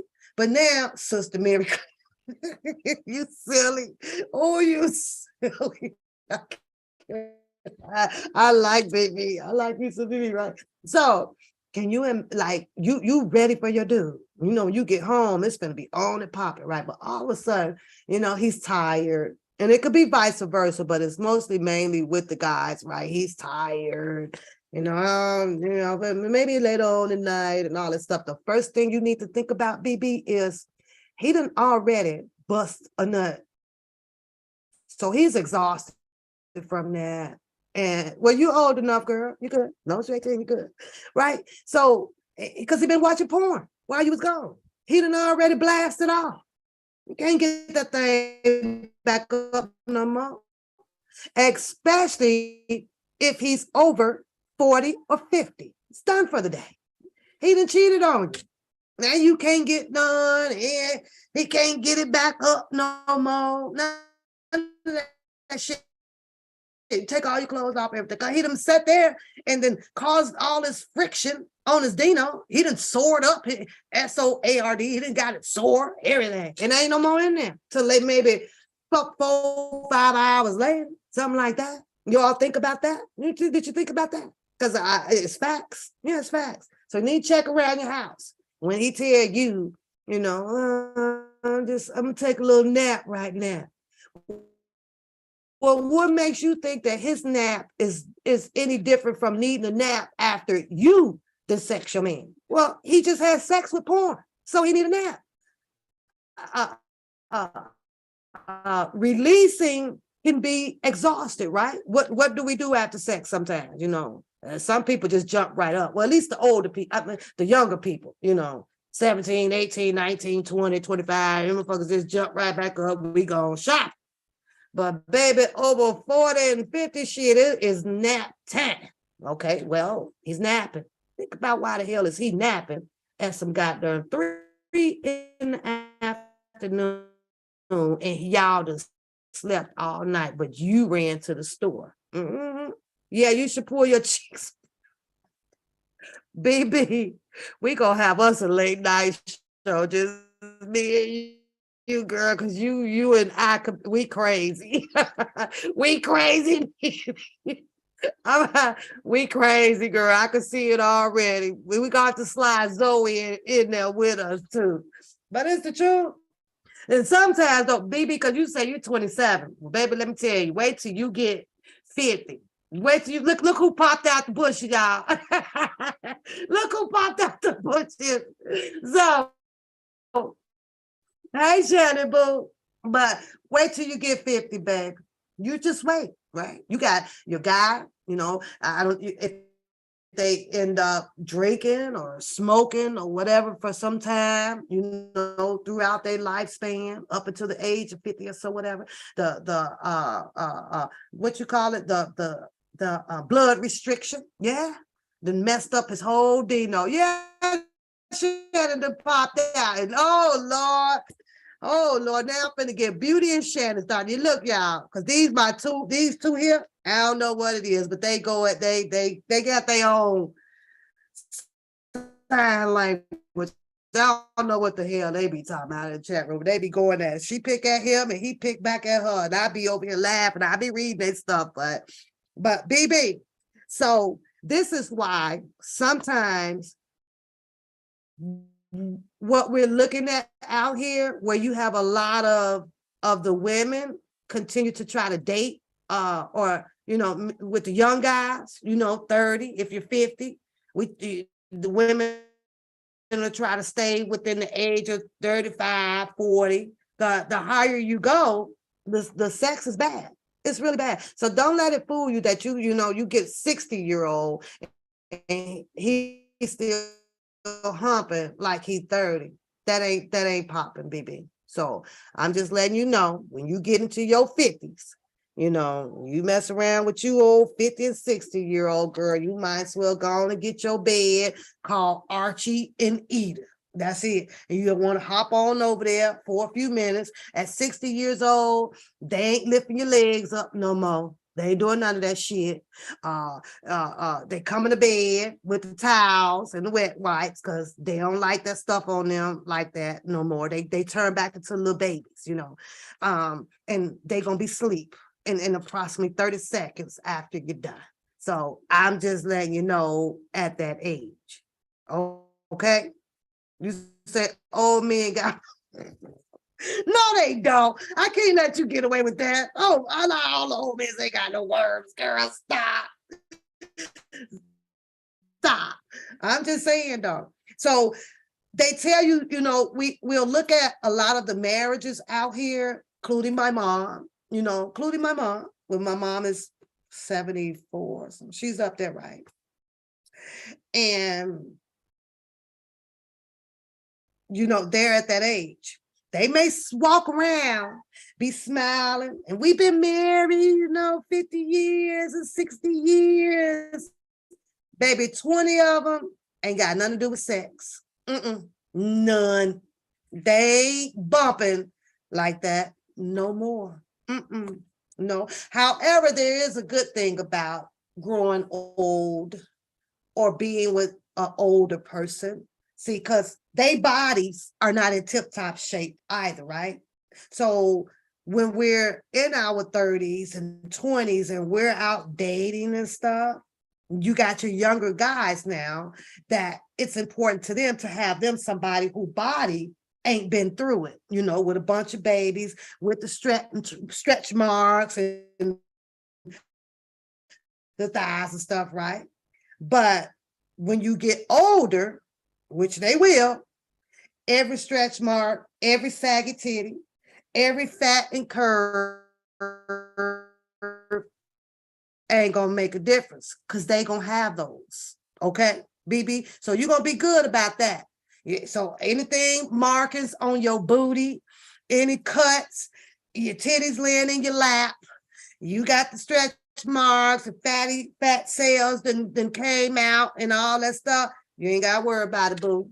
He got them too. And y'all gonna be 50, 60-year-olds up in there. And all he worried about right now is just keeping up with testing his Dino to make sure that it works. That's it. That's all. Ain't no more fast humping. So you ain't got to worry about that.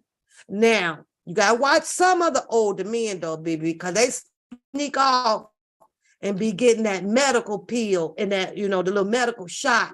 And they make that thing grow and get big, right? Because, you know, so you got to watch out for those, girl, because now they feel like they got them Superman and 30 years old.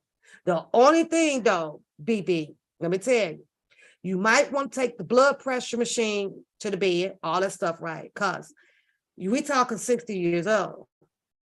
And you don't want no man, because all of a sudden he done medicated the Dino to do what a 30-year-old can do, have no heart attack on you, right? You got to know when to slow him down, okay? Like, okay, baby, let's take it easy. Not to hurt his feelings, you understand? Don't hurt his feelings with it. Be gentle with it.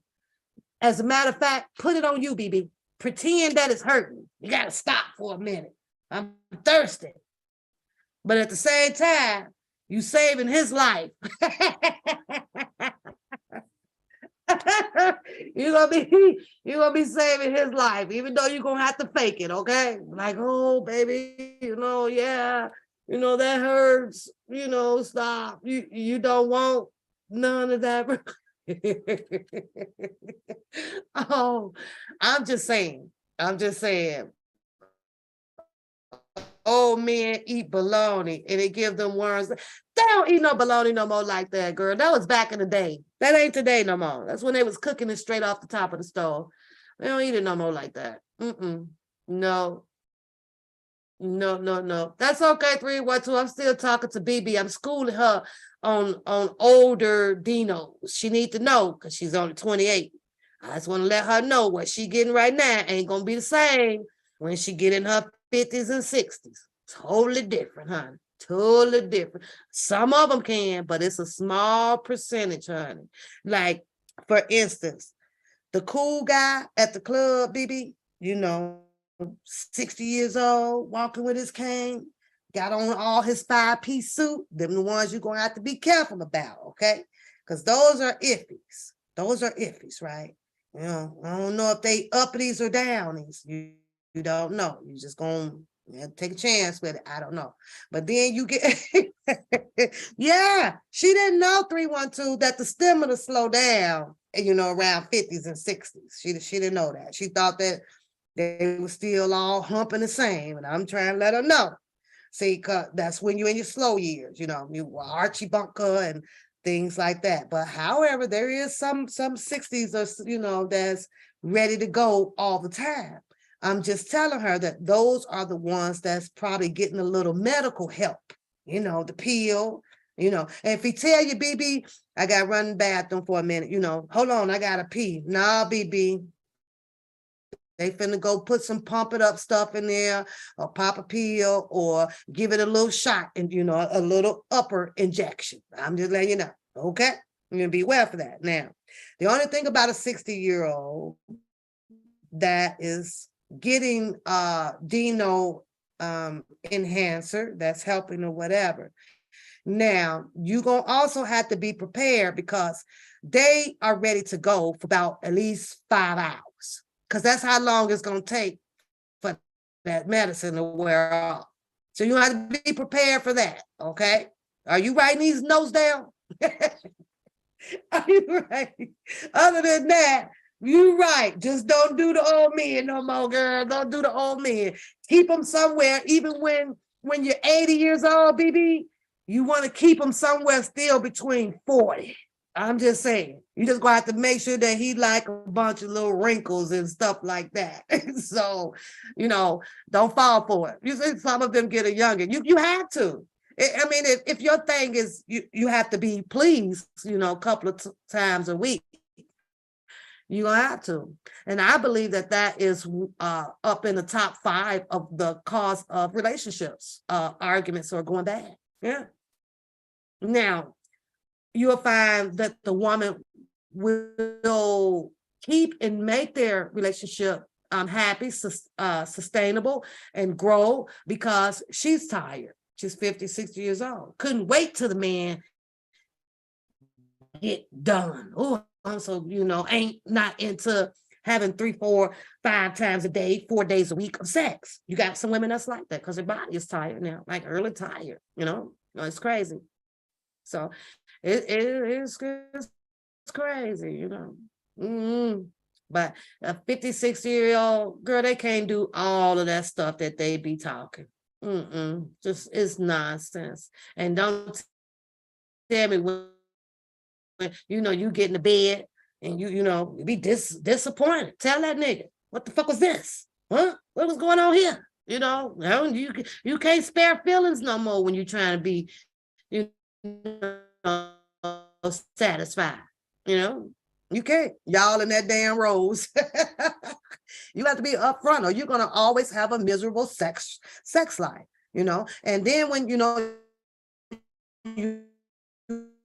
you both run into some bumps and it die down, sit down and talk it out. Say, I would like to try this or let's think about this. Let's try. You got to talk it out. You won't ever want to keep your sex life spicy. Don't find it embarrassing. Don't shy up on it. Don't let your partner get away with, just 2 minutes. If you want 10, you want to tell him, I need 10 minutes to do it. Remember 10-minute quickie. If you want 2 hours, you're going to tell him. If you can't do it, now you need to find out the reason why he can't give you the 2-hour satisfaction that you want. Because this is what I want, and it's vice versa. Why you can have sex with an 80-year-old? Yeah, sex in the morning, sex in the evening. I don't know, lady. You know what? And why I'm talking though, baby, because I got to throw me in there, right? I'm not a 3-day-a-week, 4 days. No, 4 times a day. The fuck? That's not me. So that tells me, because I evaluated myself, that I'm not a very sexual active, person like that, And I always would wonder, will this cause me, to not be in a relationship? I don't, I do, I evaluate me, and I do sometimes, BB, will find myself in a situation where I don't talk about it. And I know I should talk about it if this is what my pleasurable should be, but I'll find myself, not talking about it. Sometimes it's like, I don't want to open up a can of worms, something that I can't handle. And so I tend to go mute sometimes on it when, I probably know that I should talk about it. The best you could do for an older man is feed them some fruit and massage them up. That's about it. And put them to sleep that way. I agree, 312. Make sure you cook. Make sure you just go on and get your little oil out, give them a massage, put them in that zone or whatever. And then I need to give me some Snoop Dogg. You right. Hold that thought. I'm going to get me some goddamn Snoop Dogg. You absolutely.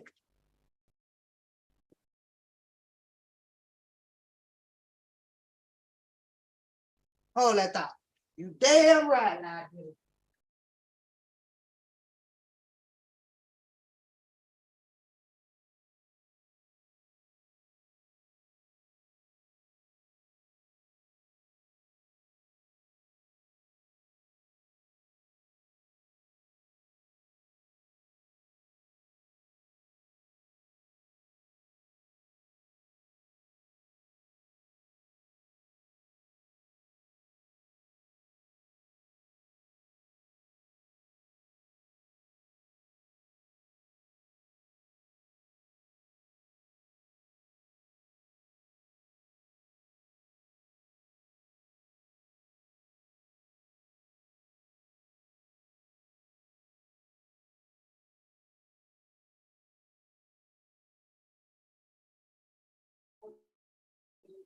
Go. Sit.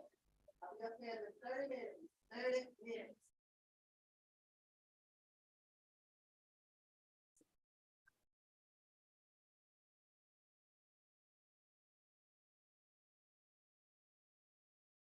All right, so I got about 30 minutes. Woo woo. Woo woo. Too much. That's gonna be messed up in the cooteroo. But she was right about that. You know what? I'm gonna sit here and have, I forgot how to open this, y'all. One glass. Don't it go like this? Let's see. Ooh, ooh, BB. Ooh, girl, I don't even know if this opens like this. Uh-oh, here comes trouble again, y'all. Ooh, I done tore this up. At least I got another cork upstairs. We don't get this out.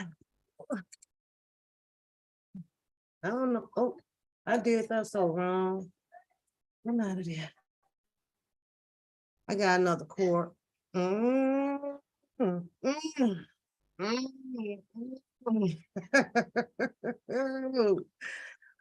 did y'all hear Booker over there? I read a drunk, yeah. Then he talking about how her teeth is plastered on. He talking about her teeth, and they not hers. Whole bunch of shit. Look, go upstairs. You can't have that, boy. What? Can you come and get Keandre, please? Maybe he didn't learn how to open it up. Lock it from the bottom. You better ask Tasha. Did you see hers?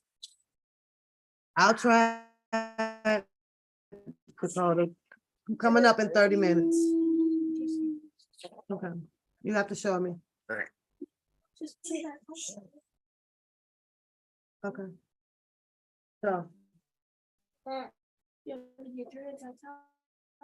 Mm-hmm. No. Okay, yeah, yeah.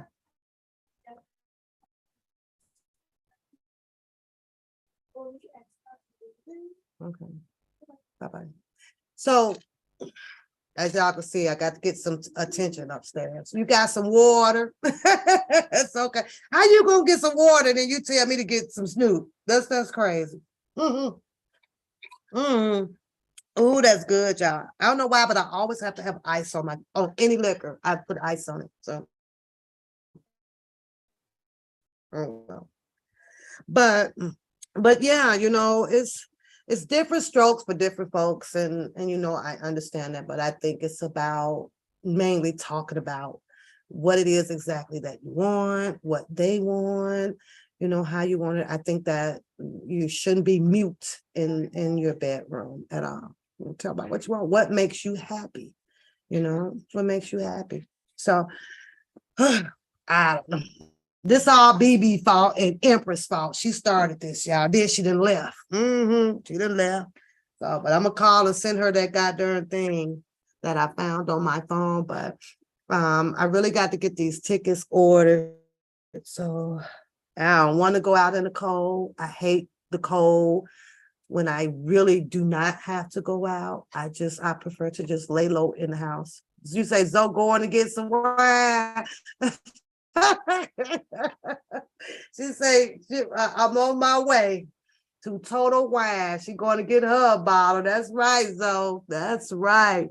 So ain't nothing wrong with one glass. It helps you sleep good. And it's usually come recommended, right? Or the white, is it the red wine? I'm doing pregnancy, BB. It's recommended. So you say with the ice, because it be in the ice. And then I like to suck on the ice. If you suck on the ice after your alcohol, yeah, it be up in there. I was laughing at, Bookham, because he started talking about Randall being a drunk or this or that, right? And all of that is good. He showed a video. I'm finna jump on some Bookham right quick while I'm drinking my wine. He showed a video, right? He was at the barbershop. Did y'all catch that video?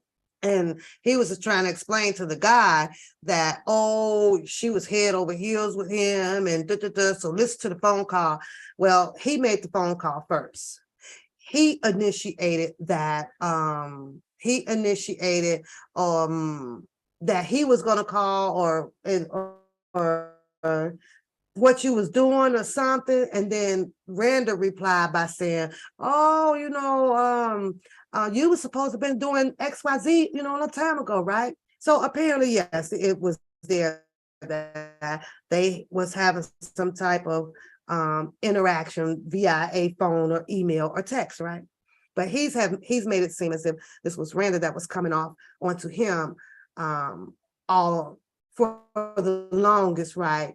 But he plays a video with him placing that phone call to Randall, right? It could possibly be that he misunderstood or he had taken Randall's friendship, in his head a step further. He took her invite. Empress still here. Empress, we got our wine. Everybody got some wine except for BB. Zoe said she finna go get her son, but I only got about 28 minutes left on here, then I gotta go. So if you have ever set up and have had conversations with the guy on the phone, now that we've seen how this play out, you definitely have to make it clear and precise that, hey, this is a harmless I don't plan on dating you or liking you in that way. I like to know you and become a good friend of you. Yes, we can hang out, we can go bowling, movies and all that stuff, but I don't want to take this any further.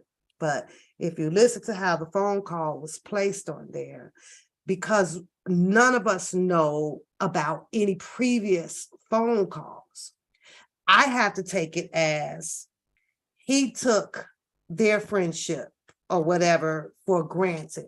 The laughter, the type of conversations that they may have been having, in order for him to place that call to her and get all into, because he even mentioned something that aligned along one of R. Kelly's songs, right? And it was like, well, why? So when a guy initiates and open up that door like that, that they both, was tagging each other in a possibly flirtatious way. None of us would know that, right? Because we don't get to hear all of the previous, conversations to determine who was making the pass at who, except for his phone call. And when I hear his phone call, I'm excited to feel like, you know what? Oh, she likes me, oh, she's laughing with me. Oh, wow, this or that. So to me, it looks like he took the extra step to see if he can shoot his shot at her, right? All because of conversations, laughter, all that type of stuff, right? He's telling her things, she's telling things, and he can say things and she might agree with it. And then there's a laughter and one thing led to another. The immaturity level is definitely there. You understand?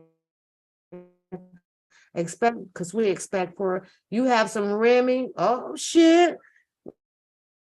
Well, damn, you done stepped up over us. Shit.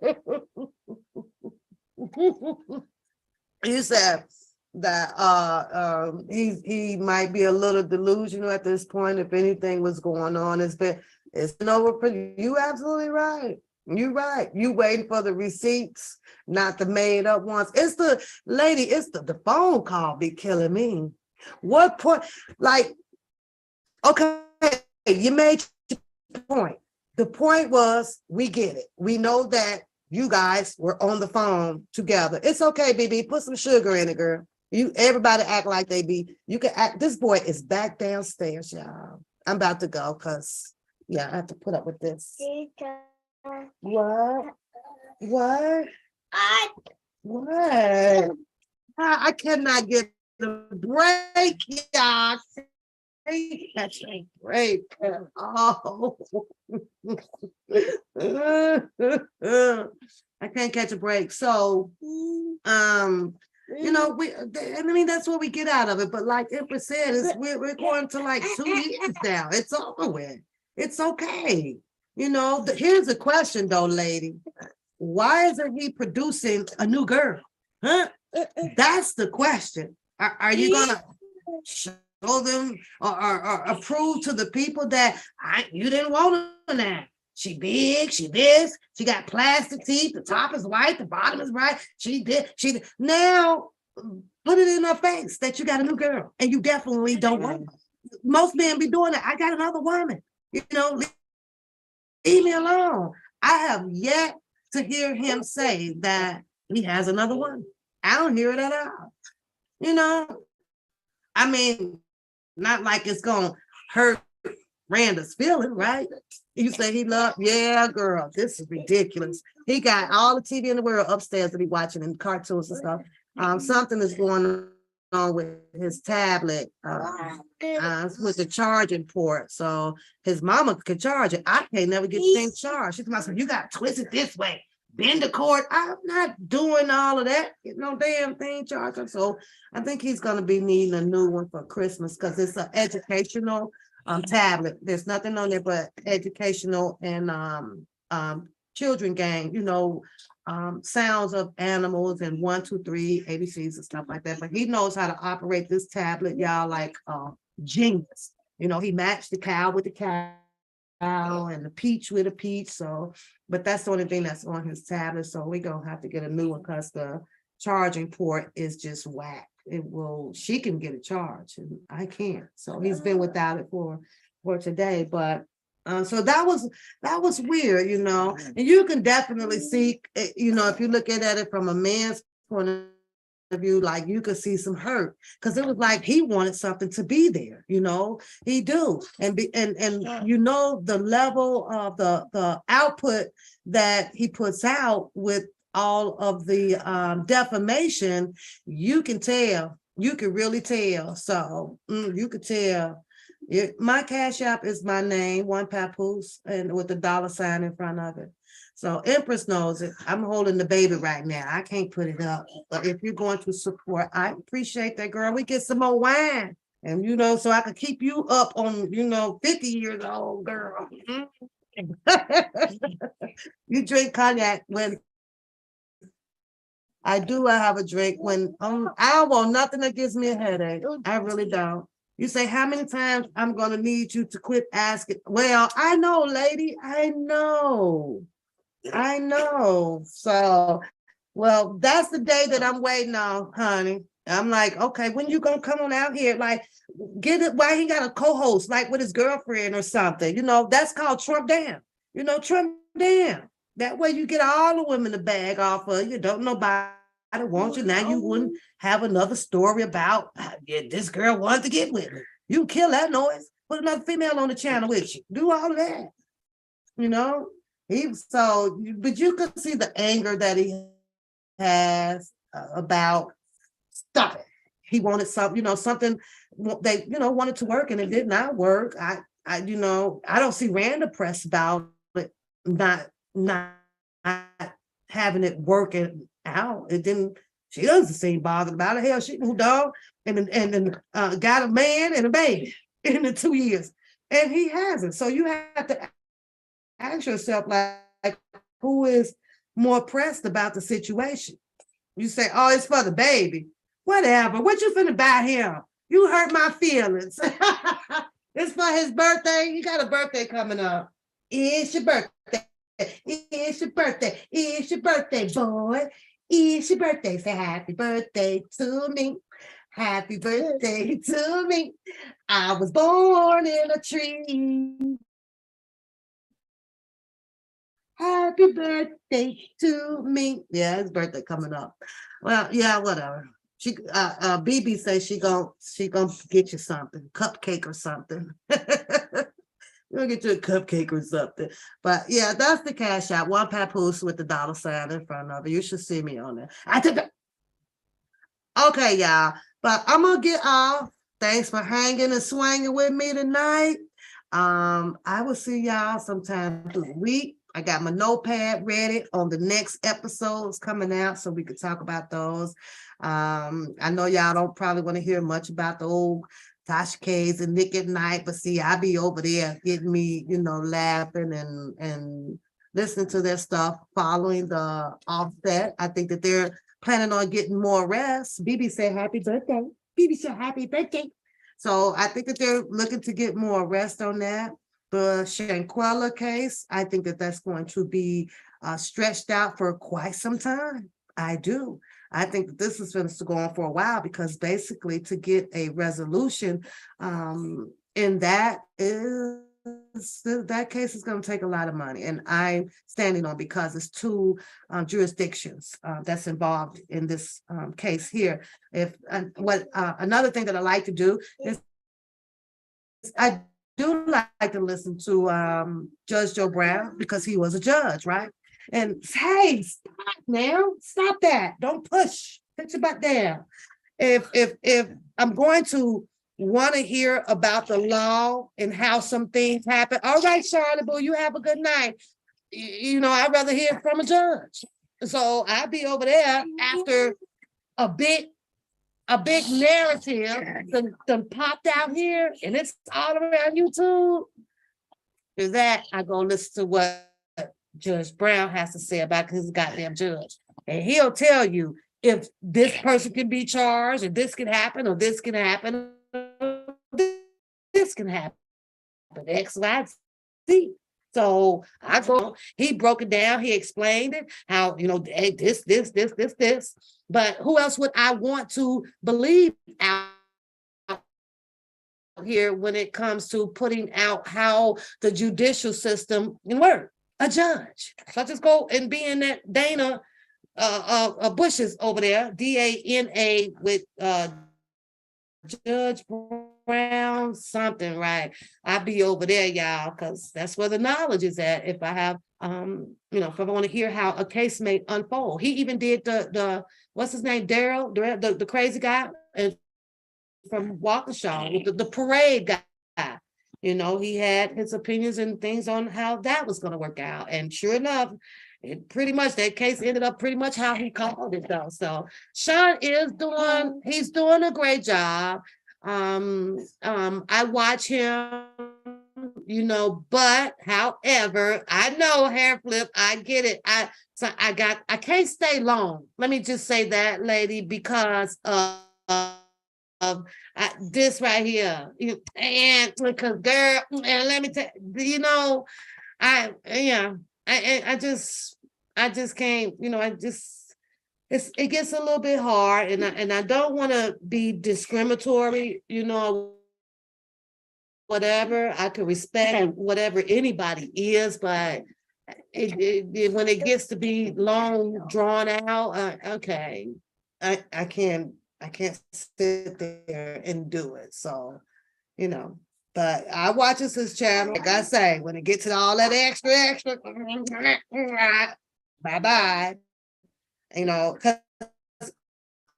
I feel like that I'd be going against what my part of me just don't condone, you know what I'm saying? So, and a lot of it, I just don't, it's like, either you this or you that, not to be judged, that's all, so that it just doesn't affect me. It's just, so I leave.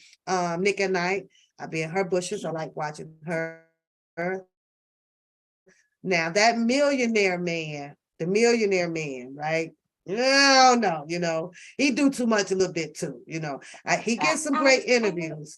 And Charles, what's his name? Charles Houston, what's that man? He done went from a mouse to a bullhorn. Like I'm like, dude, okay, we get it. You tough now. We get it. You got guns now. We get it. You don't see what he shows me. What's his name? Charles. What's the boy name? Yeah. What he have showed me is his views went large. He's traveling. He's got the money now. Now here comes the mouth. It's a pattern and it sucks. At first, I didn't mind watching him, a little bit.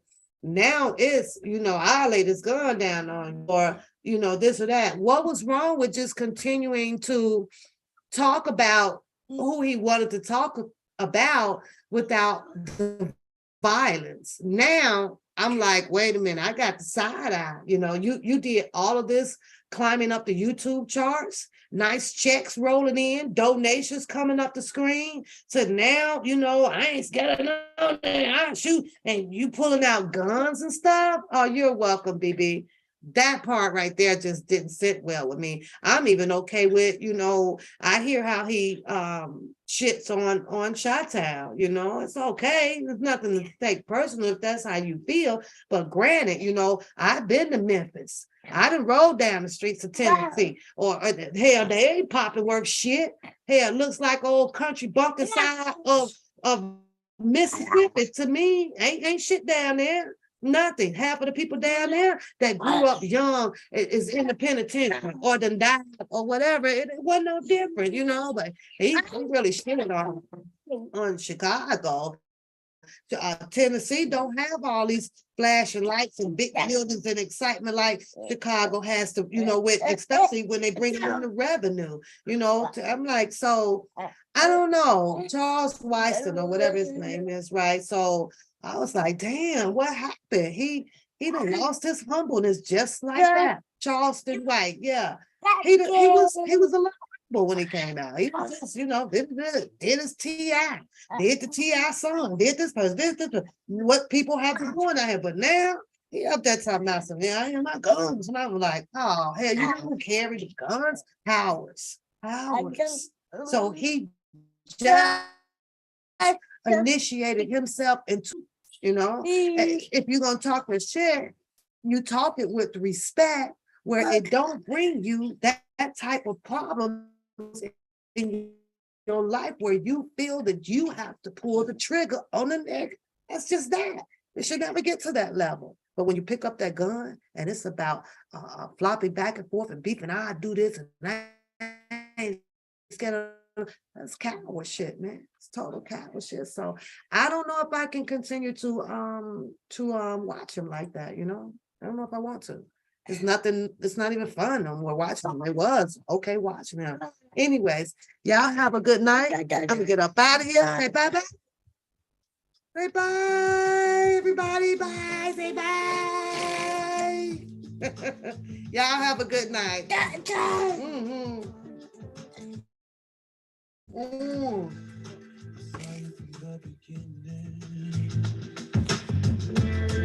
Oh, I didn't even know my haters song was on here. Let me switch. This one, I'm gonna say this my shout out to Beauty. She loved this song. Yeah, he talked about, I heard it all. Yes, man. But y'all go enjoy the rest of your nights. I gotta get tickets ordered. We gotta get some food in our belly. Bye-bye.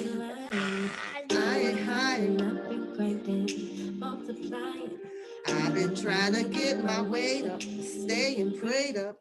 Meditating, taking time away. You always posting up pictures, trying to look like you're winning.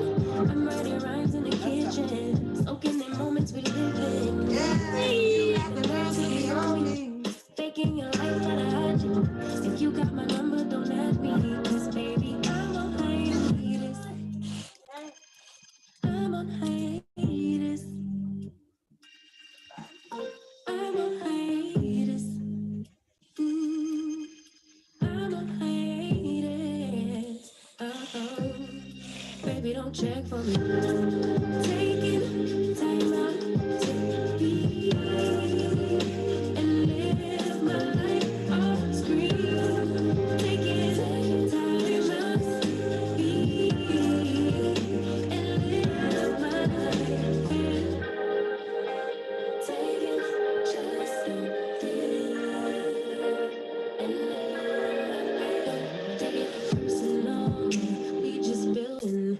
It's the season, lay foundation. Make a name for generations. Please and make it and take a break or no vacation and chasing blues away. You always posting the pictures, trying to look like you winning, or look like you always be working, soaking the moments you live in. Yeah, you got the nerve to be on me, faking your life for the happy. If you got my number, don't add me, 'cause baby, I'm on hiatus. I'm on hiatus.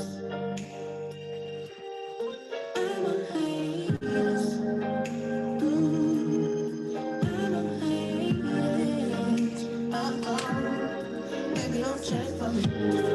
Taking time out to be and live my life off screen. Taking time out to be and live my life. I'm in a place serene and pure and free. Yeah, I ain't worried about what's the wave, only worry about me. Yeah. Oh, I'm taking time out to be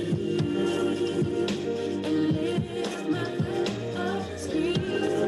Taking time out to and live my life.